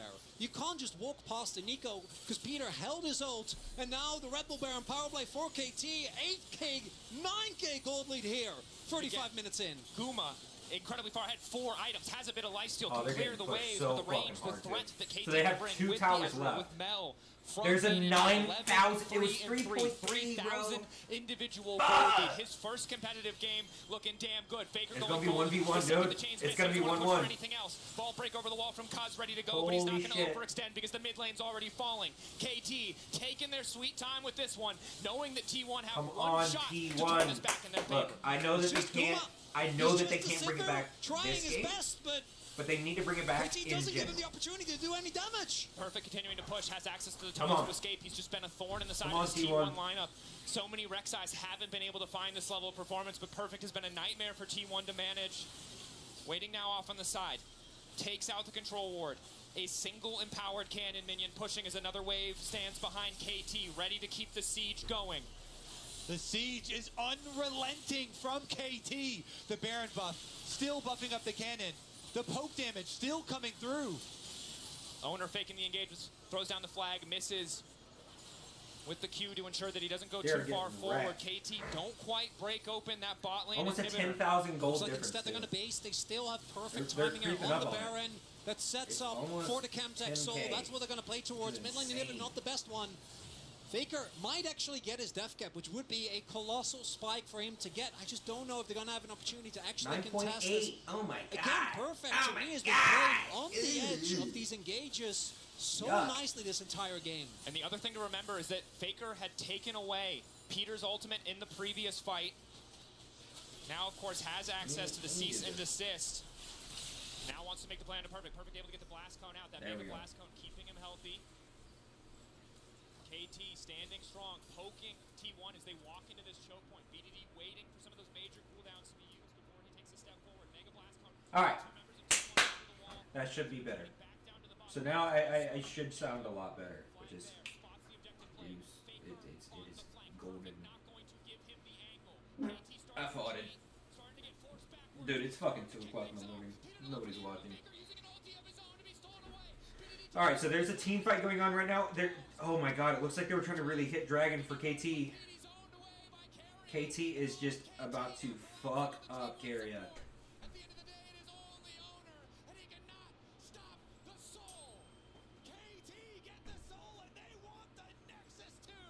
Perfect continues to push down. They've learned, they've adapted, they've stayed T1, you're cooked. T1 is cooked. They're done.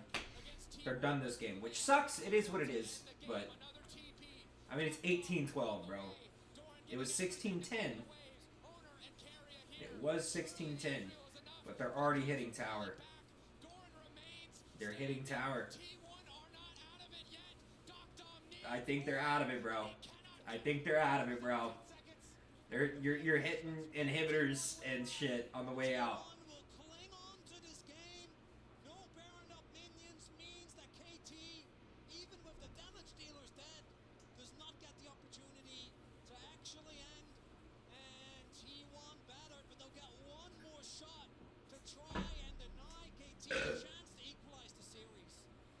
There's no equalization.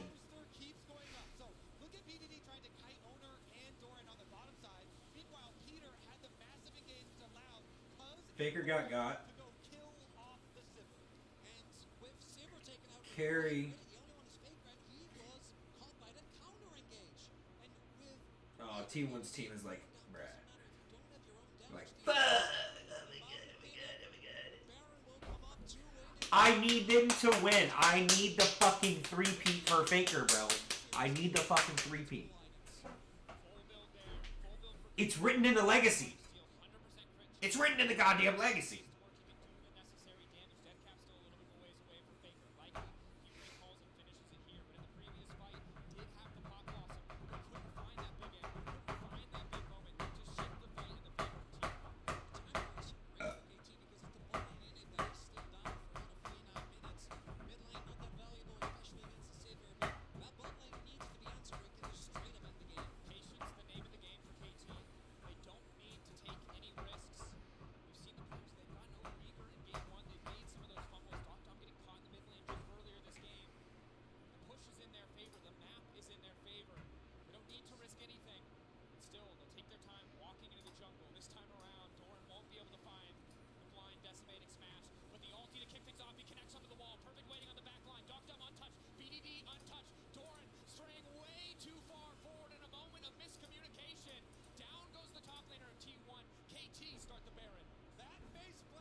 I told you this game.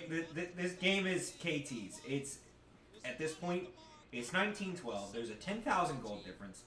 It's KT's. At this point, T1 just needs to cut the loss. It's 9 towers versus 3, bro. Like there's 3 towers left on T1's side.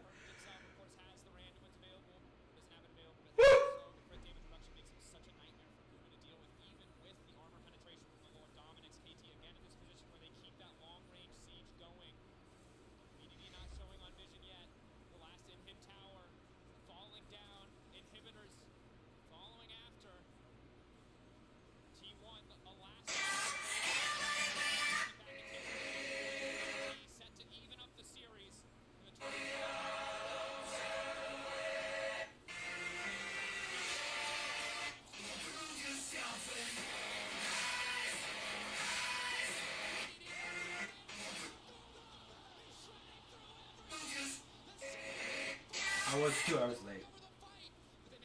I would have been up in time. But I was not up in time. I was sleeping. I was sleeping really, really good.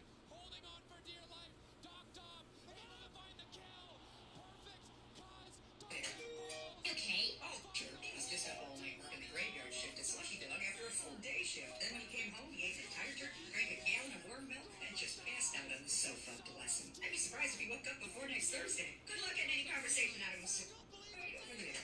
Is he okay? Oh, sure. He was just up all night working the graveyard shift at Slushy Dog after a full day shift. Then when he came home, he ate an entire turkey, drank a gallon of warm milk, and just passed out on the sofa. I told you. I knew that it was going to be fucking KT's. It's not surprising. Oh my god, look at that trophy. Oh my god, look at the jiggle! Do you see the jiggle? Brother would...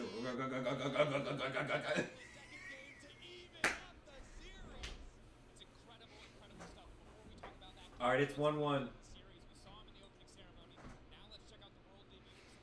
Alright, there's that. And then we're going to do this.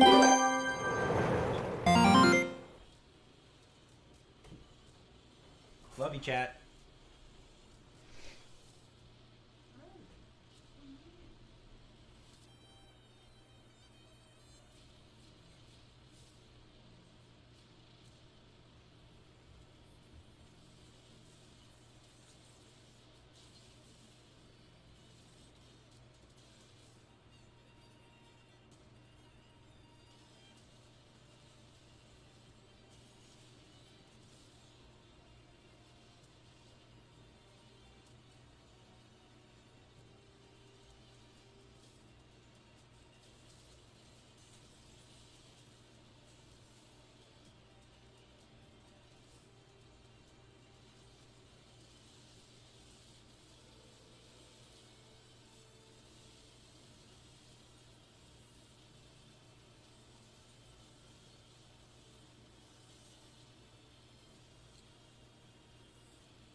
my boy.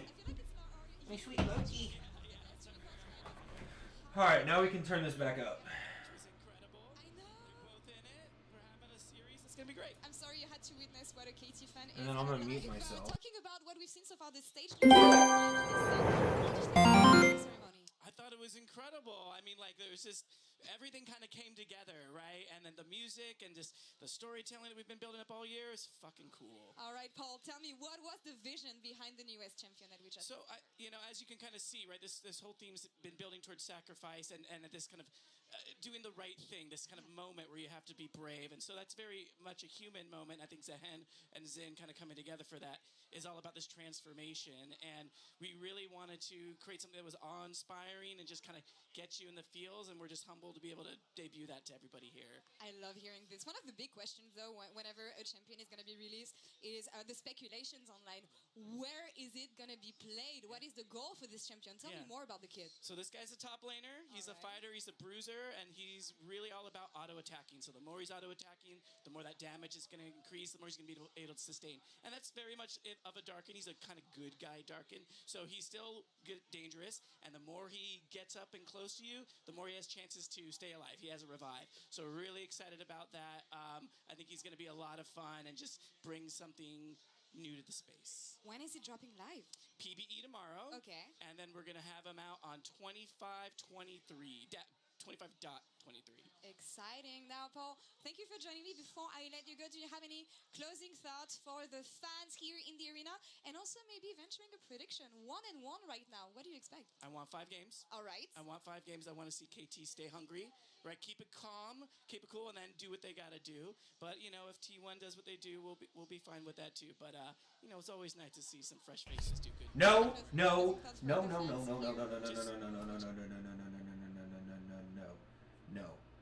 We want T1 to fucking win. That's who we want to fucking win. Alright? We, bless me. We want T1 to fucking win. If T1 wins, Faker gets his fucking 3-peat. Alright? You see this? You see this? This is a fucking W. He also gets his goddamn 3-peat. That's what we fucking want. Alright? Faker needs his 3-peat. Bro's approaching 30. Alright? Bro's probably actually 30. So, oh my god, I look like a fucking no-lifer. Holy shit. Faker needs his fucking 3-peat. Alright? If he gets his fucking 3-peat, he can retire. Alright? He has been working towards a 3-peat for a decade. He was in season, what was it, 4? I think is when he started. We're on season fucking, what is it, 15? Season 15? Brother, it's been a decade. So, he needs his goddamn 3-peat. Alright? Chat, I'm not kidding. He needs his fucking 3-peat. He needs everything that he can possibly get.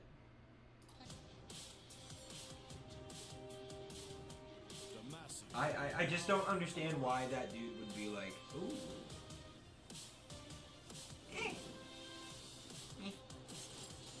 I could play a whole game of League in between this right now. Oh, it's Walk Red. Wow. Chat, I could be gambling too.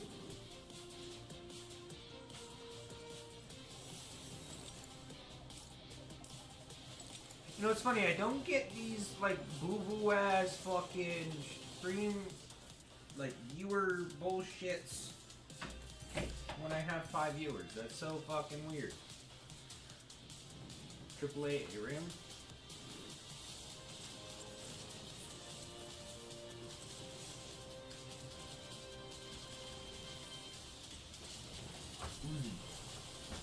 Ming Kaiser? Alright, that's Yasuo. Where's Ludwig, dude? I thought Lud was a huge Twitch streamer, dude. If I was to make a A huge League of Legends guy. I thought he was a huge league guy. Something feels wrong. If you were at home, Secret Lab, if you're watching this, please send me a fucking chair. I want a Secret Lab chair. So bad. I'm dealing with a Diablo. Actually, Diablo's fucking nice, I'm not gonna lie. I've got a Diablo.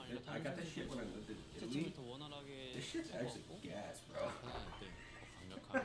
It's so comfy. Dude, I've fallen asleep in this chair.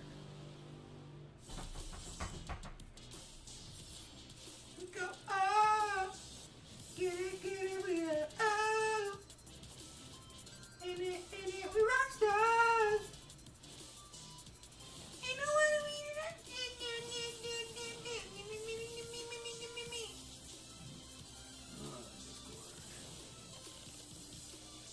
Let's see if we can do the week.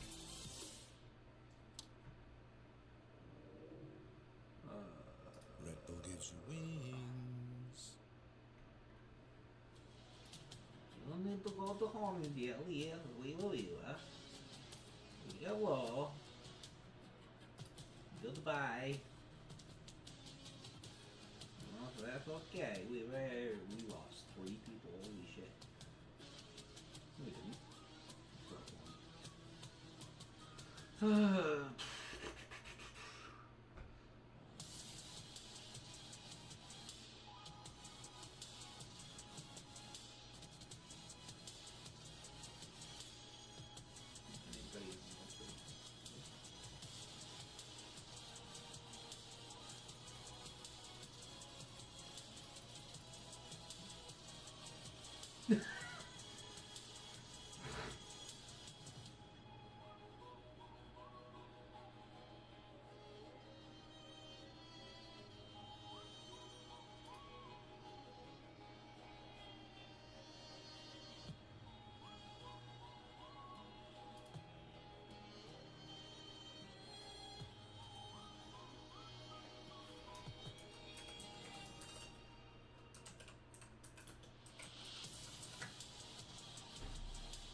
I mean, there's 30 seconds left.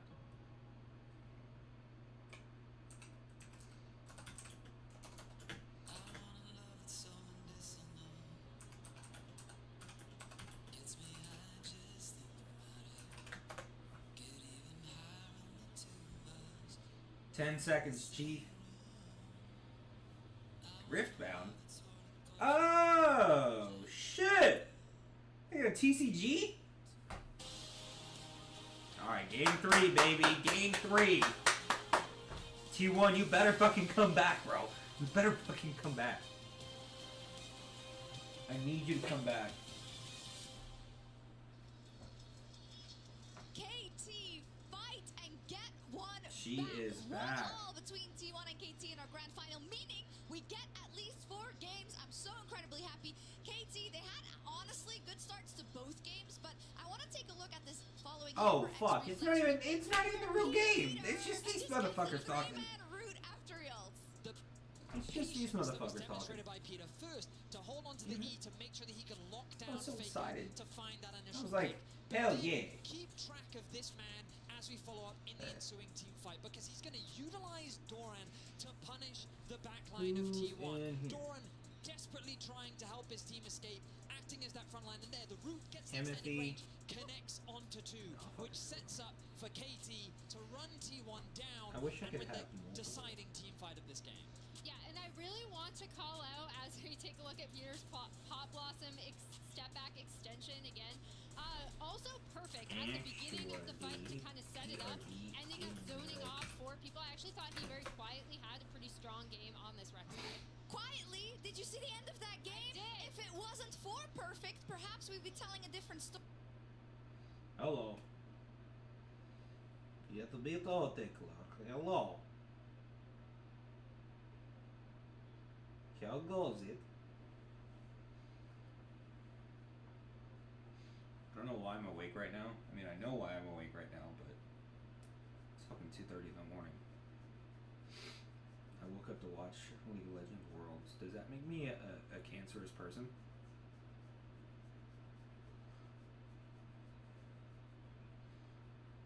If it makes it better, I'm streaming.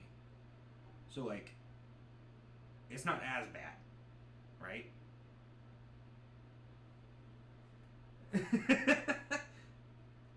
Sure, bud. Sure.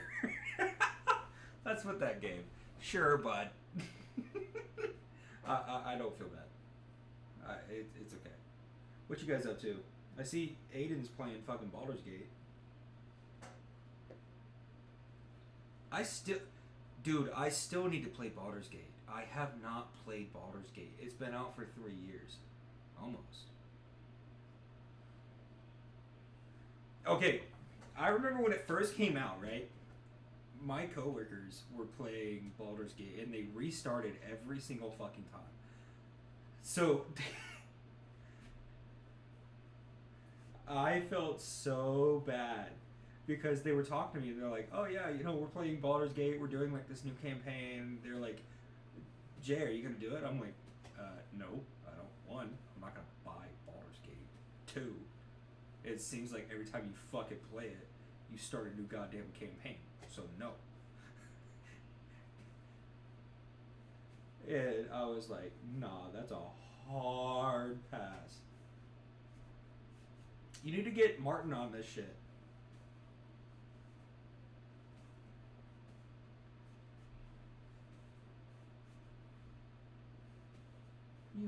Why the fuck is your name Aiden, Martin? I thought you sounded like Martin, you piece of shit. Yeah, okay, don't say my goddamn last name. I'm on stream, you piece of shit. I'll kill you.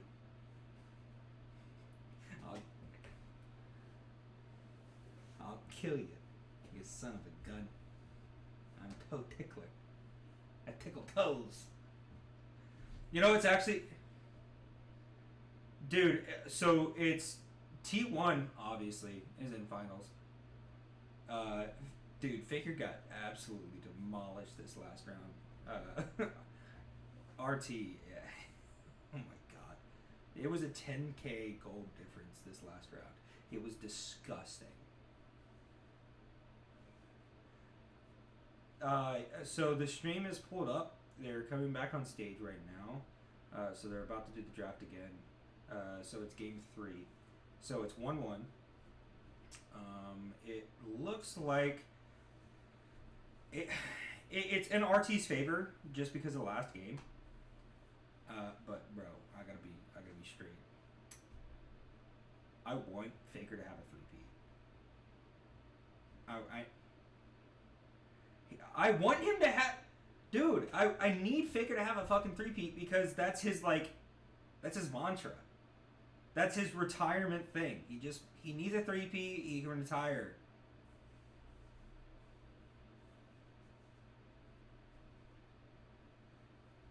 Is that Bill Will? Bro, Bill Will! Congratulations on making tech, by the way. Bro, how's Alaska? You still hating that shit? Or are you loving it?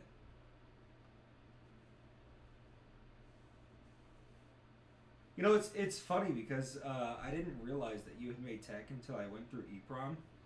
And then I was like, oh fuck, I see Bill Will. I was like, oh fuck, I know that dude. Also,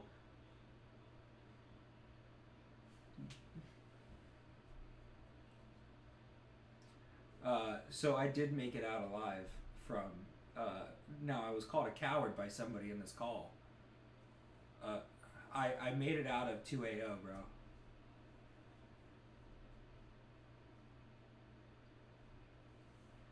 my god.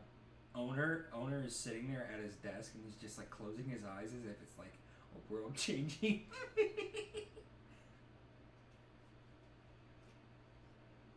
Dude, I'm so glad. Being a UTM is so much better than fucking avionics, bro. I fucking hated avionics. I saw you and Holt are together again. He's in the same passcode. Oh, well, I mean, he's a master select, so they're gonna steal him for production.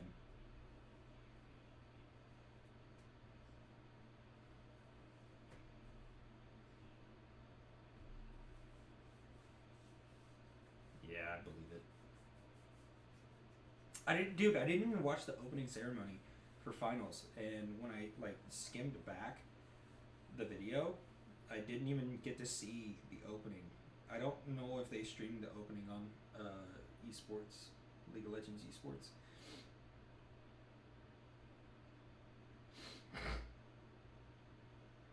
Oh my god, dude, the series bans are insane. They banned Wukong for jungle. Let's see, who else? Spider motherfucker. Who's Spider motherfucker?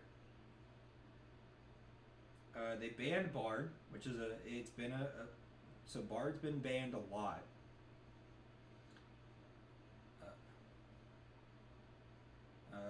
Let's see, Aphelios has been banned.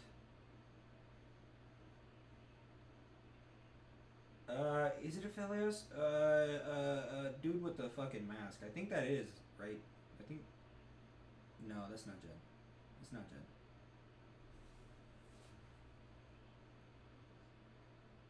The gold. Ah, shit! Hi, Mason. Sorry. My buddy... It's not. It's a longer name.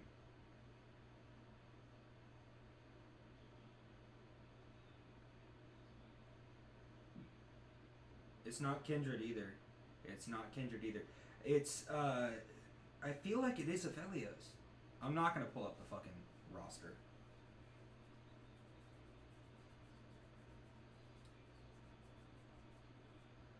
Oh my gosh. Okay. So they're going, I feel like I know his name, but I'm gonna sound super fucking retarded. The dude that goes in the helicopter, he's got a big ass mustache. Yeah, so Corki is mid. They just chose Corki mid. They just chose, fuck, what is that dude's name? He always has a fucking cigar in his mouth. So he's jungle.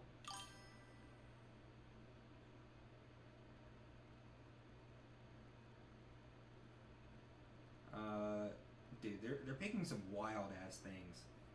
I'm not gonna lie. Faker is obviously Faker's mid. No, he's playing Crocodile motherfucker. Yeah.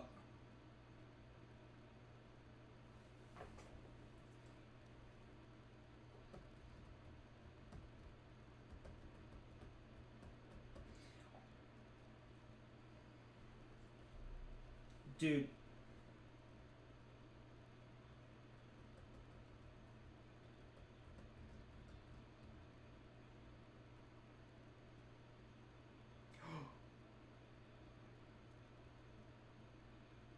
Okay, so Faker went mid, which is odd because I thought that he would play top, right? But they also banned his one champ who goes top. They banned Galio. And last year for Worlds, Galio was absolutely OP. Because Faker came in absolutely screaming with Galio last year. Holy shiznit. They banned Zuri, So T1 bans Zuri. I don't know. Well, it's patch 25.20,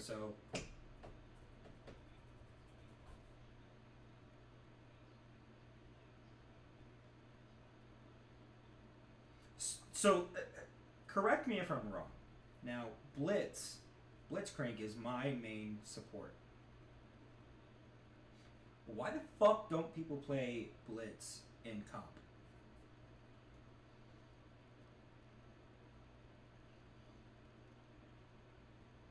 But that grab is absolutely awesome.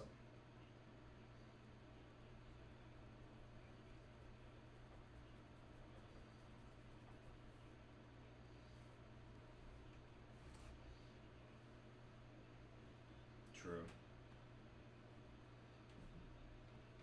But is Pyke a good support? Pyke is like a mid laner. Really?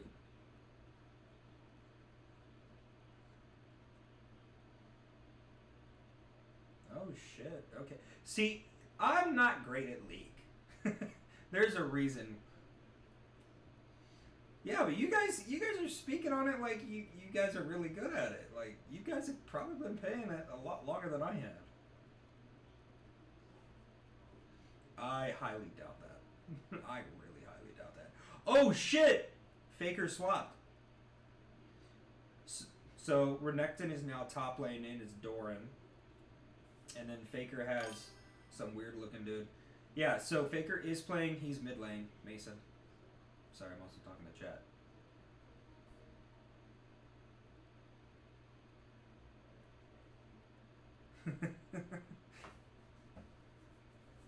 Mason's actually one of he's probably one of my best viewers. He always tunes in, and I love Mason. He goes to the gym a lot too. Oh, he's also in Navy ROTC. I tried to convert him over into Usafa ROTC. He won't do it though. He's already locked in. I told him, who wants to be on a boat, dude? Who the fuck wants to live their life on a boat? I couldn't do it. I couldn't fucking do it. Mason's gonna be our CO, dude. He's gonna be he's gonna be above me at some point, and I'm not gonna be happy. I'm gonna be like Colonel Mason, or what do they call it? Commanders? Some shit like that. Alright, they're in game now.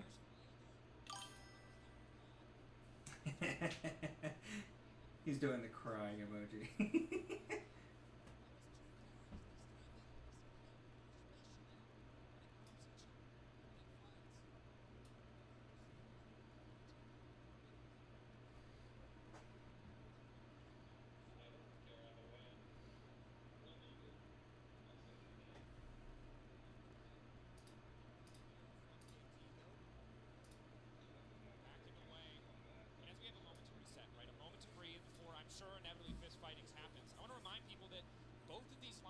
So what's been up with you guys? Despite the fact that they are in the World Finals, it has not been smooth sailing for either team. Puma, of course, I said, so what's been up with you guys? Bill Will's in fucking Alaska, hating his life. It's bright about there's light about half the year, and then it's dark the rest. There was a lot of hype behind Wei coming in after basically doing the Challengers equivalent of Golden Roading. Sorry, buddy. It happens to be that way. No, I'm just kidding. I'm kidding. It fucking sucks. I was talking about that shit at work this past.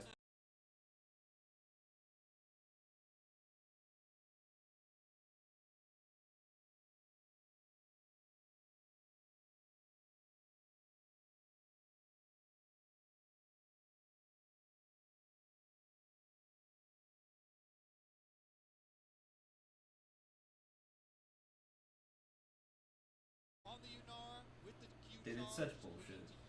It is what it is. Also, why the fuck are you guys awake right now? It is 1:42 for you guys. Actually, no, it's 2:42, isn't it? 12. Relatively even. BDD, of course, can do a lot of damage in those short trades. It's it's just Alaska. Multiple pushing lanes here for Team No, because there's Hawaii. And then Owner has Viego into Mundo. That's island time. Looking to see if he can actually make use of these pushing lanes and go try and punish. Because he's probably going to bounce back to the safer Scuttle Crab. Faker's actually been doing really good job against Peter. Just going to be a trade. Initial knockup, but potentially a bit over-eager from Peter. Again, Alistair passive a decent amount of healing, and they are up a sum, but have to be careful about trading his life like that. Still with the heal. Does look for a dive. We'll see. I'm over here just... Spot him out if he Dude, the only reason I'm awake is because I was like, I gotta do this finals. I gotta watch finals, and I'm just trying to watch it. We'll get back for that Scuttle Crab trade that you're looking for on For Mundo. what? Oh, really? Down here will be known, so they're going to surmise that it's just normal clears for both. He just got in, too. Draw attention. It's actually early laning phase for Faker has been really, really solid. Actually able to dodge most of these swears. I do miss the OG, like, our group in Aviano. It was great. Will got moved, which kind of sucked buns, because I know that you guys used to, like, legit just chill. I also miss going downstairs and playing fucking ping pong. The thing that really put a sour taste... Bro, you know what put a sour taste in my fucking mouth? You remember Eric? Tam? You were there for Tam. We also should talk about is that as Mundo, you always want to try and activate your ult as low as possible, right? That's when you get the most value. Probably not. But That motherfucker gave me an LOR 3 days before I left. health damage that Viego does, but just the It was not funny. I was ready for hands, bro. I don't think you understand. I know. We all went and grabbed food right before I left, and I was just bitching. Otherwise, needs to be very careful. Yeah, Mundo oftentimes looking for farms, and sometimes that can be hard if you have multiple lanes getting pushed in. All right, so they're 5 minutes into the second or third game.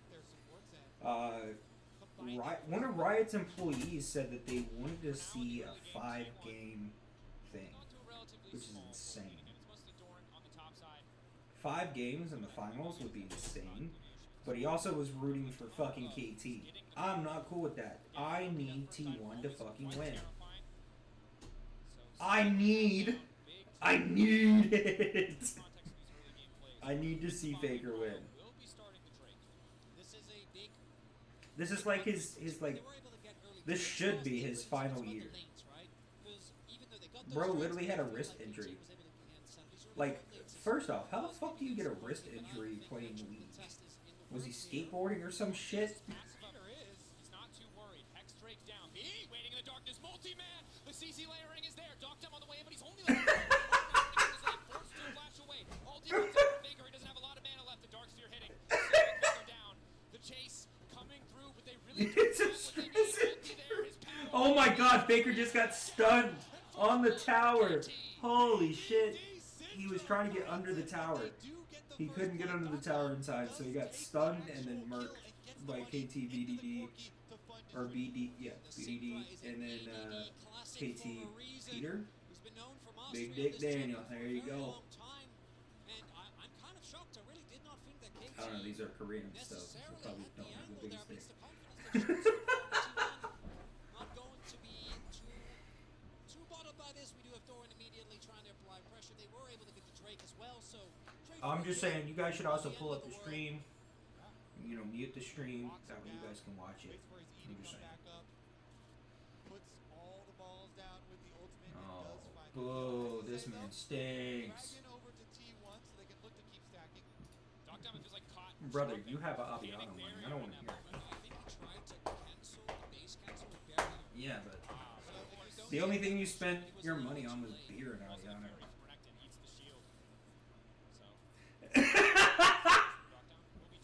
You did put down a good couple, you used to put down some racks, dude. You remember when we were hanging out right before we both left, and you were like, dude, yeah, I'm hungover as fuck. I don't know if it's fun. The only thing I wish we could have done is like work hungover and then just, you know, do the hair of the dog. I did watch 2 NCOs who I will not name go into the office and drink alcohol on shift because they were like, I'm too hungover for this shit. Yeah, that doesn't work on him. He's going where he pleases. Doran, I think this might not have been what you wanted. BDD on the way, hoping to get this donated. Doran, I think, stalling. Those hangover shakes suck. Bro, what is Doran doing? He's doing like a me play. He's cooked. He just went into. Oh my god. It's important to choose your timings when you go to proxy. And also a reminder that no matter what you see in a world final, it's not always going to work in solo queue. Hey, I got grubs. I take it back. It was a genius play. Yes. Alt for move Yes. speed. Hey. Got free grubs for his Oh my god. You know, they're still up in gold. He's buying time. He got his waves. I'm going to ask you as the I are you giving him credit for that as a Bro, I think this is leaning KT. We'll go with you. I mean, normally I feel very confident. This game's leaning KT already. I don't like it. Often mystified, both in a very positive sense and sometimes in a more questionable sense. So, but By the way, I do indeed have Baldur's Gate now. great, but he did actually get a lot for this, right? With the grubs going over, it did feel like it was just unnecessary. Why does Baldur's Gate not have the ability to like join mid game or like join in somebody's party who's already in a campaign? That's no. Did they fix that? Fully commit here. Dom and BDD. Scatter the weak is good. Will at least be some more poke damage back onto Faker as Peter TPing in bot lane. Headbutts back Puma. Touches the Slurple, and we will be seeing Perfect make his way towards the top lane. Oh my god, Martin, why the fuck is your thing going to Pokemon? I don't love it, but you know, we're an LCK versus LCK match. Why the fuck did it take me this long to see that? Actually going for the 4-0 first. There is a lot of healing on the enemy team. Brother. A decent amount of value of that. You need Jesus. Had to respect the possibility of an owner execute play. Gooning to Pokeporn? What is your favorite one? Fucking, Because of the arrival of Lil Punny? had to respect it and back off from the extra possible damage there. Oh no! He's gone full Joker! Paid for each objective with 1 kill worth of gold. Batman, you know, they say. Halfmaker, Q3, but of course Perfect already used his own ulti. Dominus meets ult advantage for the side of Doran. Forces the flash out. Top lane's having a Renekton is going in on top lane right now. Taking a bit of damage, but it looks like T1 are just here to help Faker get that push out, likely completing a major item. Yes, Cassante is top. Catch the wave and then TP his way over because there's not prio in either lane. It feels like No, because Renekton does have the advantage. Renekton has the power advantage. The only thing is Doran, so T1 Doran, I don't know what the fuck happened, but he went into red base and he got himself murdered. The Q doing absolutely nothing means T1 Now, able to walk away. now it's a 3v4. It's a 3v4 on drag. It's okay, now it's a 4v4. But they're on drag. And they're... Okay. It's in favor of T1. It's in favor of T1. Okay. Their 5th team member just came in for KT.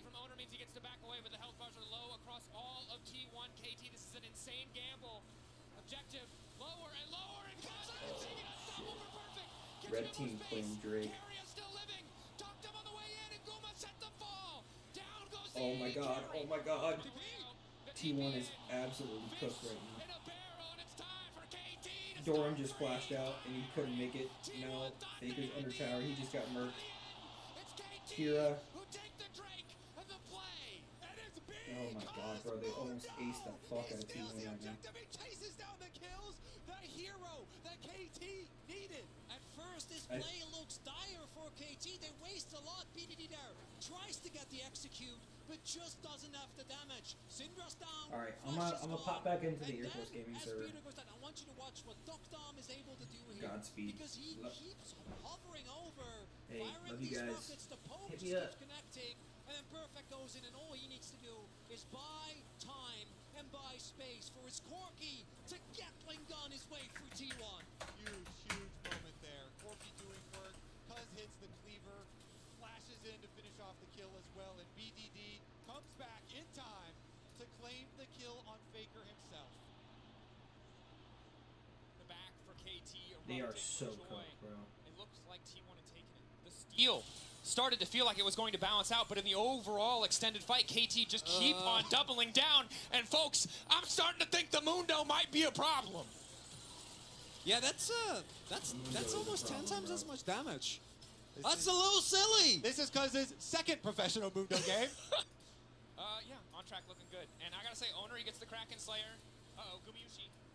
Hal's not decided to ult. Doctor might be in trouble here. Knockup does not connect. Peter trying to get a bit more space, and Cuz is on the way in. All of T1. 3v2, bro! Oh no! Come on, come on, come on! Fuck him up, fuck him up, fuck him up, fuck him up! Yes!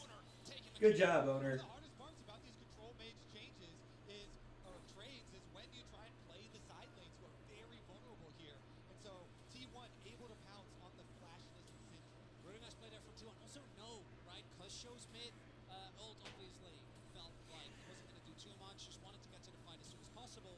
And I think shouldn't line up too poorly when it comes to timing. Level 2 of that almost. Why is Faker in top lane? That there is no one, and that BDD doesn't have flash. Doran and Owner can fully commit onto the Syndra and take down BDD. And it's going to be BDD and Doctom who have these targets on their back. Cuz very far ahead, incredibly difficult to kill. But BDD was flashless, Doctom was flashless, really vulnerable to the potential engage that can come out from Owner or Keria if T1 can find these angles. For now, a battle of vision. We're looking ahead to the next objective. 20 seconds until that Rift Herald spawns. Both teams' goal. Corky coming in mid. But a completed item for Faker is going to make. Alright, right now it's 3v2. Carrier can fucking. Oh my god. Carrier. Corky's low key fed. But they're even. They're even. Come on, Owner. Come on, Owner. Don't let Mundo. No, no, no, no, no, no, no, no, no, no, no, no, no, no. Okay, come on, come on, come on! He has to let his front line do the work that they are built to do. Peter, Cuz, and Perfect. See if they can actually Come on, Faker. together. The teleport is ready. 3v3, baby. 3v3. Now Proxy Doran. But It's 4v3. there's nobody else that's going to come and gank it. There's no Mundo on the enemy team. Skyer's a little used as well, just to confirm that fact. Pressure in the mid lane in favor of KT. They're going to get first setup on the Herald. Now, there is still vision here from T1 if they do opt to contest. Oh, there's the TP, there's the flank. Be from behind. Flashing forward, Carrie's going to find the knock. There you go, there you go, there you go, there you go. Come on, come on, come on, come on, come on. Let's go, yes! That 80 carry, KT running. Huge TP flank. What? Come on. Fuck him up, yes! Okay. Oh my god, oh my god, oh my god, oh my god. Okay, he's getting targeted by tower. Yes, yes. Come on, get him, get him, get him, get him! This can be a game changer right here. Because they just have to delete tower. It's 6-6, oh my god! They just feel so good as Keria sets up the play here, and Doctom has nowhere to go. And man, that deep ward value Oh allows Doran my to teleport in from god. the flank. Incredible. And The Peter tides are even. long area. Definitely was. You could see how he had a bit of hope, a glimmer of hope. He killed 2 people. When the third comes in, when it's Doran on that flank to seal the deal on the kill, to make sure that they get more out of that play. And gentlemen, Gumayushi, the one who's getting so much of this money, he's the one who's starting to get scary. And unlike the Sivir, T1 is favored. has the mobility, the tools to really start taking over. You can see he's already getting T1 has a 2,000 gold favor. Doctom's face, even in the face of that Trinity Force. Dragon's going to be picked up here by KT. Ramtech definitely high value, but you do give up the topside turret. His gold lead for T1 getting larger and larger as Keria not sitting on spine. Come on. It's not a favored game. It's not a favored team fight. Oh my god.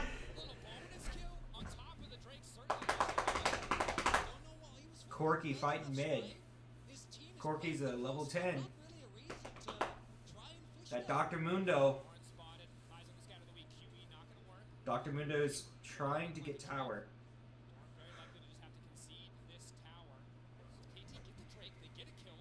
If KT gets tower, if KT gets this tower, it is a... Oh my god!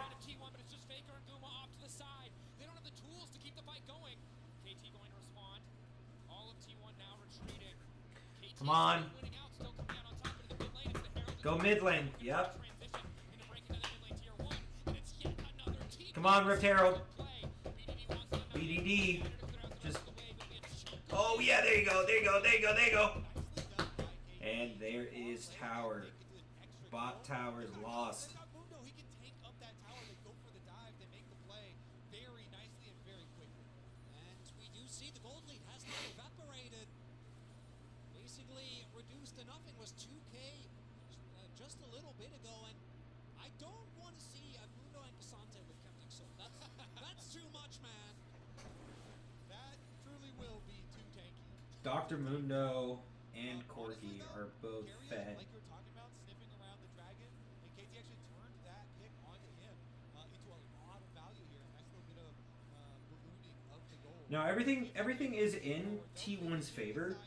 The bad part about it is that it's not much of a favor. It's only a couple hundred gold. They're not even over 1,000 gold positive. Now they are. They're teetering. Hard force plays because they don't necessarily feel confident. I think this comp can always win fights, right? If you ever get the pick, if you can ever start, particularly this build from Owner, get that early execute, because he has so much damage available. But you're from Doran's really pushing with Renekton. beefy targets down the line can become a problem, especially if they keep stacking dragons. This is in KT's favor, which sucks.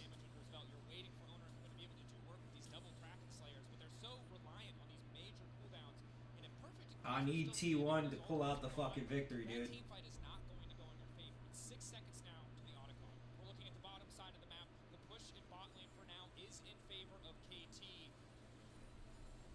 T1 holding on, doing well. 2 items on their carry. Guma holding on to a small lead despite the catastrophic earlier fight. It's KT looking to potentially start the major objective. Carrier to me has to be the difference maker. He's the one that is the initiation tool.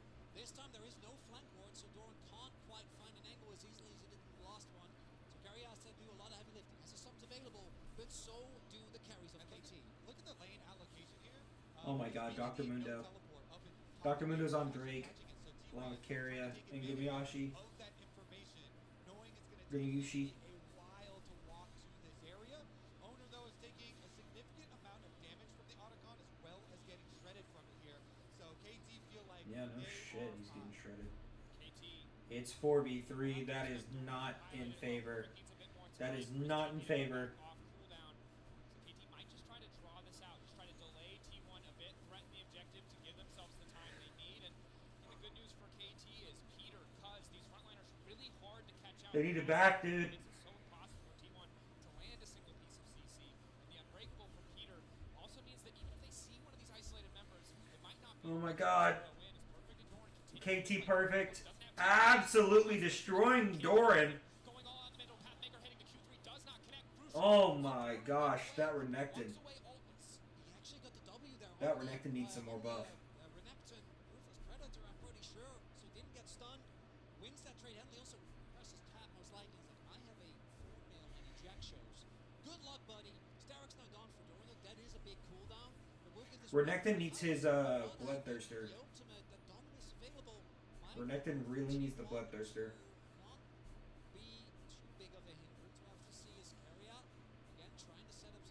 Dr. Mundo is absolutely just beasting this entire...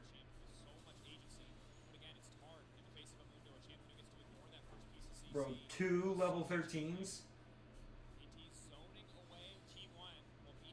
Faker, Gumiyashi, and Owner. They got 3 13s, but so does KT. KT also has a level 12, about to be a level 13. Oh my gosh.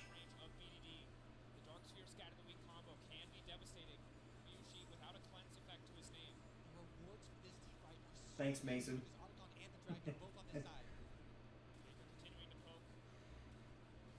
Win this fight, you might not just get Dragon, you might get Otacon as well. We'll see, T1 might give up the Drake and then play for the objective instead. Perfect. Oh my god, KT Perfect! KT Perfect is absolutely stacked. Oh my god, Dr. Mundo. Pincering them. KT losing control of that Tri Brush is big. Scatter going wide, also massive. It's a huge cooldown. Oh my god. Oh my god, they're cooked. They're cooked. This is a bad team fight. This is a bad team fight. This is an awful team fight, T1. No, you're cooked. You're fucking cooked.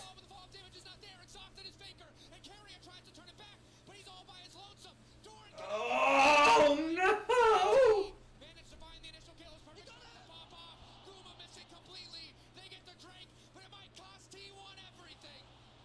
It did. It did. Continuing to go where he damn well pleases. T1 forced back. And there goes Tower. Starting to fall. Otacon already getting started by the remaining members. You gotta stun him! Peter waiting as well. A critical Oh my god. KT. They don't care about losing that Dragon because Faker, brother. Faker, I need you to win. that was critical that T1 made split Oh calls my here. god. Look, they don't have Viego damage with their dive. So Owner finishes the Dragon, but look at Keria. He goes with Doran. So Keria and Doran dive the back line. Both Doctum and BDD, but they didn't have their burst damage there with them. As we see score in the coaching staff. KTT's team is just absolutely enjoying this. Look at their coaches. The trigger. Doran tries to salvage the play. I think at the moment that's the right call. But without Puma, T1, fix your shit, bro. she killed that Corki. And Perfect comes up once again. Excuse me. Kasante, and he even survives the play. Feels again like a breakout performance. No doubt. KT has favor. The highest level we've ever seen him at. And the big thing is here, by winning that Otacon, you get more XP, you get those flowers, which is so crucial for this Syndra who's crossed the 100 mark threshold on those splinters, getting closer to 120. You get some every time you level up, so that level advantage for BDD just pays double. Look at the cooldowns that you've got. I'm looking Oh, at that the felt good. flash. Any fight that T1 can start with the amount of burst that they have, if they can single out any target that isn't perfect, I think you have a good opportunity. T1 needs to do a sneak attack, dude. He's getting close to level 16. Not That's the only tower that they need. is too far forward. You need to start the fight with an early hit before If they can do a bottom sneak, we saw against KT. That is they can sneak into the bottom, they should be good. hold up. Yeah, I mean, you called it right before it happened, but Peter, the engage, the setup onto Faker, followed by the scatter the weak. Nice little opening for them. You have to be on the same page in these team fights. Both of these teams have indexed so heavily and found so much success because of their team fighting. And I think pressure just continues to be on Puma, right? Had the Sivir game, they couldn't quite get it over the line. On Yunar, the strongest AD on the patch, Doctum again. Learned from the previous game. Will not Oh my wander god. into the fog of Oh war. my god. Whether it's Renekton or Sion, the lesson has been learned. His cuz has been caught out. Initial CC is There's a huge team fight. Huge team fight. They are really trying to come back. Come on, Peter. Kill him. Come on, Faker. Kill Peter. Oh my god, Peter fucking escaped. Peter, what a psychopath. He went in instead. A lot of damage to come down. And Get Dr. Mundo. You've got to delete Dr. Mundo. Dr. Mundo is going to be the one thing that you cannot deal with, along with Kasante. Dr. Mundo and Kasante are going to be the biggest fucking hurdles that your team has to go through. Kasante and Dr. Mundo, you got to delete them. And now look, they're going to the Void Grubs. No, they're going Baron. Oh fuck, I didn't realize Baron was up. There's the team fight that they didn't want. Oh my god!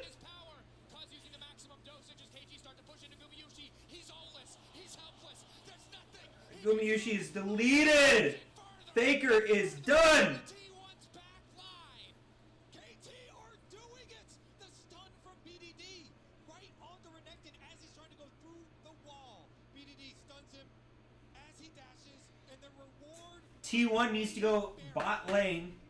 If they go bot lane, they delete the minions, they get the tower, and then they can actually go into the bottom and actually get up into the place that they need to be.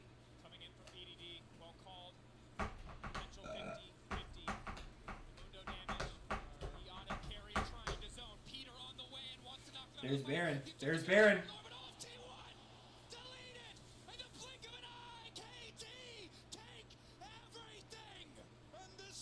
They got the fucking Baron. That Casante's fucking fed, bro. Listen to that crowd. They are riding the roller coaster. KT with the advantage. When we look back at this fight again, Doran caught out the scatter to deny his path over the wall. Doran was absolutely murdered. Gumayashi. Gumyushi.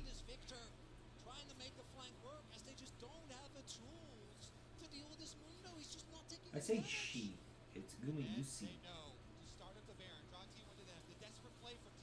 Gumayusi, not Gumyushi. They got Baron.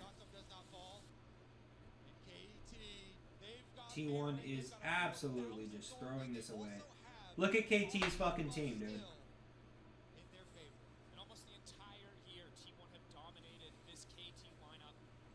For what feels like the first time in countless years, it's KT who have T1 on the back. But KT who once again have a gold lead. This time not from snowballing early, but fighting incredibly in the mid to late game. And from this roster, with Dr. Peter and Perfect all being subbed out at Yup. various different times of the year, for them to work back to this point. They got Baron. It's almost guaranteed that they win. Not only do they have Baron, they also have the gold advantage. They also are sitting there and they have a they have a 9-kill lead. 9-kill lead. Unless they just throw it all away, they win.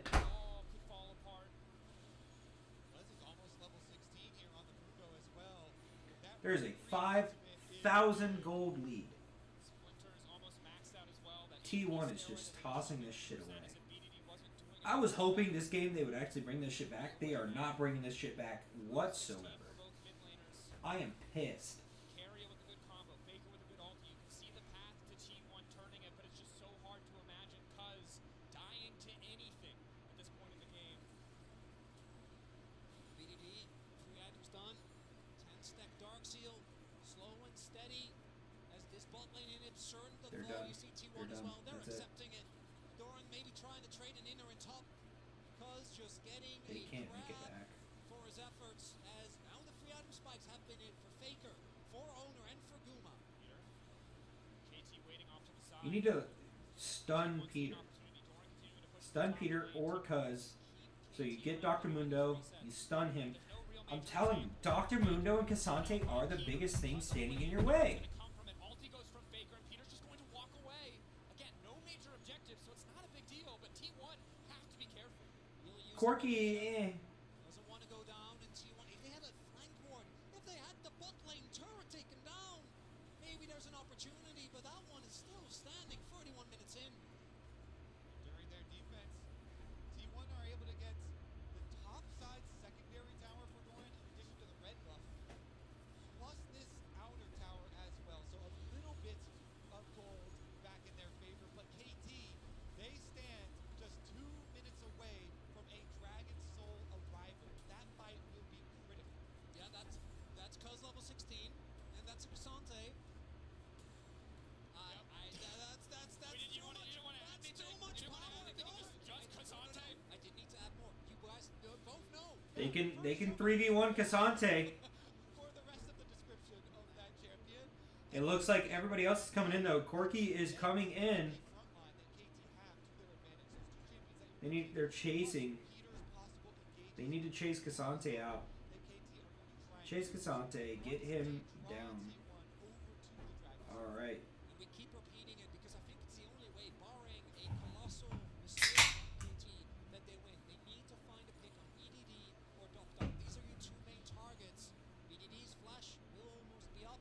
BDD and his team also have the benefit of getting to 2. They can just play for Baron. They don't have to care about the dragon, so it will just be soul point. But with Guma approaching his 4th item, maybe this Yunara can do some magic. T1 have found themselves in deficits in a game like this. It was the 3 of us. JDG looked like they had them on the ropes, and they're found to come back as the TP comes in. Behind, they want to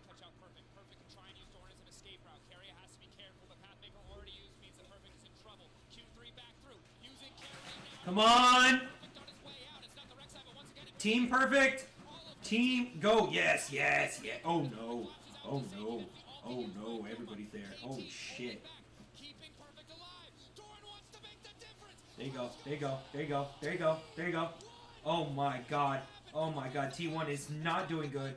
They are not doing good in this fucking team fight. You gotta get rid of that fucking Dr. Mundo and fucking Cassante. Kill the Dr. Mundo and Cassante. They are literally teaming the fuck. Oh my god almighty. Kill the fucking Cassante!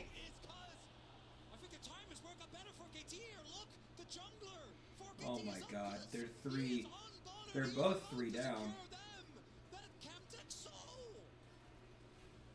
And now it looks like Dr. Mundo is going Drake.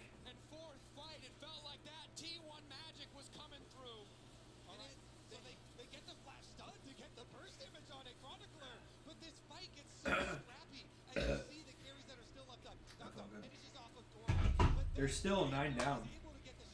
But it's the deficit that they're in that makes that close. In a normal situation, that catch just ends it. BDD will get caught as the Baron is surely in the eyes of KT on the precipice of match point.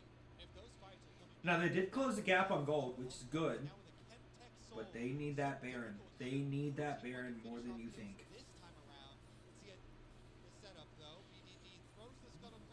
Alright, so they're even, 3v3. But Owner, Keria is not high enough level. T1 is definitely out of this, bro.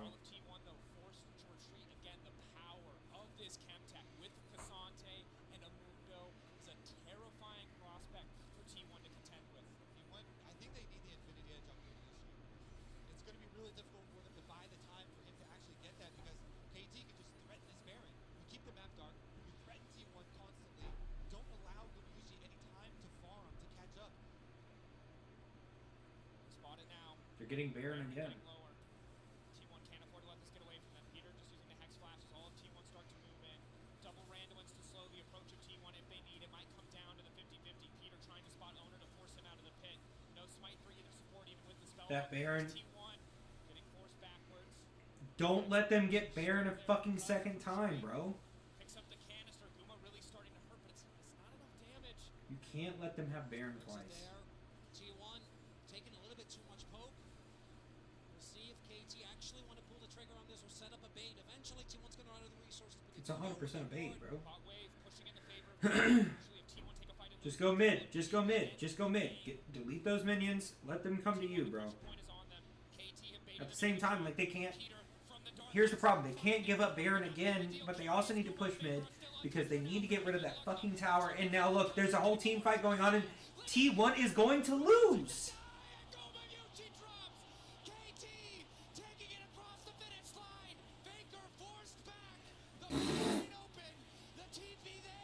That's it. That's game. That is game. That is game. That's fucking game, dude. About to go a match point in the telecom war in the world's final. GG. A story at this tournament of dominance when it started, and people doubted the quality of their opposition, and then they beat Gen G, and now they're taking T1 to match point. KT monstrous in Worlds 2025. Let's see what the AD has to say about it. KT saying 1 is all you get, just like Gen G. We will take that match point, and they walk past the cup thinking we're going to be back for it very, very soon. What an incredible game, and what an incredible roller coaster, I just have to say it, that we are on. I mean, it's just incredible at Worlds for KT to be the team that's coming up big in these small moments, where it's usually T1. Why do they all have the same fucking haircut? To me, this game came down to a couple of small moments, mistakes and outplays, and it was KT making the big ones. The magic of the World Championship is it gives the opportunity for players to shine.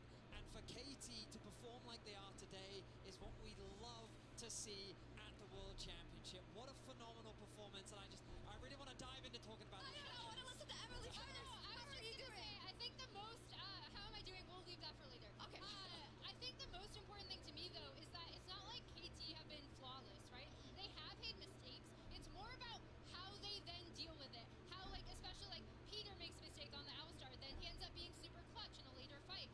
I feel like every single person on KT has kind of taken turns really stepping up in a lot of places, and that has made a difference. Yeah, their early games have been great overall, and we got to talk about this Mundo. We have to talk about it, right? I think That it's Dr. one of Mundo the is just most contentious taking and important names, picks bro. in all of the World Championship. I absolutely agree. I think it was a great pick in this game. Cuz played it excellently. You could see in the later stages, they just had no answer for it. Yeah, they had no answer for it, and one thing I did want to point out, despite the fact that T1 did have the early lead in this specific game, we previously covered KT's early games, KT has been scrapping a lot early. That was the 100% warfare stat was the feat of warfare, and I love to see this coming out of KT, just that kind of aggression. I do as well, and Azale, we were talking about it before, but this is the World Championship final. This is when people make the mistakes they usually wouldn't, and this is where people step up where you usually wouldn't expect it. And I gotta say, this last fight we're gonna see, where T1 could turn the game. Huma fails to flash. Maybe it looks different. Yeah, no, it absolutely can be a series deciding thing. I think it was a game deciding play as we can watch this. Eyes on Gumayusi in this play. Faker got such a good chunk onto Dokdong, and they committed a lot onto Perfect. Their team fights were not there, bro. Their team fights just could not do it. But look at Guma here, steps back, then tries the flash over the wall, doesn't get over, and as a result, he is out of the fight for such a long time. The ulti is expiring. Imagine if he is there with all these low health bars. T1 probably get that kill, probably take the dragon and delay the soul. There's that Dr. Mundo. That Dr. Mundo was a fucking force to be reckoned with.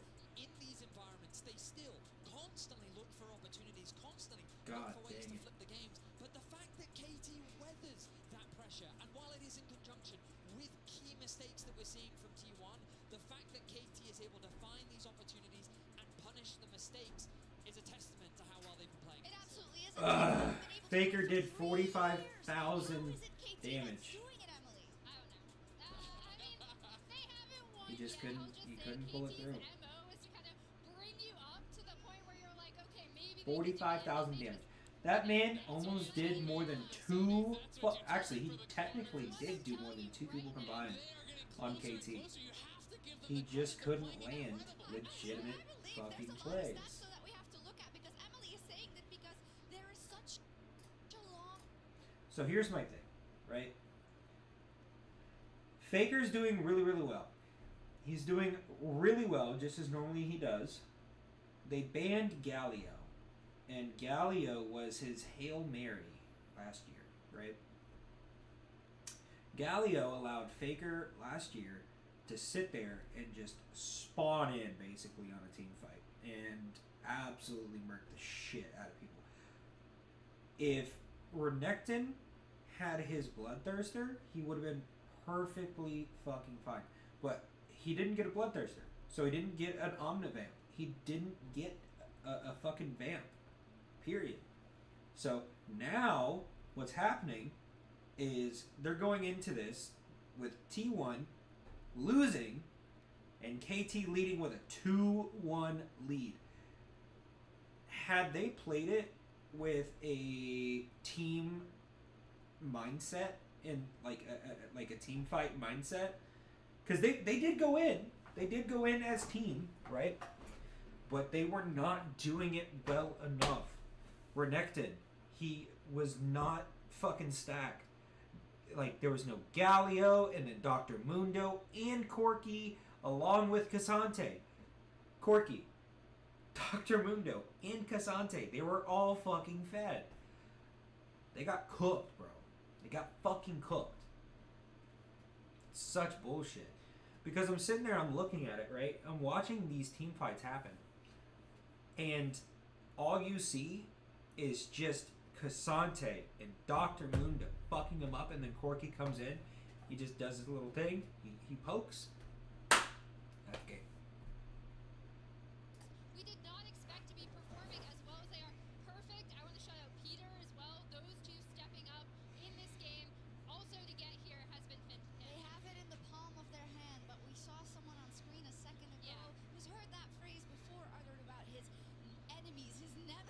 the other side. It is 1 and 2 down for T1, but you can never, ever count Faker out. I hope we're going to a game 5, but maybe KT just do it. I need them to go to game 5, bro. Faker tries his own away. KT and Peter in the clutch. Scatter the ball, but the ball damage is not there. It's locked in his Faker. And Carrier tries to turn it back, but he's all by himself. So Doran cannot get it in the back line. KT ends up finding it. Gales I'm telling you, look at that! Look at the Dr. Mundo! Top left!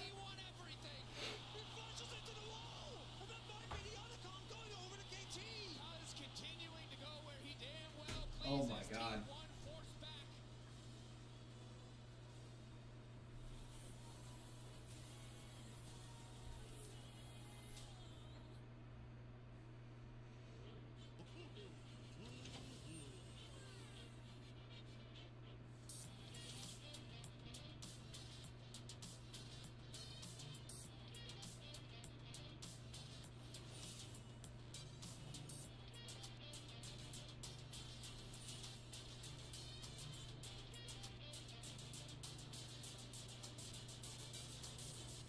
Did I just see who I thought? Hey players, you know a lot of you have been asking about the winter map and why we haven't been able to do it, and I'll tell you, it's really difficult. Our tech and tools need some work. Oh my gosh. Getting everything in the map itself is a lot of effort, and not to mention there's gameplay clarity. And can we just talk about how even though it's winter in the northern hemisphere, in the southern hemisphere it's summer? And isn't that where Medler's from? He's from New Zealand, right? So I don't know if we're gonna be able to pull it off. You know what? Because you really asked for it, we're just gonna do it anyways. Winter map is coming back, everyone. Winter 2025 and summer 2025 somewhere else. We get a Rift update! Let's go!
You ready, chat?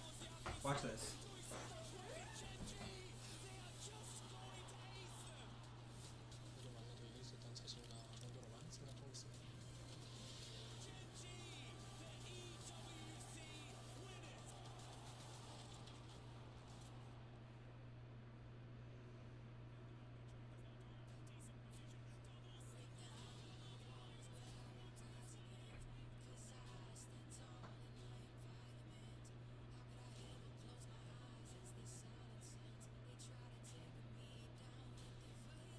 Come here, Thor.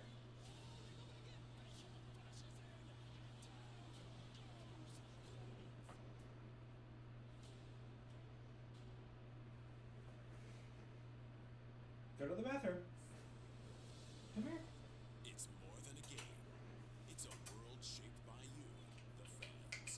And our mission is to There you go. elevate that world by building technology Hi, that buddy. creates moments that last forever. That's why we're joining forces with League of Legends Esports to transform how fans experience live events on the global stage. Hi, buddy. Hi, Thor. Alright guys, I just landed in China. Let's go.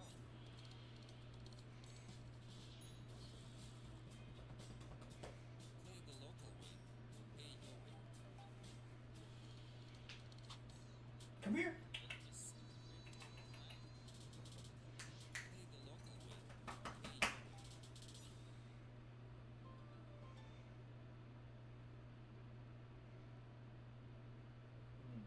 Yeah,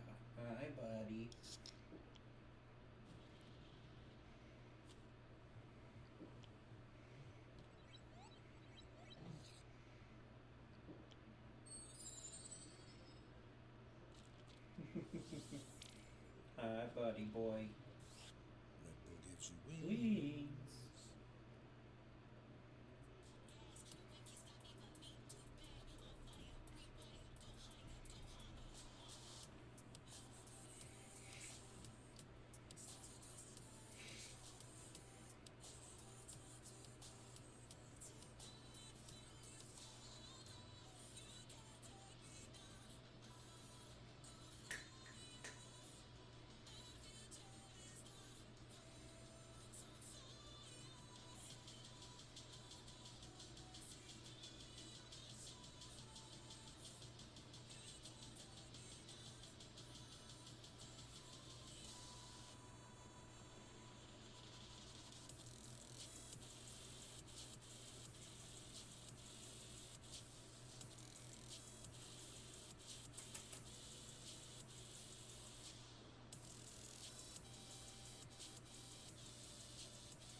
Oh, that's my testicles.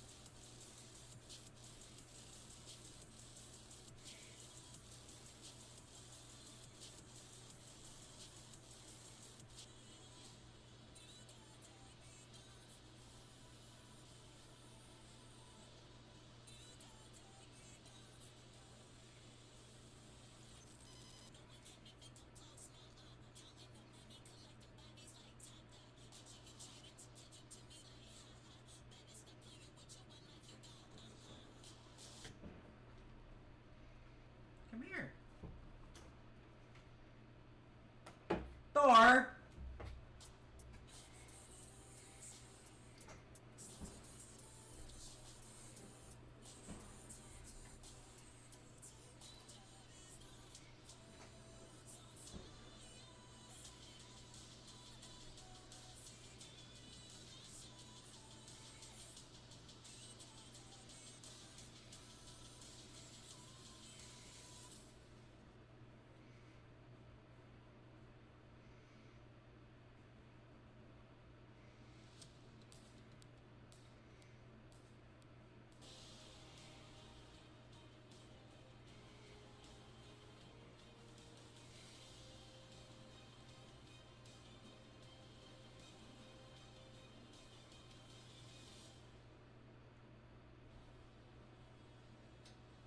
Welcome back to Worlds 2025.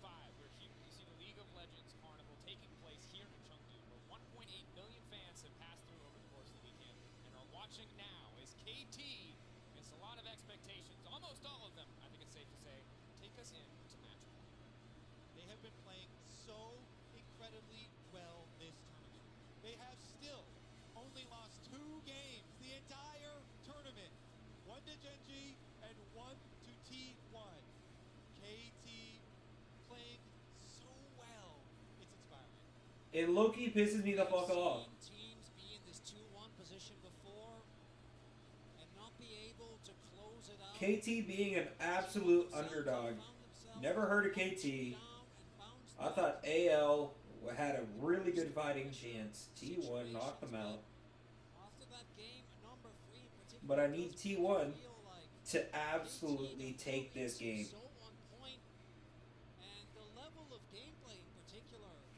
No. Door. Watch this team just Door. go for a rotating door. Hey. Come here. We had Pata come in. We had Way at the beginning of the year. We had Costing. And yet here we are. 2-1 up against the greatest League of Legends organization of all time. I have so much respect for players that are able Hi. to work their way through difficult complete an arduous journey. And Chat, I am tired. Guys, I am so fucking tired. They banned Bard once again. As you said, T1 are notoriously hard to eliminate from Worlds. They have been there before with their backs against the wall in must-win games. And now into the draft, T1 once again on blue side here for game number 4 of Fearless Draft. Pantheon Ziggs taken off the table. Brr. So T1 on blue side, mid lane Firefence also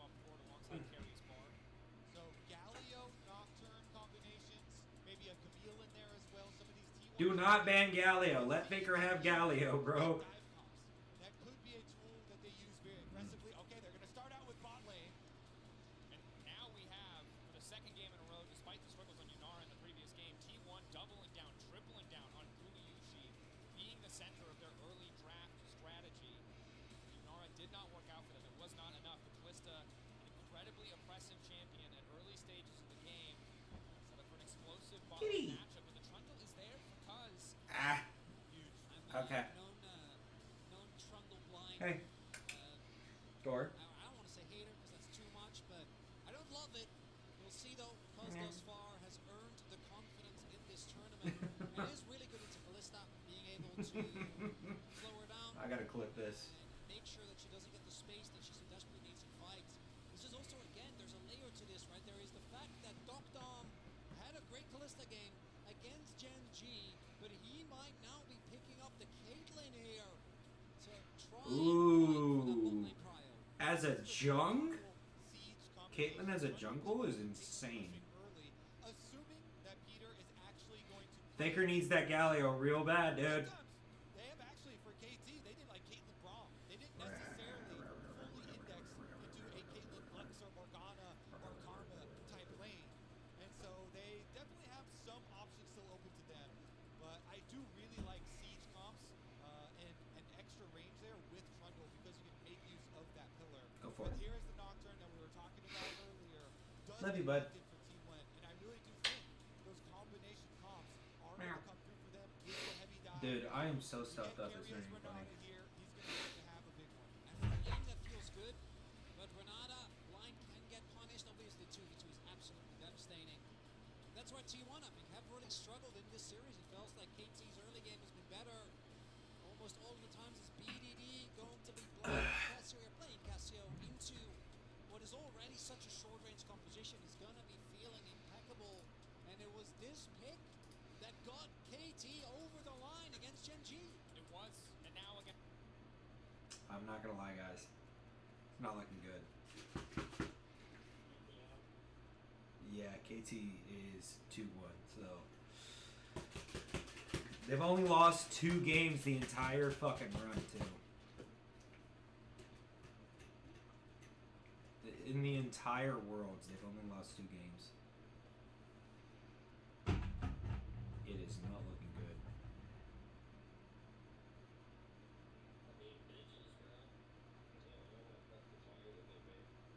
Dude, KT, explain to me why the fuck Caitlyn is a good jump. Excuse me. Why is Caitlyn a fucking jungle pick? I think they're... Dude, I think they're fucking toying with him.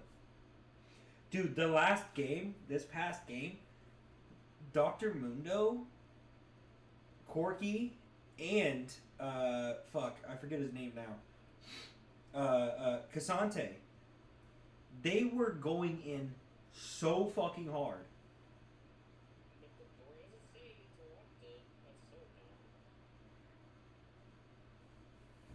Bro, every single fucking time.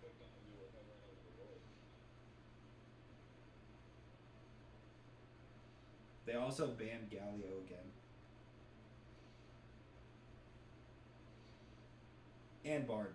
Bard must be broken as fuck.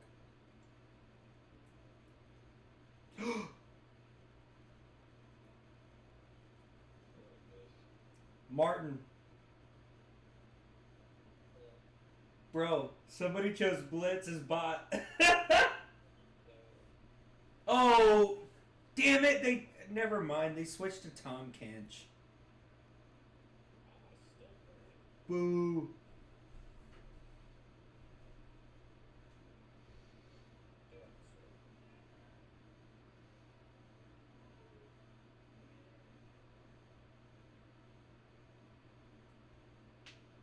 This is sad. It's just so sad.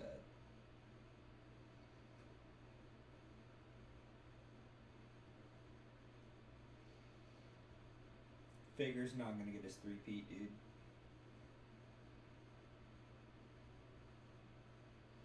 I might as well go to bed. I think it's cooked.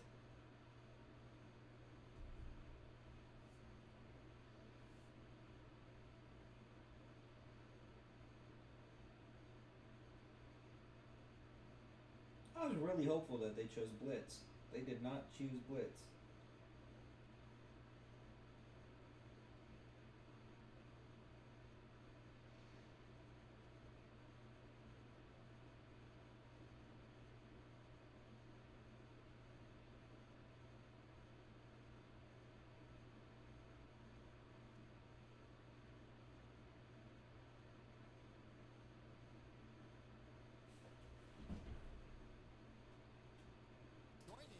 It is something that can still always have threat there due to the Mordekaiser ultimate. I will also just say, in terms of ease of execution, there's almost no reliable hard CC on the entirety of this KT lineup. They're really going to need to have full map control, be better on the setup, because on the opposite side, you have these walls that can catch people out that matches the one piece of CC that feels like could do something for KT, which is the pillar. You've got the stuns, you've got Tornado, then Gragas to potentially set up these plays. Huge, I think, burden on Doran to be the guy who can make this happen. And it was 2023 Spring Finals where Doran had a truly majestic performance on the Gragas. That was back then into T1, to which this day in the LCK there is a discussion as to whether or not he was robbed from MVP for how good his Gragas was, and that is with match point for KT, what T1 decides to trust him with. Damn! KT on the cusp of winning their first trophy in their first finals after their first semi-finals. An unprecedented run, but they are going up against T1, the greatest to ever do it. A team hungry to find redemption for Faker. 2015, 2016, denied in 2017. This roster wants to be the first to make the three-peat happen. The ever-elusive 3P. And as you say it, Carrier flashes the Faker emotes. See if they can actually do it this time. T1, of course, they have to approach this as one game. Guys, I think this is it. I think it's done. For them to extend the series. Every play critical, including the level ones. Good damage going down on Owner, forcing that early flash out. You have to be terrified now because Cuz is going to start to take over in the jungle. Yeah, Trundle definitely can go for it. Bro, 50 seconds in, they almost lost. Yeah, BJ Trundle with a flashless Nocturne definitely big, as we can see. Jesus fuck. A bit of a trip down a memory lane. How's Baldur's Gate going? As we keep saying, in case you just tune in, and you're like, what's all the ruckus about? I've had so many ups and downs, and in this modern era, it's been You rolled too low. Puma and Carrier. We've had Kana originally in 2021. Dude, I still have all those magic cards. 20 or 22, 23, and 24, and now Doran. They find their backs against the wall. Now fitting into that. Bro, Lob is trying to fuck me. I'm convinced. Now, it was T1 in 2013 that went over them to go get their first First title. off, fuck you. Okay, Owner, no flash, but doesn't matter. He can I am a good looking dude. clear as Nocturne. He won a full clear at least 2 times. He was hitting on me so hard last night. And then I was like, hey, yo. just clear in peace, and then your flash will be up in no time. That's how you. I told him my wife said it's fine. And then he goes, come join us. It'll be okay. I was like, hey! Wait, let me read the text. Let me read it. Hold on. Give me a sec. I'll read it. Don't ask too many questions. Just grab a scream mask and join. I'll get you a 5 on your next EPB.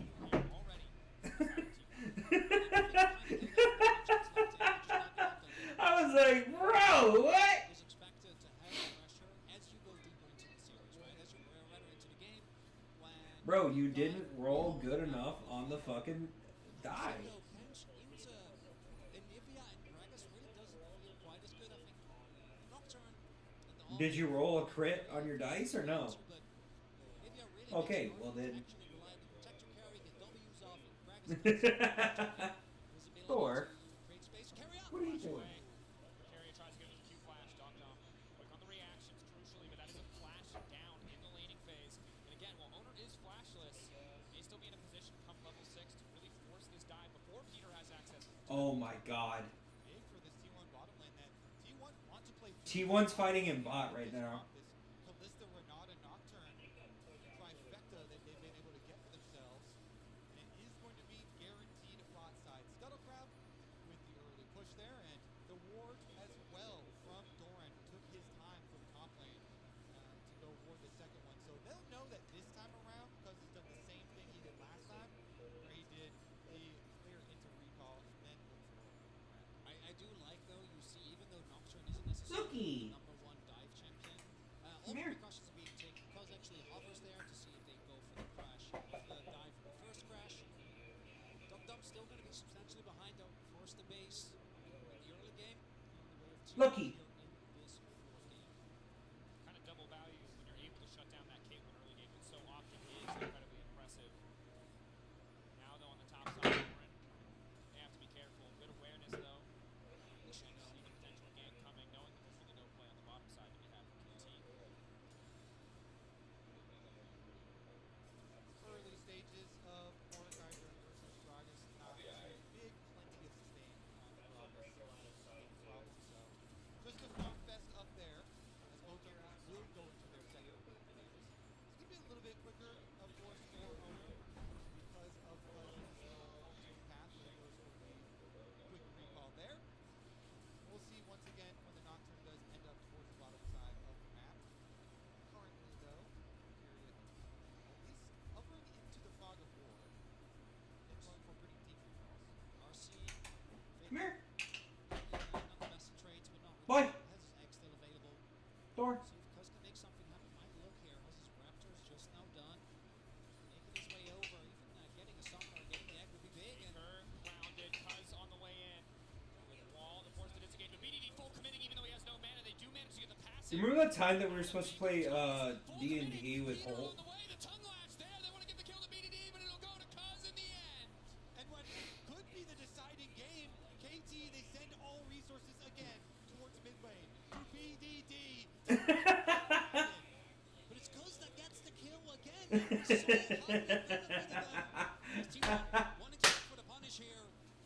Carry and Kuma are powerful. They move in with the heal. And the truth comes out. Bill Will is just going in on Martin, bro. Bro, you're both techs. Relax. This takes the wheel and finds the 50-50 steal. Sometimes you need inspiration when your team Shoot her. I barely know her. Oh, God. I'm so sorry. come up with some really big plays and throwing it there, throwing the flash for the flip, getting it for Owner.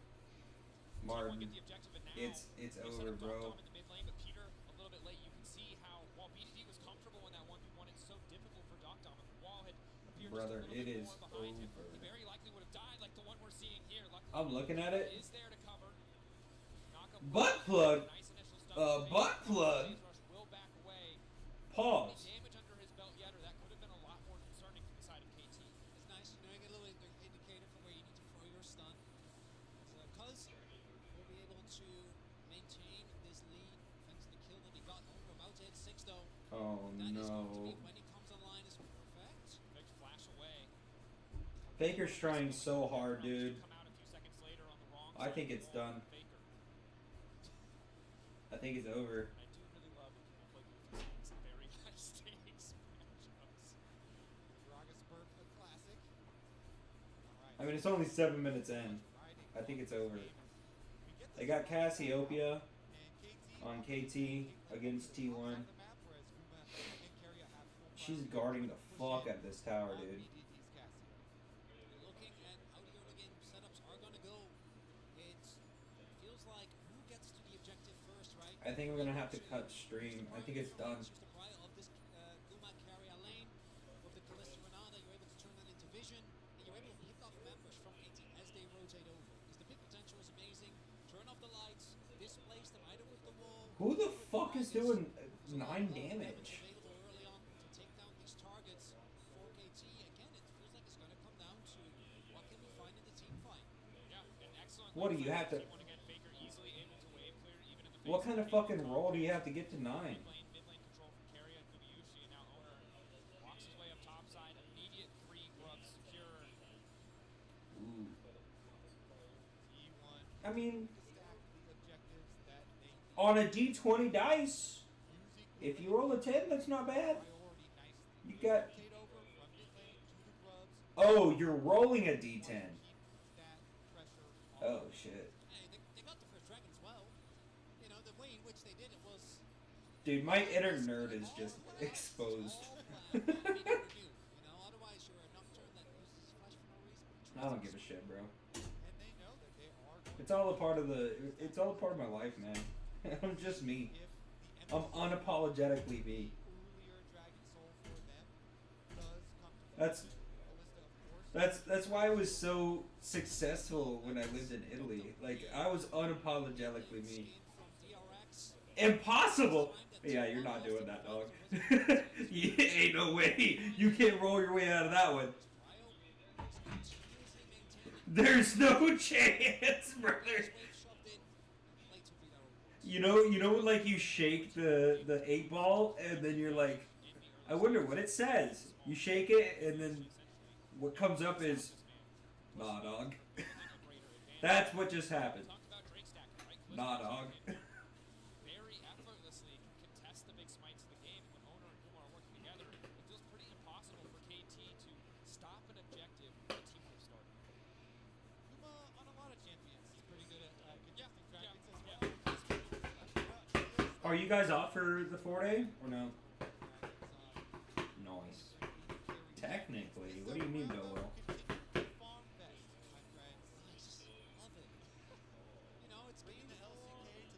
Ugh. Bro can't even enjoy the weekend.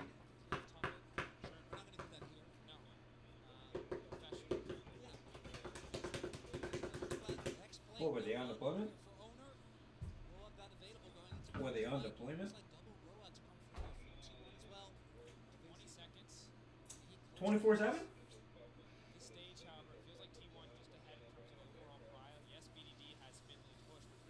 You're in the 35 program, right?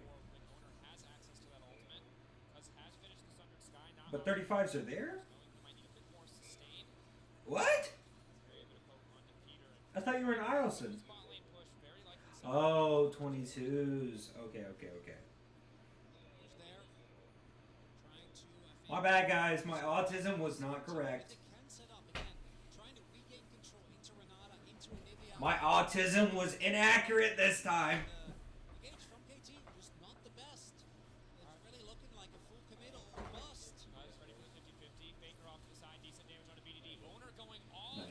Flashback coming out from Cuz. Wall there as well as BDD just barely able to skirt around the edge.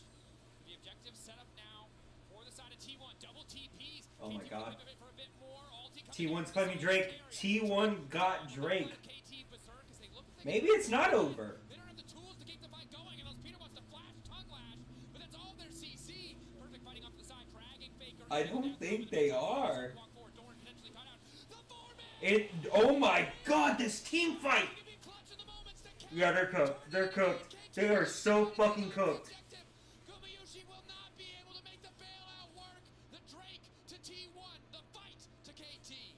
Yeah, it's done. It's done. It's 0-3, bro.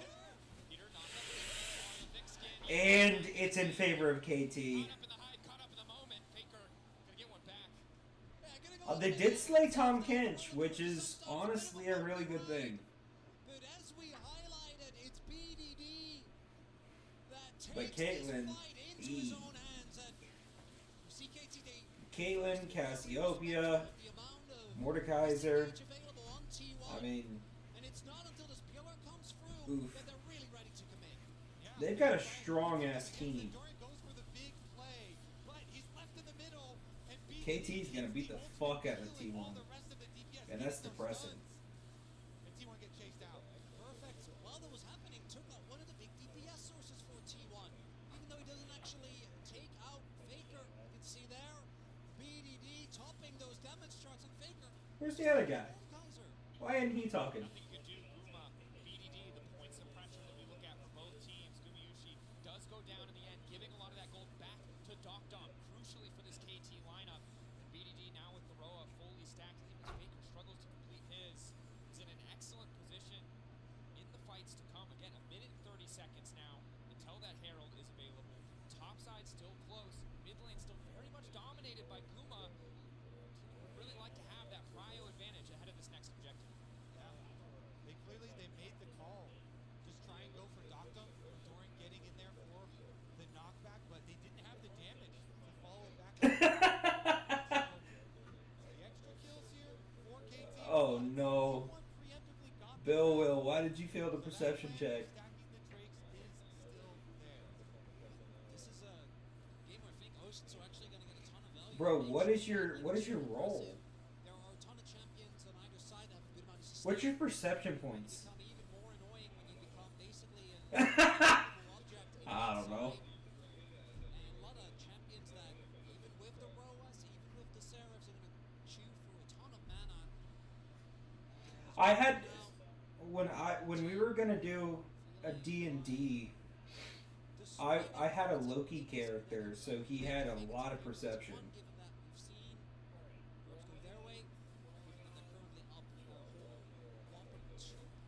And remember the context of all of KT's kills. It is a lot of flashes, it is a lot of full committals with very long cooldowns, some Hey! abilities. Get down off of there, Much easier time setting up you little shit. because they've secured those two Drakes, they will inevitably be That's what I allowed to thought. lose at least one fight on their own terms. Even now, you see both teams setting up for the Herald. And I think that will be necessary for T1 because KT, they have used this Caitlyn so effectively from the very beginning of the tournament, and they've constantly looked towards the late game. What had happened was, The siege power, the extra range. KT right now, speaking of siege, it's the 4-1, but T1 are able to take control of it. They've got control and access to the Rift Herald as well, so they can continue to stack these neutral objectives. And that's the way that they're going to apply this pressure to KT and not allow them a lot of extra time in the game. Early objective stacking going the way of T1. Convincingly and fully. As a possible play onto Doran here, a dive with about 50 seconds left on the clock would be big. Owner on the way. Access to the ulti. TP available. Full commit now going down. Owner turning off the lights. All of KT immediately pulling back. Peter isolated, caught out. Trying to stay standing with the thick skin. Olibus will dive away as Faker takes down the top lane tier 1. And again, this is the struggle of the KT composition. It's so hard to force anything, and T1 continue to trade up. And T1 read them like a book. The 5-man rotation gets punished heavily. They're ready to keep Doran safe this time around. That Gragas will not be taken down. And then on the cross map, the top side turret falls. So now they're in a perfect position to contest this next Drake. The good news for the side of KT is at least Dokdom finally has that collector. He's able to chip away. I don't know, man. It looks really bad. It looks really bad for T1. Even though they do have a gold advantage, that doesn't mean that they're in a health advantage. Look at the flank from Doran here, trying to hide there on the Ocean Rift, looking for a big displacement. Herald summoned in the mid lane. 5v5 at the pit. Flash ulti available for BDD if he wants to try and find it. Perfect isolated off the side. Hostile takeover stops Peter from going any further. Thor. Completely isolated. Cooking the barrel for just a Thor. little bit longer, and now the Drake is going to go down. Owner taking it. Dokdom isolated. I feel you. Perfect trying to force a fight with Faker, but he gets nothing. You're over as here the wall just comes in to interrupt. Flash over the wall. doing your The thing. ulti from BDD. He might get a couple more kills, but again, the objective belongs to KT. Even as T1 begin to fall, Faker and Carry are ready to turn it. But have they overcommitted the wall there, trying to disengage Carry off Faker, running into the pinch, obliterate, connecting for full damage. Cuz on the chase, waiting a few seconds for the pillar, but the stun clutch to disengage from the side of T1. T1, they get the dragon, but at what cost, guys? The gold here going over to KT. Some Come of these here. kills. Hi, Thor. It is tense. I mean, T1, I think it's still good because they can still keep up. Ah, I got a kitty. I think you take it because of the double steal that comes through, right? Because they're unable to get this dragon. Owner gets to secure again, and I want to look at the amount of flashes that are blown here for KT as Dokdom gets taken down, completely focused by Guma, who stays alive until BDD gets on top of him. But the stalling here is a big deal, and the trades aren't that bad when it comes to kills here for T1. With that objective going their way, so many summoners were blown there for KT. And I think the big thing that I'm looking at is the effectiveness of his It's top fucking cooked, bro. across the series. It's felt like Peter Dogdom had been doing well even when Dogdom was getting caught out. But you saw there the disconnect. Peter flashes in. 2v6. Dogdom flashes over the wall. They can't get the angle. And those moments of miscoordination are effortless for T1 to punish. And this is something they cannot afford because they're already falling behind in terms of map pressure. Even if they have a kill advantage, they're behind in gold. Single mistakes like that could cost them everything. I'm looking at Owner's smite button. Oh yeah. Inspect that thing. This guy is cold as hell, man. Keeps on getting these dragons. Started out the game with a flash to go steal it. Can he do one more? Does he have one more in him? And started off the game without a flash to speak of. When it comes off cooldown, he flashes to steal it. And again, this is the member that we've heralded on this T1 lineup as the most consistent point. Being clutch around these objectives is crucial because now you see the runway, you see the path to victory. The Otacon, the soul, stand in front of T1. 2013 OGN Summer. Those telecom Oh, wars. usually boy. Will we go the distance? Yeah. The world final stage. If we start a Twitter poll, can we ask for game pipeline? Fearless game pipeline pick. Run it back. Brother. I farted. That's all I did. That's all that happened. I farted. Absolutely not, for anyone concerned. 5 flashes. Relax. You went so defensive. In these lanes, because not having flash means that you're much more susceptible to a Nocturne showing up and taking your lunch money as owner. We've seen him and Gumayushi It's a 2-6 with a gold advantage, but that does not matter. at least to get the TP out of door. Understand the game with the KT are in because T1 are collapsing, and in the meantime, waves are being deleted. It's costing KT hundreds of gold just to be here. If T1 take the fight, it might just cost them the game. Perfect has sticking around, ready to get them away. I don't know if they're going to be able to pull out. Perfect going forward just a little bit longer. The death realm to come out. Owner going to respond with an ulti of his own, turning off the lights on this team fight between both lineups. Gumayushi and Perfect in the death realm, and Guma takes those. T1 focusing on the objective. Cleanse used from Carrier. Heal on the way. Faker finding a bit more damage. BDD isolated. Hostile takeover going to connect onto BDD. Faker is absolutely getting the shit beat out of him, but he's still getting some damage done on Cuz. Come on! If you're gonna fucking do it, man. Like, just do it, pussy. Call from KT, I think at the beginning, is have Mordekaiser just run at owner and try and ult owner. But look at Perfect getting kited. Nivea does so much work keeping him at bay. Carrier as well, trying to help, trying to delay. And then as the ult goes down there, they kite it back out. Otacon resetting. They put Yes, so Thor. many spears into this Otacon. Hi. And I cannot think of a worse champion to pull in the death realm 1v1 than a Kalista that has been accelerated. Unfortunate from the side of KT. You see that they have the damage, that they have the items. They just cannot put it where it counts. And ultimately, that just means that T1 are even further ahead. 23-9 the score in terms of the pedals. 1,000 gold advantage and 20 seconds until T1 are set up to take the soul. It's going to have to be a miraculous team fight here from KT, as they are second to the objective. And if this soul goes over, barring an Elder flip, T1's got to be feeling real good. Doran isolated for a moment. The Miasma just a little bit late as Faker's off to the side. Good damage on the Perfect to kick things off. Cuz still eating a bit of damage. The poke from T1, a bit tough to deal with. You can see the pierce that lands on the Dogdom, taking that chunk of health. Flash in, full committal to the fight. Pillar to isolate owner, redemption to heal. Faker right back up. That's almost every single cooldown burn. It's on BDD to try Oh to my turn it god. up, but it's a split fight. Oh my T1 god. coming from multiple sides. Oh my god. As owner moves in on top of Perfect. Oh my god. Isolated in the death realm, but he'll manage That is not a fair fight for T1.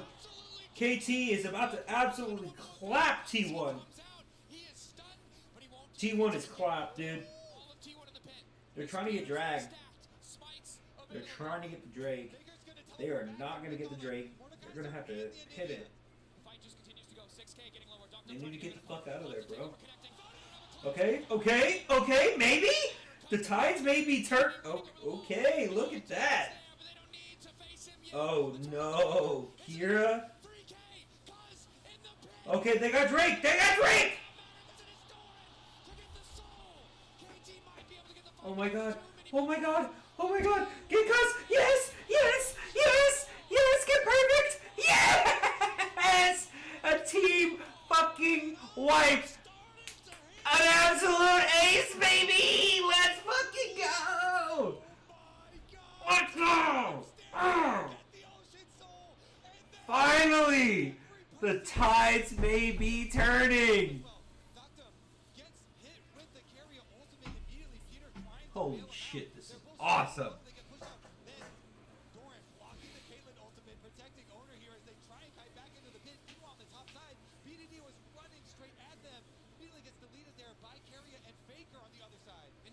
Skirting alongside the fight, and the fact that Faker, even though BDD got his ultimate off, hit him with the stun, so he didn't actually get to do the damage that he needed to, as the double Thor, out from Thor. what are you doing? And the MasterCard prize of Hey. the game, Ocean Soul secured. For Yeah, you realize I can hear what you're doing, right?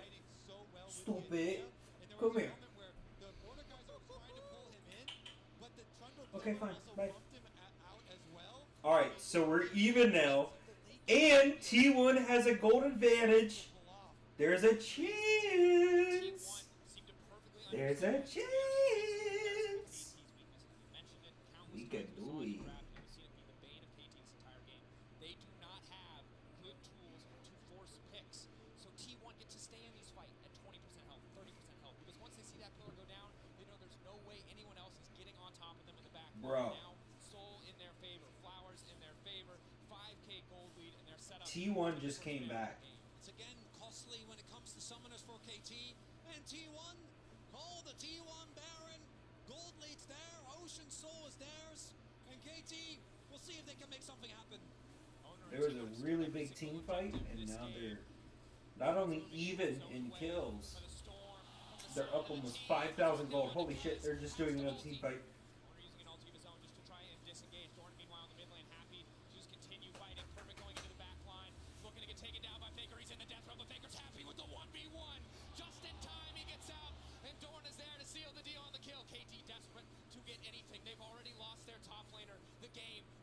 Slipping away. They're trying their best to not let this game go to 5 as Doran still searching. No flash for BDD. That crucial piece of CC and exhaust there. Faker just waiting in the darkness. Guma stacking up the spears. The wall to Oh my. Flash not there. Come on, T1. Come on, T1. Yeah. Yeah. Yes! It's not going to take a Baron. T1 reminding us why they are here. What they can do in a world fight. That's what I'm fucking talking about, baby. Now get Baron. Get Baron. Getting our full value out of this series as KT just cannot close the gap to T1's backline. The turn off of Baron to grab the kills, and now they will secure the objective. Here's another look. Oh God. Get Baron. Slay the Nexus. Win the game.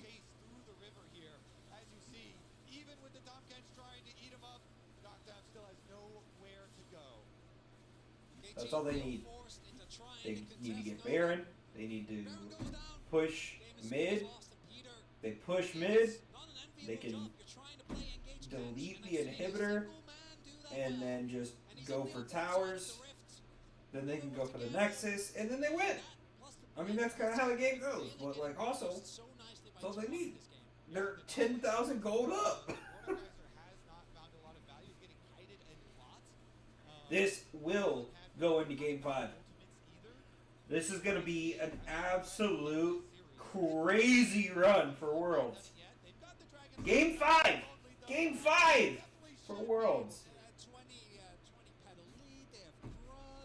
They're 10,000 gold ahead. That is insane.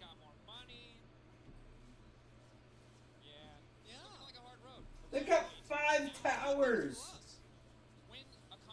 They've conquered 5 fucking towers. There's no towers left, basically. Yeah, buddy. Yeah, buddy. Get that tower. There you go. There you go. Keep poking. Keep poking. Keep poking. There you go. There you go. There you go. Come on. You just... Oh, my God. They just deleted 2 of them. Owner on his own. Get those inhibitors. Come on. Come on. Yeah, buddy. Yeah, buddy.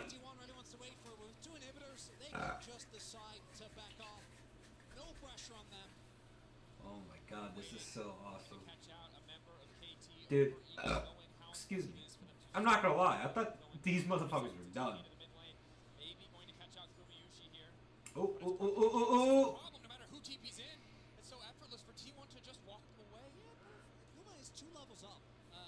Ooh, Faker! Let's go! Let's fucking go!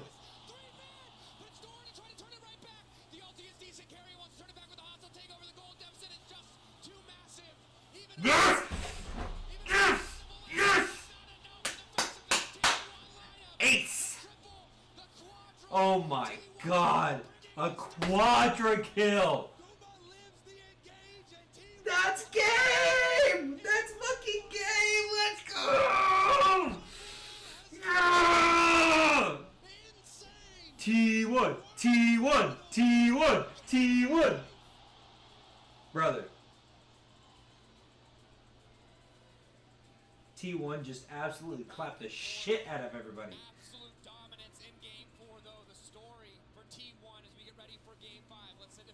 They came back, so now it's 2-2. It is gonna be a full 5-game Worlds. That is insane.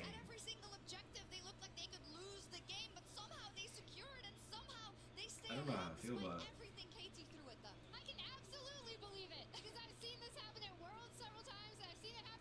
KT or T1. You got money on KT? Damn. Look, I'm gonna be straight up. T1 absolutely just clapped the shit out of them this round. This round. I need to emphasize this round.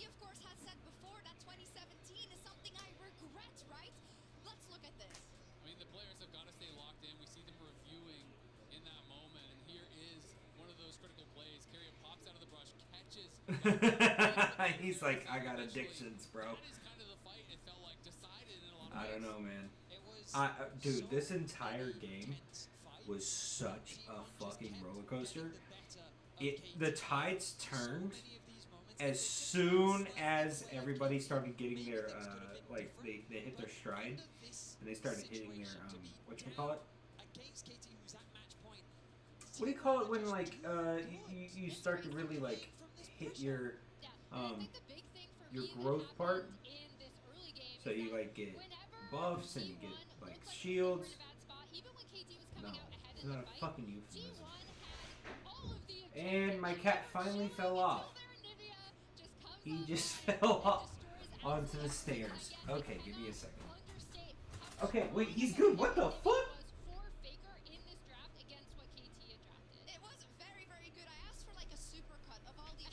Bro, my cat just fell off the banister, and then he was upstairs in about a second, and then fucked up my other cat. How the fuck did that happen?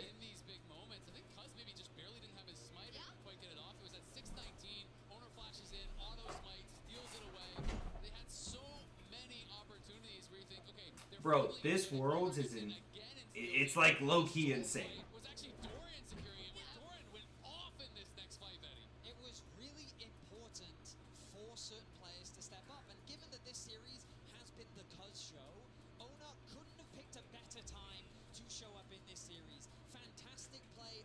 What's your role?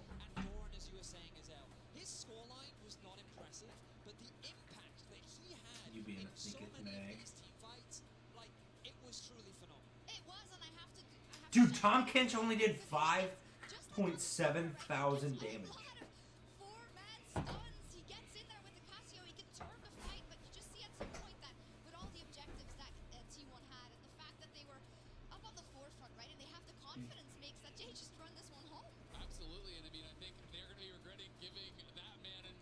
Bro is eating a fucking banana, by the way. He's literally just eating a banana. But also, we were talking about it in draft. Eddie and I were talking through. Hey, if you're going to blind Cassio, you really do need to ban the Anivia. Instead, they elected to take away the Galio and the Way, which are comfort picks for Faker. With Faker, there's always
I'm gonna go Def again.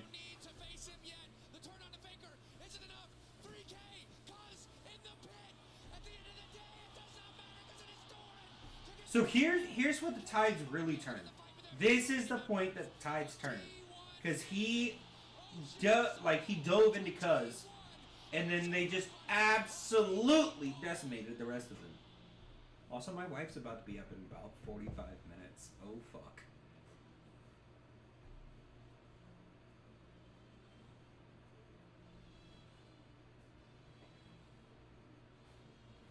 If she's not already awake, I should say. Let's do this. Chat's not going anyway. Chat isn't even happening, so it's fine. 9 hours and 21 minutes. 22 minutes.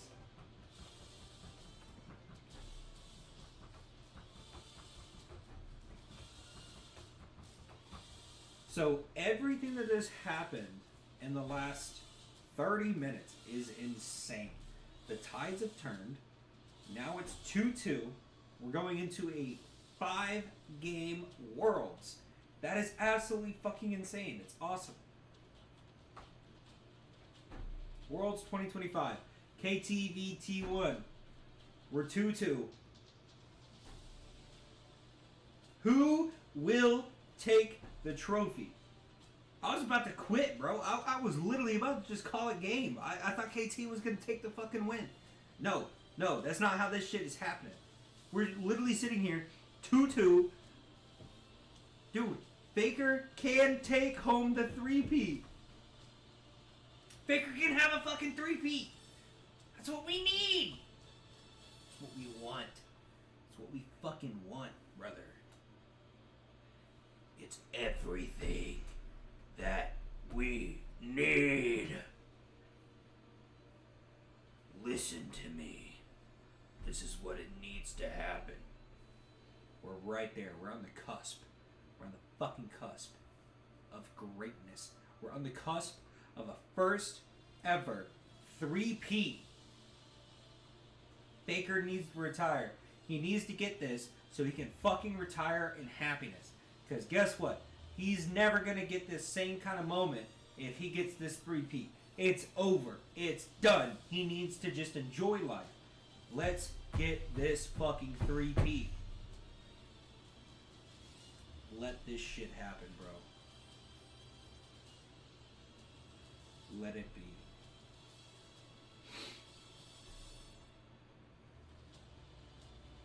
We're on the cusp of greatness. Now let's see how this draft goes. I think Faker's about to choose a great mid laner.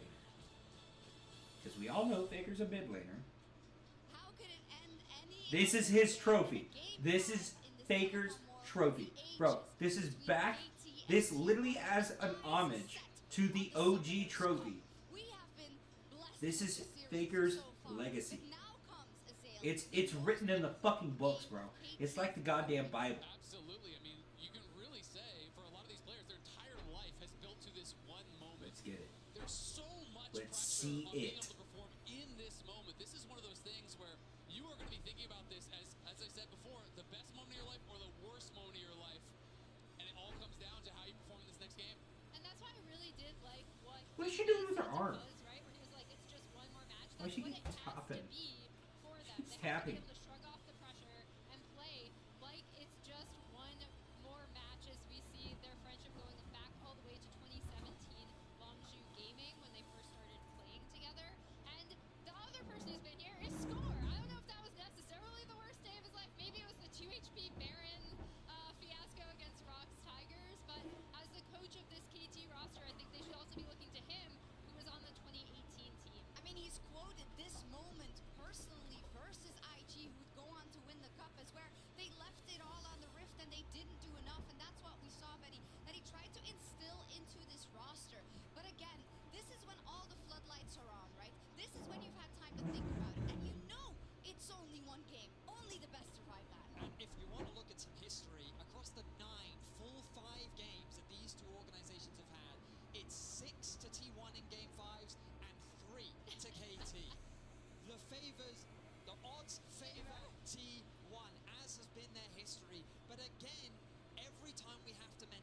but it is the magic of worlds that we love to watch. And on this day, history will be made, whether it is the three-peat for T1 or whether it is KT who is able to upset the dominant giant. And BDD, who was in our featured matchup today versus Faker, how could he not be? And we started off the show by talking about the eras from Faker, right? We have here his rookie era. I also want to say we have the actual final. But the two that are most important currently are these two, Azael and Teddy. Why? Yeah, I mean, it's the question of, is it that heartbreaking moment for Faker, being distraught after having lost the finals when he thought he was going to be able to take down? To me, this defined him because it showed how much of a competitor he is. Even though he had won so many world championships, you still got this kind of a reaction from him when he finally fell. But the beauty of modern day Faker is that not only has he found a way to, I mean, people will argue that back then, back in 2015, 2016, this was his prime. But this feels like T1's prime, the era of T1. And today we could witness him doing what he couldn't do in the past with these players, marking his mark on history once Do again. you see it? The little Easter egg, it has 6 stars on the bottom for if it does come true. And let's just stand still with this for a second, right? When you talk about KT being almost at the top of the mountain and just needing to bring it home, Faker is on the other side. And often when we talk about Faker, we're not mentioning all the rest, but it's also so important for them, and they've done it 2 times before. But who hasn't, Isaiah?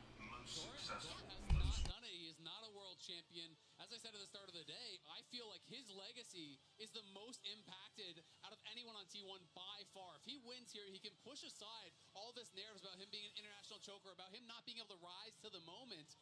And if he loses, I think people are still going to be casting aspersions on just how good he has been. Yeah, because he has been fantastic in this series. We talked about it in the Gragas game. We've talked about it in this series, how much of an impact that he has consistently tried to have. And I think he deserves such a massive shout out. Imagine walking back on stage and seeing this Emily, KT, looking at the cup thinking, it's now or never.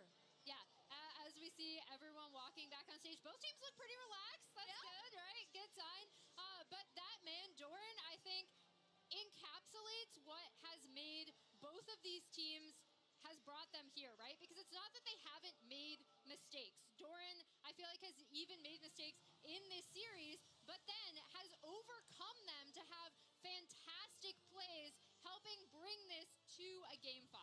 And I mean, we talk so much about T1 and rising to the occasion, but we also have to give that credit to KT in this series, because I think so many teams would fall apart with the amount of pressure that has been put on them when things have gone wrong. But KT has consistently played towards their renditions, played confidently, even down 12K in a soul. You see BDD flashing over the wall on Cassio, looking for that moment. And they have not shied away from the bright lights of the World Finals. I think we're going to be in for an incredible Game 5. KT are the almost men of the LCK. They've almost had their dynasties. They've almost been the best team in the world, but they've never been able to prove it. Today, they've demonstrated that they, at the very least, stand shoulder to shoulder with the greatest that we have in our esports, but they can do what KT have never been able to do before. And to do it against T1 would be incredible. Would be incredible, and is also the most difficult task that can be laid upon your shoulders if you are KT. Not just for the fans that maybe have become a fan of them during this tournament because of what they've shown, but so many, like the one here next to me and the one I can see there, Laura, who have followed this team for so long, for so many years, for so many heartbreaks, for reverse sweeps. You can undo it all for all of those fans. But on the other side stands T1 and stands Faker. This isn't their first rodeo. They've done this a couple of times already. And in Game 5s, they know exactly what it takes to win that Summoners Cup. Will it be BDD with his first after a life of longing for the Summoners Cup? Or will it be Faker's 6th trophy? Back to you. A damn good question. And it's important to remember that this World Final is unique. It is the first World Final with Fearless Draft. This might be the hardest Game 5 we've ever seen. There's never been a World Final with more emphasis on diverse champion pools, on mastery, on adaptability. You cannot fall back on meta staples or comfort picks. This is where you have to put everything on the table as we get ready for Game 5 pick and bans. This is also where you could maybe see teams take big gambles. We've seen teams try to throw off with KT picking blue side despite being in Game 5 of Fearless. Maybe this is the game where we leave open things like the Azir, which have basically been turned on. Do not. Well, I mean, I think KT should. They're on blue side. You got too excited about Game 5 blind pick. No. Certain things still have to be banned.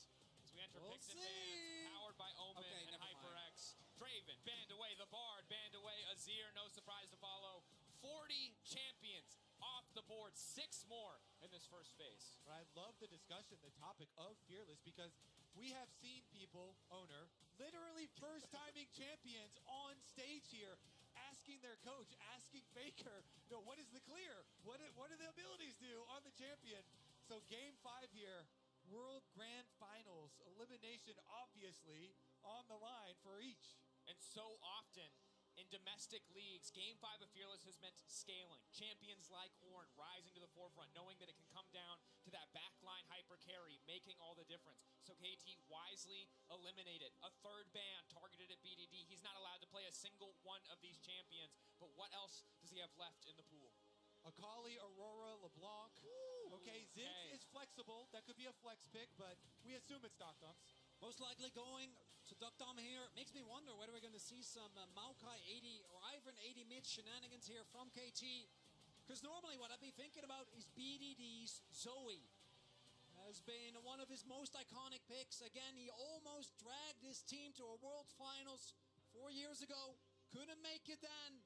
And now finds himself on the precipice of winning it all. And pairing it with the Ziggs, the classic for them, the sleepy bomb bubble. It's not fun to play into as the Pantheon gonna get picked up here for owner. We're looking at things like like Nefiri. Because I do think if you go Ziggs, you need a big AD threat. Kiana could be another. Zed even? Yeah. I mean, a telecom more Zed? Oh. The Galio, of course. Faker's Galio! Paired alongside the Pantheon. Woo! The potential, the global map mobility, a single member of KT. If they find themselves not up to snuff, if they overstay for one wave, they will be dismantled by T1. Now, though, the option on the opposite side, KT taking their time. The Yorick, a powerful blind, dropped in prio a lot this tournament compared to his regional playoff dominance, but here in Game 5, it gives an angle for Perfect to really make the story about him. Turrets tremble at the side of Ziggs and Yorick picked up together, and there is a fave being put in Cuz and BDD, their champion pool, as most likely top and bot lane are secured. Cuz and BDD keep hitting what they'll be playing. So he could do the Cho'Gath into the Yorick and chomp the Maiden, or they could drop Doran's pick if they don't feel that invested in that particular counter. Heavy debate. Every choice could be the one that costs you. But here we go. Game 5 finals. It's the Camille for Doran. The Camille Galio we were looking for in the previous game finds itself in game number 5. The crazy pick potential that T1 have drafted here. And I can only imagine that Doc Dom is like, why did we have Kench for this moment? As the amount of dive that's going to be there, going to be a big issue. And again, I'm looking at Cuz, I'm looking at BDD, I'm looking towards things like Zoe, like Veigar, which is a classic pick. BDD has pulled out many a time. Not in recent times, but there is a lot of short range on T1. They're basically committed. I'm wondering if T1 want to go towards Jinx. That has been something that in Game 5 Fearless we've seen. It's the range and the ability to get excited. Gets banned away. Despite the skepticism of Gumayusi's ability, KT will ban it because they recognize the potential for that champion to wreak havoc with this incredible dive frontline. Yeah, full dive comp makes sense here. Now taking away tanky options in the jungle. So Anything that could shut it down. If they still wanted a tank in the jungle, it would be Sejuani. Kind of forcing them in that direction if they wanted it.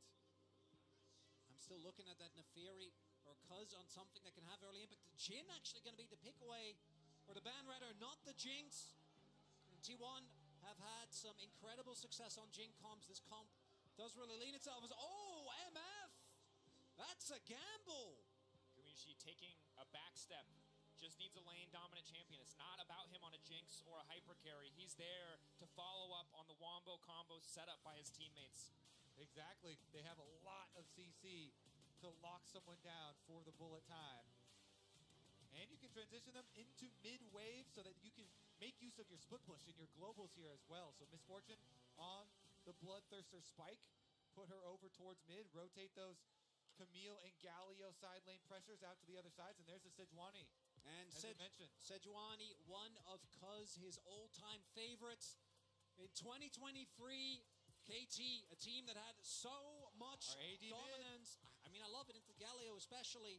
So much dominance. And it was on Viego, and it wasn't Sejuani as BDD. I want to highlight, Tristana is able to buffer away from the Camille taunt, or from the Galio taunt. You're able to also shoot Camille out. Oh my God! The BDD Smolder, he's bringing it back! Scaling seems to be the answer for the side of KT in the face of countless dive options for T1. But this is a bold bet. T1, if they pull ahead like they did in Game 4, are set to take over the entire map with this composition. Keria, the final counter pick. Well, a champion pool we know is deep. Just need more engage. You just need more engage with this dive comp. Grab the ultimate here. And the question is, yeah, Smolder could be a good lane into the Galio, but can you survive later? With all of this T1 dive looking for you, a Game 5 Faker Galio. I do really like it when, you know, there are two extremely clear game plans here. On one end, we have a comp that can split push, that can endlessly wave clear, and it's playing for the big spikes on Ziggs and Smolder. The pressure coming from Sejuani, from Yorick, from the Nautilus early. And then on the other end, it's a wombo combo comp. You're just pressing your buttons. Everyone goes in. You layer that MF ult on top, and any problem that you have will disappear in seconds. And remember that the performance also crucial. If a single member on KT or T1 misstep, despite the confidence we've earned in both these teams over T1's countless victories, over KT's performance in dire situations, when they're underestimated, every single player needs to be on point in this Game 5, or either of these crafted game plans could fall apart in the blink of an eye. It all comes down to one final game of League of Legends in 2025 here in Chengdu. BDD was asked in the interview after they upset Gen G, what would you tell future BDD 1 week from now? And I thought his answer was so eloquent. He said, just do what you normally do. And now he just has to do it for one more game. Set up in the mid lane matchup, range versus melee. So much time for Smolder to scale for free.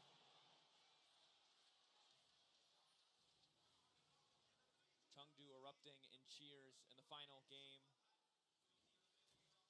Level 1 setups, keeping an eye out for any creative options, but both sides just drawing lines of scrimmage, respecting each other's sides of the jungle. Neither side wants to be the team to give up a first blood or offer any early mistakes to the opposition. One thing I do want to highlight for KT specifically is the value of Mercs. Looking at the CC that's available on T1, Taunts, Leona, even the Owner's W, definitely going to get good amount of value from that, as we do have a little bit of pressure being put out here by Doc Thomas. He makes his way down. Guys, we are in Game 5. This is it. This is like 100% it. Whoever wins this wins the trophy. Now, I'm personally on T1 side. I'm ready to see it all. I'm ready for everything to be on T1's side. We had Smite's hit to that list of stats as well. I don't know. I think one person might be a little bit more favored, although credit to Cuz and the Mundo Cleaver Steel is perfect to Doran, just trading blows. Camille, one of those champions that I think has a really funny power curve, like level 1, level 2, level 3, you're feeling great. First base, not too bad, and then you're basically just praying until you hit your Triforce. As Keria goes in. Makes a tower shot. Just trying to zone away, make the most of that level 2 power spike. Dumb Peter waiting to catch the wave. BDD is going to be trying his best to both farm as many stacks as possible and keep is Galio lane locked. If Galio isn't able to make impact in sides, especially in the early game, it's going to make it a lot harder for T1 to find places. Oh, look at Owner. He's diverted his pathing. He's looking for top. That's a classic. Perfect. Needs to back up. Level 3. Getting lower and lower. Last right's offering a bit of healing. The tactical sweep there from Doran to slow him down. Owner all but certain to make this one come through. First blood for T1. Doran's Camille takes it. The 3-camp gank from Owner. The price you pay is usually counter jungle, and since Faker is getting pushed in, since the Smolder has priority, So we're in it the does final allow Cuz to game. exact that price. It's 2v2. It is absolutely insane. Cuz has Chat. The Perfect has had such an incredible tournament. But when the criticism towards him was the heaviest was when he fell behind early. It's been a big test for him to try and not fall deeper down the hole once it started. Many an LCK team in playoffs throughout the last 2 years have made that their goal, and this is his biggest test yet in the final game here at Worlds. And it's a very worthwhile investment from Owner to do the top side 3-camp into gank, sacrifice his blue buff, because if you look at the comps overall, getting the Camille ahead is essential for this team, for the ability to play your side lanes later, for the ability for Doran to dive in on his Camille, Hextech Ultimatum into Galio Ultimate lockdown. The possibilities here are critical for T1 and Owner back on the war path. Owner recognizes what he needs to do. It's snowball. Backstep good from BDD. Faker tried to go for the angle, the flash, the Justice Punch, hoping it would carry him back just far enough to instantly connect the knockup. A swing and a miss from the GOAT. Faker no coward. If you go for the reverse punch, the time to respond is the shortest. But BDD doesn't even have to use flash himself, just walks it off. And this means that Faker is now in an even deeper hole because BDD actually having so much Fred here in mid. Yeah, it's a critical breakpoint because Galio lane does really revolve around, do I have jungle pressure to put threat behind when I move up in lane and try and taunt you? And now you don't have that pressure at all. Q forward, sidestep, the taunt, Faker, turning it back, BDD, one more auto, the 1 for 1! And BDD, no hesitation, must have known that that was going to kill him. Meanwhile, on the top side of the map, Doran locked down with the Pandas, Cuz on the way up. Oh, just barely. With the flail. Doran barely able to walk away. They didn't want to use the flash knowing that Doran's still at his. But we are getting explosive here. No slow early game in this game 5. And BDD, he goes for that dive. You know, he does invest his flash. So that is something critical to look at. Owner is back and ganking again. Perfect needs to get out. Has the flash available, but Doran just going to immediately flash follow. The adaptive defensive, the hook shot still there. The Q back for a bit of healing, but it's not enough. Beautifully played, no hesitation. Owner flashes in so that Doran can then also close the distance, flash into melee range, and save the hook shot for the answer flash from Perfect, securing the kill. And this is something that, again, we've seen KT struggle with. We've seen Perfect struggle with. Yorick, he just goes for the call, and his team at least will be able to find on the cross map the ability to get this dragon, but he needs to stem the bleeding, because if Doran gets out of control, this game becomes nigh unplayable for KT. That it does, especially for BDD, the strongest point on the team currently, even as we see gold leads get bigger for Owner and Doran. The Camille start to take over. Perfect needs to stem the bleeding. You highlighted it so well. It's one of the few things that we haven't seen from him yet this tournament is now the hookshot wall dive is there. Doc Dom flashing away, but Owner's on the way as well. Ulti there, that's the Hextech ultimatum. Doc Dom likely to escape, but it looks like Peter will be sacrificed in return. The hookshot, making it out. Send his play back into the tower, but it might cost Carrier his life. It's a 1 for 1, no! The minions flicking out! Carrier! Holy shit! Holy shit! Holy shit! T1, come on, come on, come on, come on, come on, come on! Oh, damn! Brother, don't let that happen, please. Come on, T1, we need you to win. We need you to win, T1.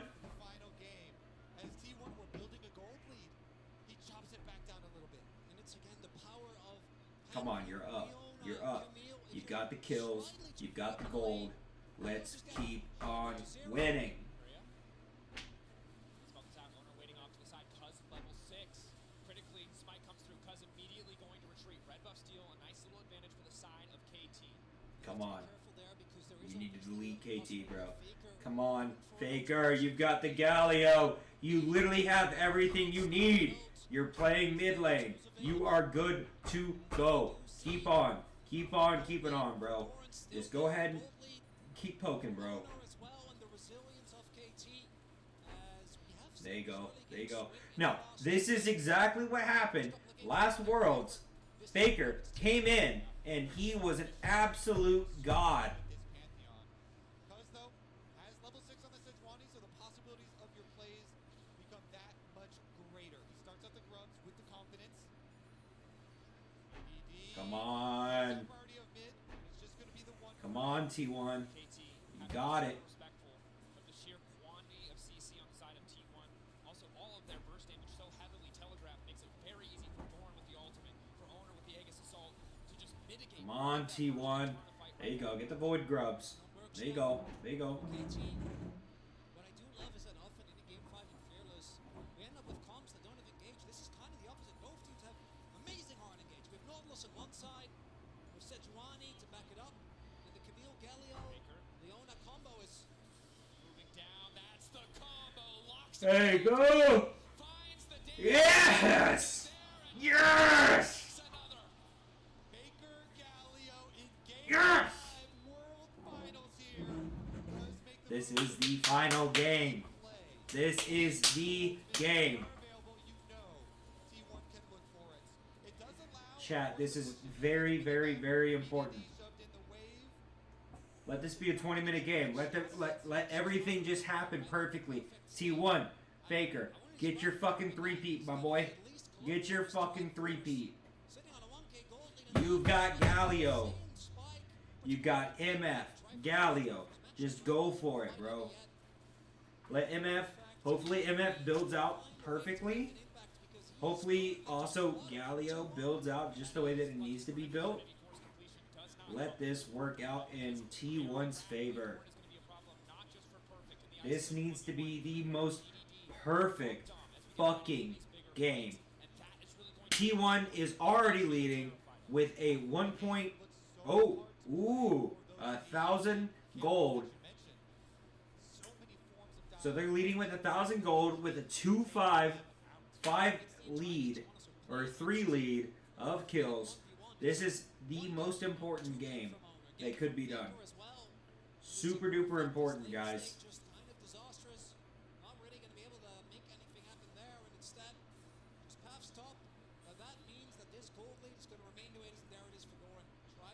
There we go. Sundered Sky as well. 2 incredible power spikes for the coming objectives. 30 seconds until Chemtech Drake spawns. It won't be a soul of Mountain or Chemtech. Very likely to be critical. Come on, Faker. At this point, getting harder and harder for KT to find angles. They have to give up a little When T1 wins, I'm gonna have to wake my wife up. Pretty force for Doran, though. That is very painful. The Q2 is really going to hurt.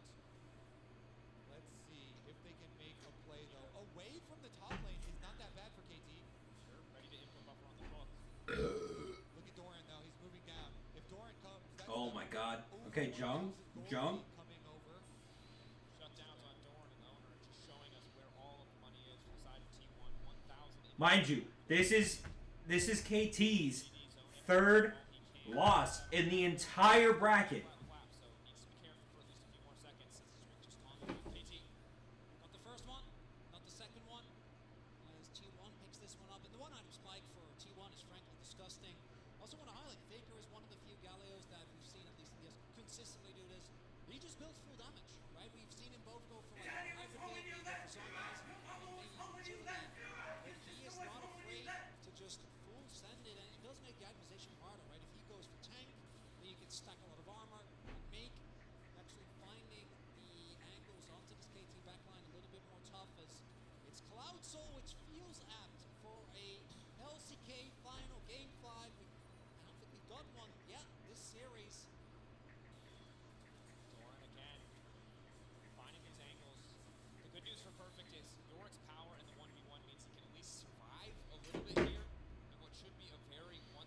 So what we're looking at right now, we are looking at the fact that the entire T1 team is actually like low-key buffed.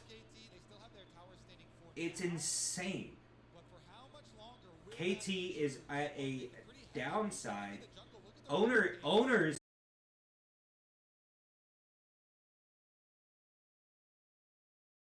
Oh my god. So Owners next to Baron. And we're looking at this. Oh my god. So we got Gumiyashi and Kira. Oh my god. Okay. We're getting there, dude. We're fucking getting there. Peter's trying to do whatever he can. Perfect rights there. Up in top lane. But here's my thing.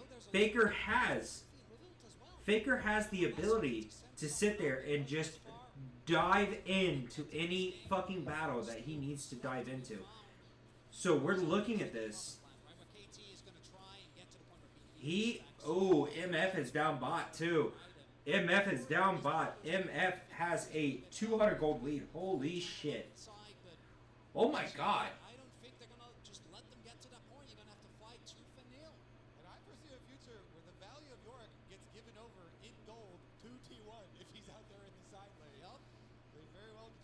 T1 Doran absolutely leading in gold. Holy shit.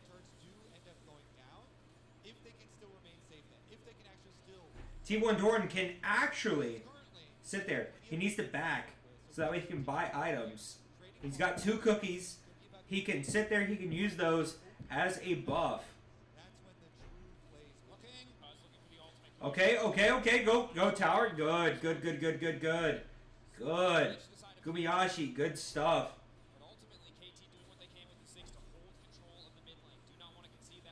Kira's right there too. Kira's right there next to Peter.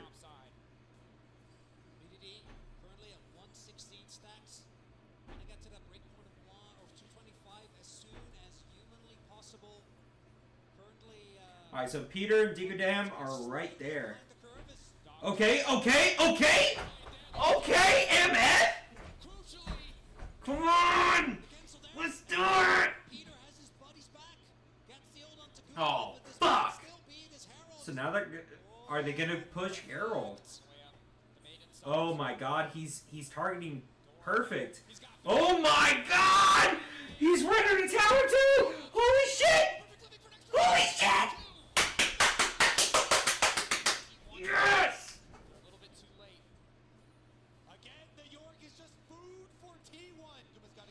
Perfect out.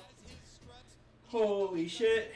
It's 2-6 with a 2,000 gold lead in T1's favor.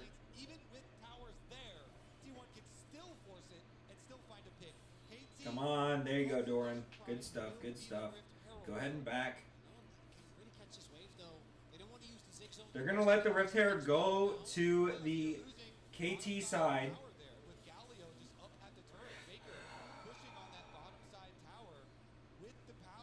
It's not favorable, but it is what it is.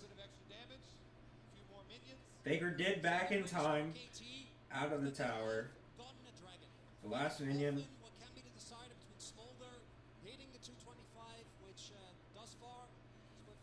Smolder actually has a gold lead over Galio.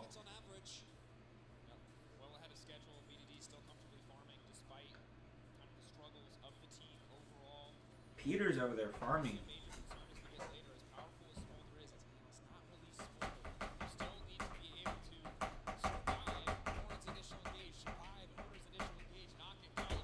Smolder's going to be one of Faker's biggest. Okay. All right. Tower's down. Top tower's down. Good. One of two. Actually, technically one of 3 before they get to the inhibitor. Come on. All right. So T1's at a disadvantage right now. T1's still doing a junk attack, which is good. Doran's about to get absolutely clapped. There you go. He ran away. That's what we need. So KT's grabbing Drake.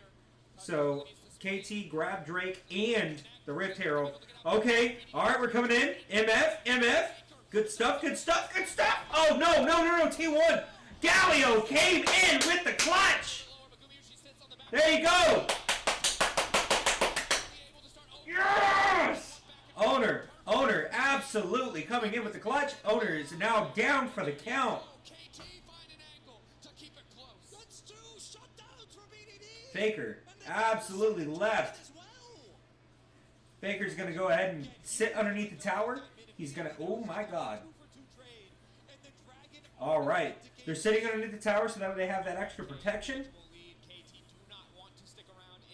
Smolder absolutely leading the battle. Everyone's backing. Alright. Yep, so they sat there, they got the Drake. Owner, Doran, and Faker came in. There goes Faker, right there. He came into the fight, and that's why Faker needs Galio. He knows what his teammates need. Right there. That is exactly what his teammates need. Harold also dropped over the wall, I believe, just to give a safe exit if needed. KT, again, the gold lead was starting to feel insurmountable, but they brought it closer. PDD, unfortunately for him, the reality after that fight is as well as he played, there is now a target on his head. But, yeah, I mean, fortunately for him, now he's also going to be way richer. So there's a target on your head. There's a wanted poster up for you. But you are rich. 2 items, and that rapid fire is what we were looking for. The poke breakpoint here for KT. They actually hit it fairly early. Being able to poke now with rapid fire, with the zigs, it puts even more pressure on T1 to engage. Normally, the counter to poke damage is hard engage, but you can't mess it up.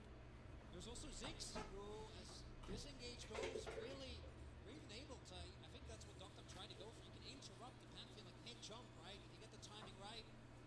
No defensive, or no offensive satchels, I do hope, from Doctor, because both and BDD are going to be prime targets. In fact, he's going to have to try his best to just have it impact in any way he can.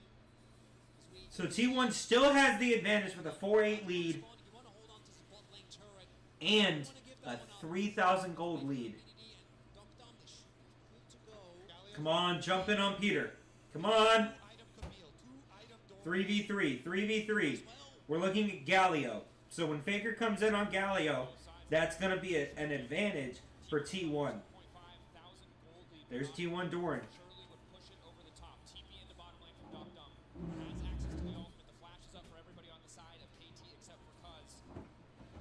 You need to flash in on Peter. Flash in on Peter. You need to sit there and actually ignite him. Use Ignite if you have Ignite. No, nobody has Ignite. Holy shit. Nobody has Ignite. There you go, there you go. Fuck the tower, dude. Fuck the tower. Oh my god! No! Oh my god, Faker. Faker, Faker! Oh yes! Yes! Good, good, good. Good evasion. They're cooked. They're cooked. This is so... Oh my god. Alright, there goes mid tower.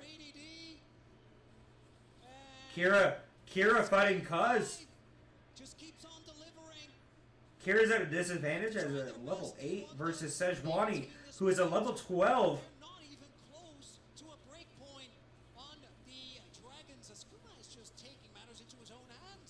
Holy shit. Boys. Hi. Alright, T1 absolutely trying to get that. There you go, there you go. Good stuff. They got the Otacon. There you go, good MF. MF, good job, good job, good job. Go ahead, there you go. Cuz is done. Good job, MF. Good job, MF. Come on, keep going. Keep going. Keep fucking going. Yes! Yes! We got an ace from MF. That is what they needed. It's 613 with a 5,000 gold. Oh my god!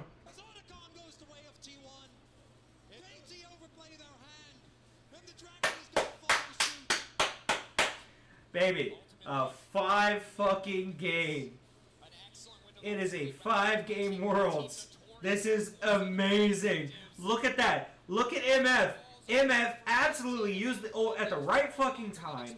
Holy shitballs. Look at that. Oh my god. And they knocked out Smolder. Holy shit. From KT is to try their best and force a fight because the resistances for T1 are shredded. But Peter just overextends, right? Just walks to his death. Then Cuz tries to hard force. And that desperation now feels apt. There you go. Everybody's just farming, which is good. They need that gold. Faker's over there. He's just vibing. Alright, so everybody's about to come in on Faker. I lied. Doran absolutely clapping cheeks. He's taking out those minions. Hello, Thor.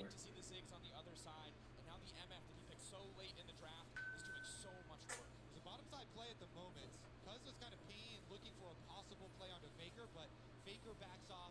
He has the sense. He's not going to become a liability. And it's T1 who start up the Otacon and try and draw KT into that fight. They kite back through the tri-rush very nicely. Are they going for the Otacon again? These moments, these big moments. Game 5, all the pressure on, the entire world watching. And T1 claim a huge advantage in the game, but it's not over yet. No, it's certainly not. No flash on Guma after the previous fight. No flash on Faker. Come on, T1. They have the favor. T1 has the favor in this game. Galio, Faker, with having the Galio, means that he can jump into any team fight, anywhere, anytime. This is what Faker needed. They failed to ban the one champ that Faker is known for being able to sit there and just support his team. So they fucked up.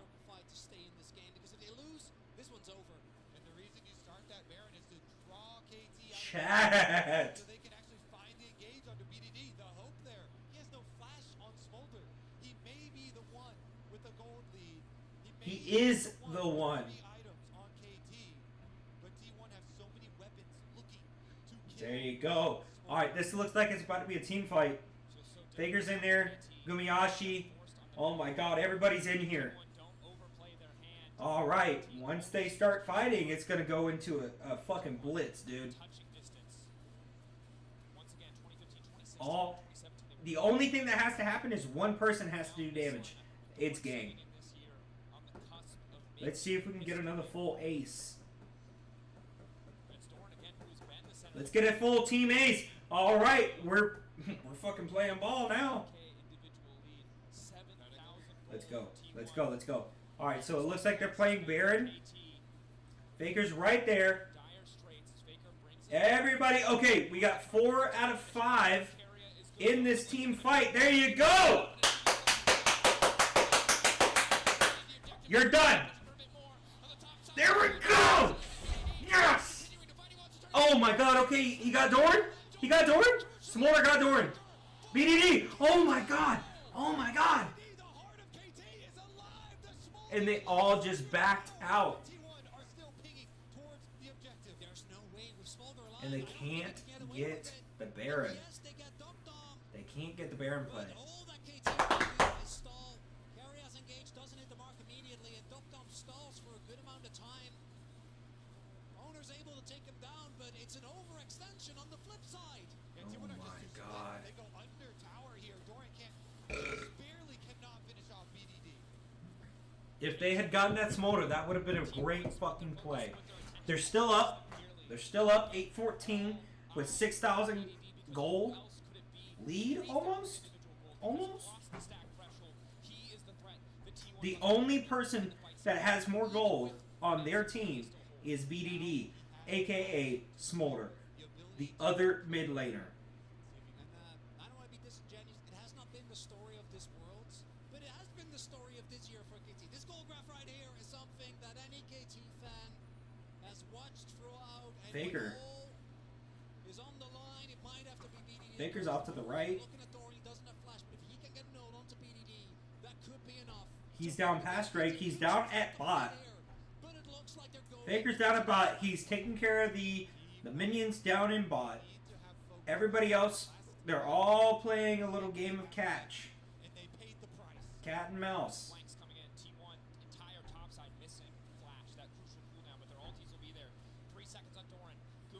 Oh my heavens. Alright. This is, oh my god. Here comes Galio! Yes! Good job, MF. MF. Faker coming in with the absolute woohoo! Yes!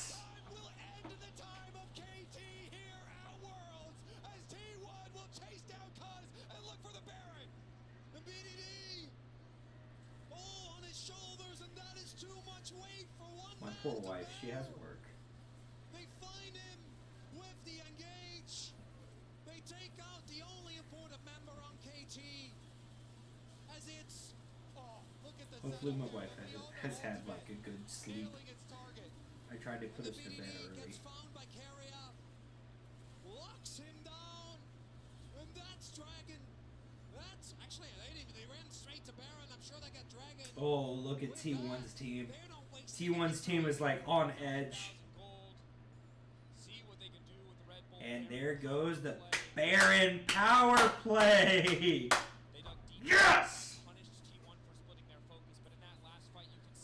Dude, that MF is absolutely just demolishing the other team. Look at those fucking stats. 6-0-5. Holy fuck. 6 kills, 0 deaths, 5 assists. That's what we're looking for. And now they just slayed the Drake. And now they get an extra buff. This is all going down in China, in Chengdu. This is fucking insane. Now they're going in bot. Holy fuck. Yes! Let's get that 3-peat. Faker, we need you to get that 3-peat, dude. Come on, you're right there. You're right there. Now that other tower, yes!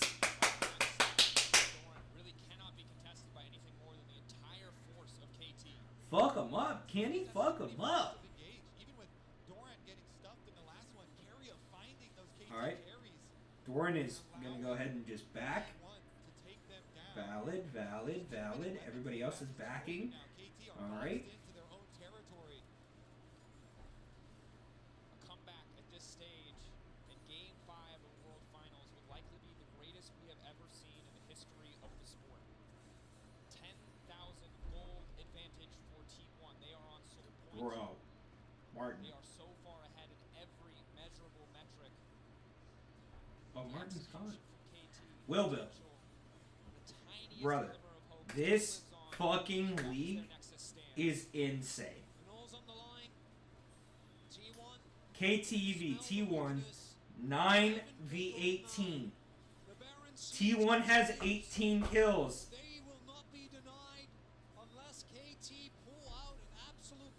This is absolutely fucking insane. This might be the best Worlds yet. I don't know if you're a big league guy. Dude, this is actually... Dude, oh my god, oh my god, oh my god! Okay, so T1 has a favorable, very favorable lead. So they're 8 kills up. Also 10,000 gold up. They have now taken out all 3 towers leading up to the inhibitors. This is actually fucking insane, dude. This is actually insane. Faker's going in. Dude, MF on T1's team is going ham. Misfortune is... Whoever the fuck's doing Misfortune is... I think it's... yeah, it's Gumiyashi. He is fucking beating ass. Like he's kicking names and taking ass. You know what I mean? Goals. Dude is absolutely just beating the shit out of KT. Dude, the fact that Worlds has now gone to a 5-game, like it's game 5. I woke up late too. I was supposed to wake up at fucking 1 to start this shit. I woke up at 1:50. This is fucking awesome. Now it's 5:05 in the morning, but it's fine. I'm gonna take a fat ass nap after this.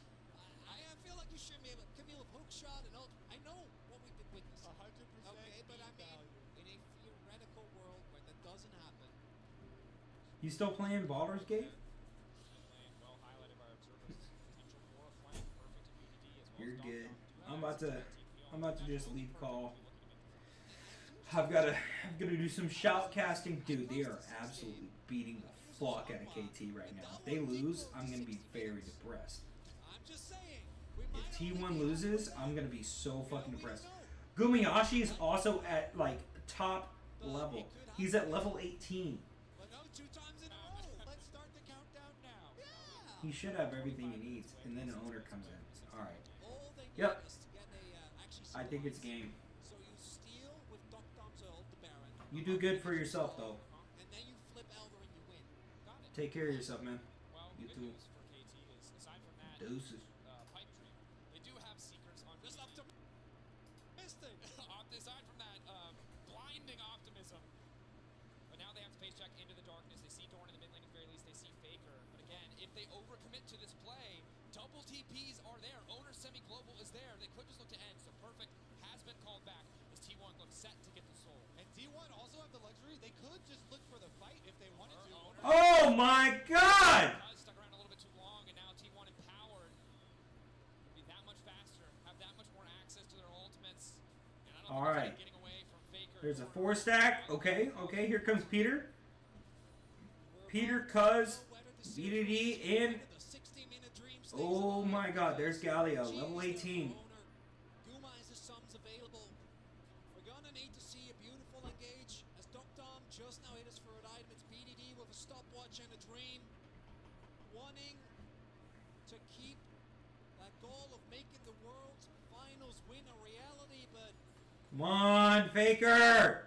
I think you guys are justifiably calling me out. It still doesn't really feel that likely. And yet it didn't feel likely before when T1 split their attention. That's true. BDD was able to find the kill, so it's not over until it's over.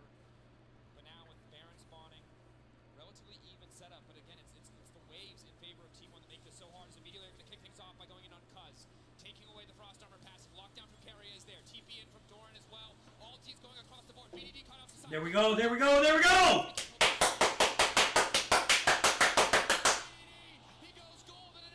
Yes! Go hit the Nexus! Go finish out the Nexus! That is Worlds, baby!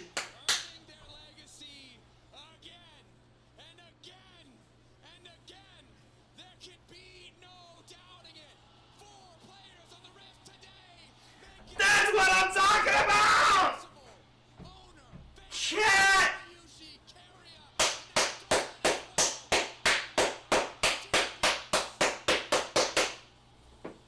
And the disbelief on his face. A teammate that so many have praised over the long years. Domestically, he's always been able to show it. As T1. T1 has now secured the mother truckin' 3-peat Faker! Oh my heavens! The 3-peat. Oh, it's time to retire, man. You did really, really good. I'm so proud of everything. This is freaking awesome. T1 has now secured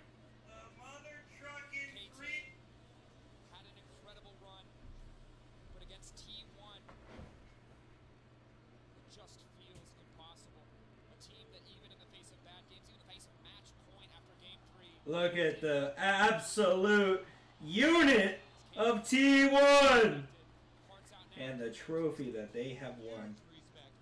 Who the fuck is that guy? Look at the absolute unit. Look at this. Oh my heavens.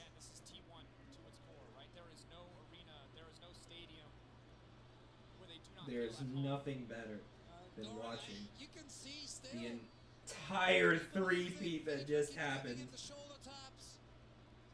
Faker, you did it, man. You did it.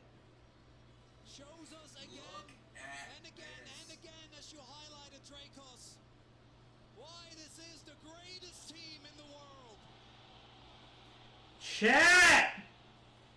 It has been done. The full three-peat. Oh my God, Faker. Yeah, look at you. Three-peat, baby. Yeah!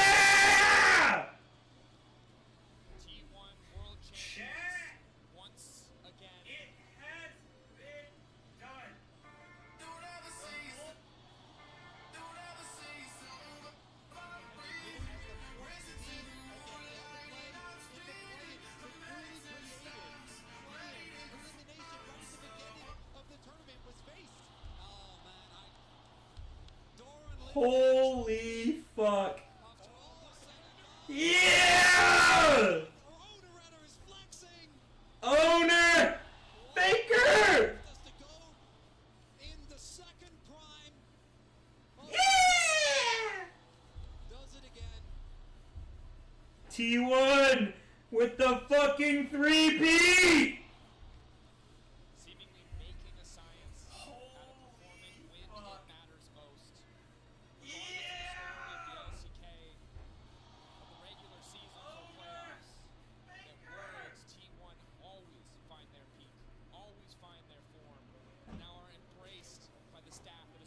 Alright, chat.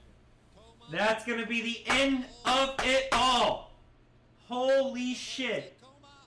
He's been there for so many, but you can see they still hit real good as he runs up to his Holy fuck.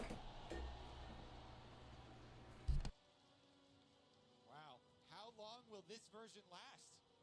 How far can this core of players go? And I mean, again, the series, the context of being at match point of one of the most dominant game fours we've seen into the game 5, where even when there were small fumbles, they got right back on course. T1 indomitable.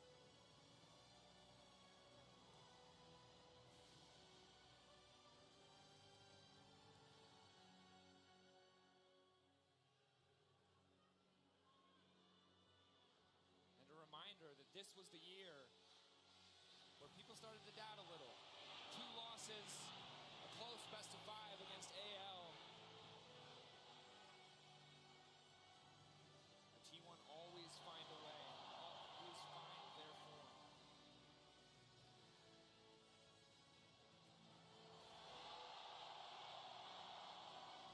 Let's send it down to the stage for an interview.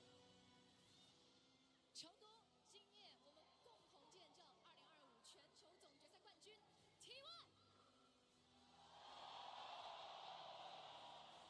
首先，我们请到的是教练高马来到我的身边。在今天 ，T1 完成了英雄联盟历史上可以说是空前的壮举，也就是全球总决赛3连冠。他们时隔8年，谢谢所有的召唤师。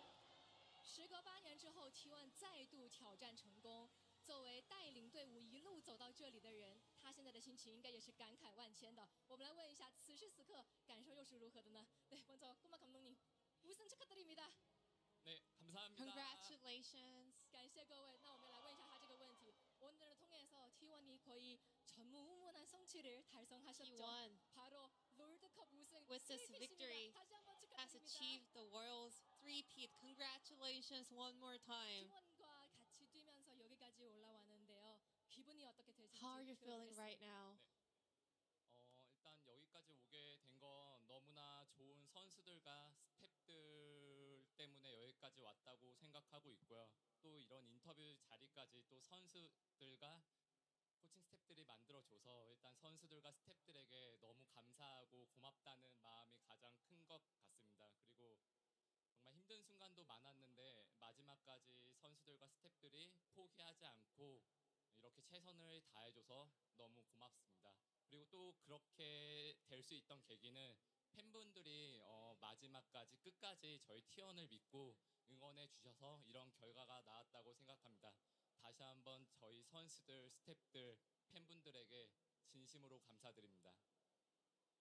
好，首先是 I am 他觉得 very, 说 very 我们能 grateful 够走到 right 这里， now. 站到这一方舞台， It's 完完全 all 全是 thanks 我们有 to 最棒的 our 选手、最棒的 excellent 教练团队、 players, 最好 our 的工作人 coaching 员。 staff, 所以 the 在这里 staff 非常 member 的 that 感 works 谢他 for 们 the 能够 team. 让我站在这里 I'm 作为 able 其 to 中 do 一 this 员 interview 来 with 接受 them 采访。 because of their 其次 hard 也 work. 非 There 常 were a lot 感 of 谢 hard 在 moments 这一 throughout 路 the 并 year, 不 but we have 容 never 易、并 given 不 up 顺 a 利的旅 single 程当中， moment 一直都不 because 可 we 不 all 放弃的所有的选 tried 手 our 们， best 他 until 们 the 是 very 能 end. 够我 We 们 were 走到 able 今 to 天 make it 最重要 happen. 的原 Thank you 因， so much 以 for 及 working so hard 还 for 有 this 最重要 moment, 的 and I want to add that it was possible because our fans believed in us until the very last moment. So for one more time, I would like to send my gratitude over to the players, the staff members, and to the fans. Thank you very much. 以及所有的 T1 的粉丝们，再次表达衷心的谢意，谢谢。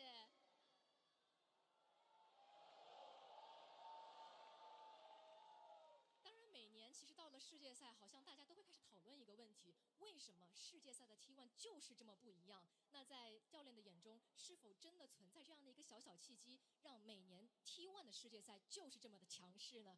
저희가 항상 이런 토론을 듣는 것 같습니다. We have this debate 롤드컵이 every 오면 year. T1이 완전히 World's 달라진다. T1 is a complete different team. In your perspective as a head coach, do you also believe that T1 tends to change when they're at Worlds? 오면은 선수단 전체가 조금 더 집중력이 더 올라간다는 거를 좀 저도 느끼는 것 같긴 해요. 确实啊，确有 So 其 when 事，感觉好像 we're 到了 at 世界 Worlds, 赛的 I 时 can 候， feel and 大家 tell 的一个 that 集中 every 力 player, 更加提 their 高了。这 focus 一点好像 level 是我每次到 goes even 世界赛的时 higher 候 and 明 up 显能够感觉 at 到的一点 Worlds. 那 The 现在马上 concentration 我们 is 在 even 舞台的 stronger. 另一侧也有夏安跟选手们站在了一起，来看看他有什么样的问题想跟大家一起来分享。好的，感谢熙然，全场让我们再次的呼喊 T1。所有的人都在高声呼喊着你们的名字，而在我们场馆所有的星光当中，我们的多兰选手也终于摘得了那颗属于自己的星星。其实我觉得你们一路走来，真的是一步一步在书写着属于自己的故事，属于自己的传奇。我相信此刻的你应该是思绪万千。想问一下，这一次的全球总决赛胜利对你来講意味着什麼？而在此刻又有哪些思緒想和所有的朋友們分享呢？토란 선수 승리 축하드립니다. Congratulations, Toran. 사실 진짜 한 걸음 자기만의 이야기를 Step 쓰고 by 계시네요. step, you have 사실 been 토란 writing 선수도 your own 유니폼에서 story. 자기의 소중한 별을 따오고 And now 이렇게 you have added 승리를 a precious 가져오셨습니다. star 소감이 to the 남다를 것 T1 jersey, to the 같은데 지금 T1 하고 logo. 싶은 말씀이 있으신지 또 What does 이 this 승리를 victory 토란 mean to 선수에게 you? 어떤 And 의미를 how are you 가지고 feeling 있으신지 right now? 묻겠습니다. 네, 일단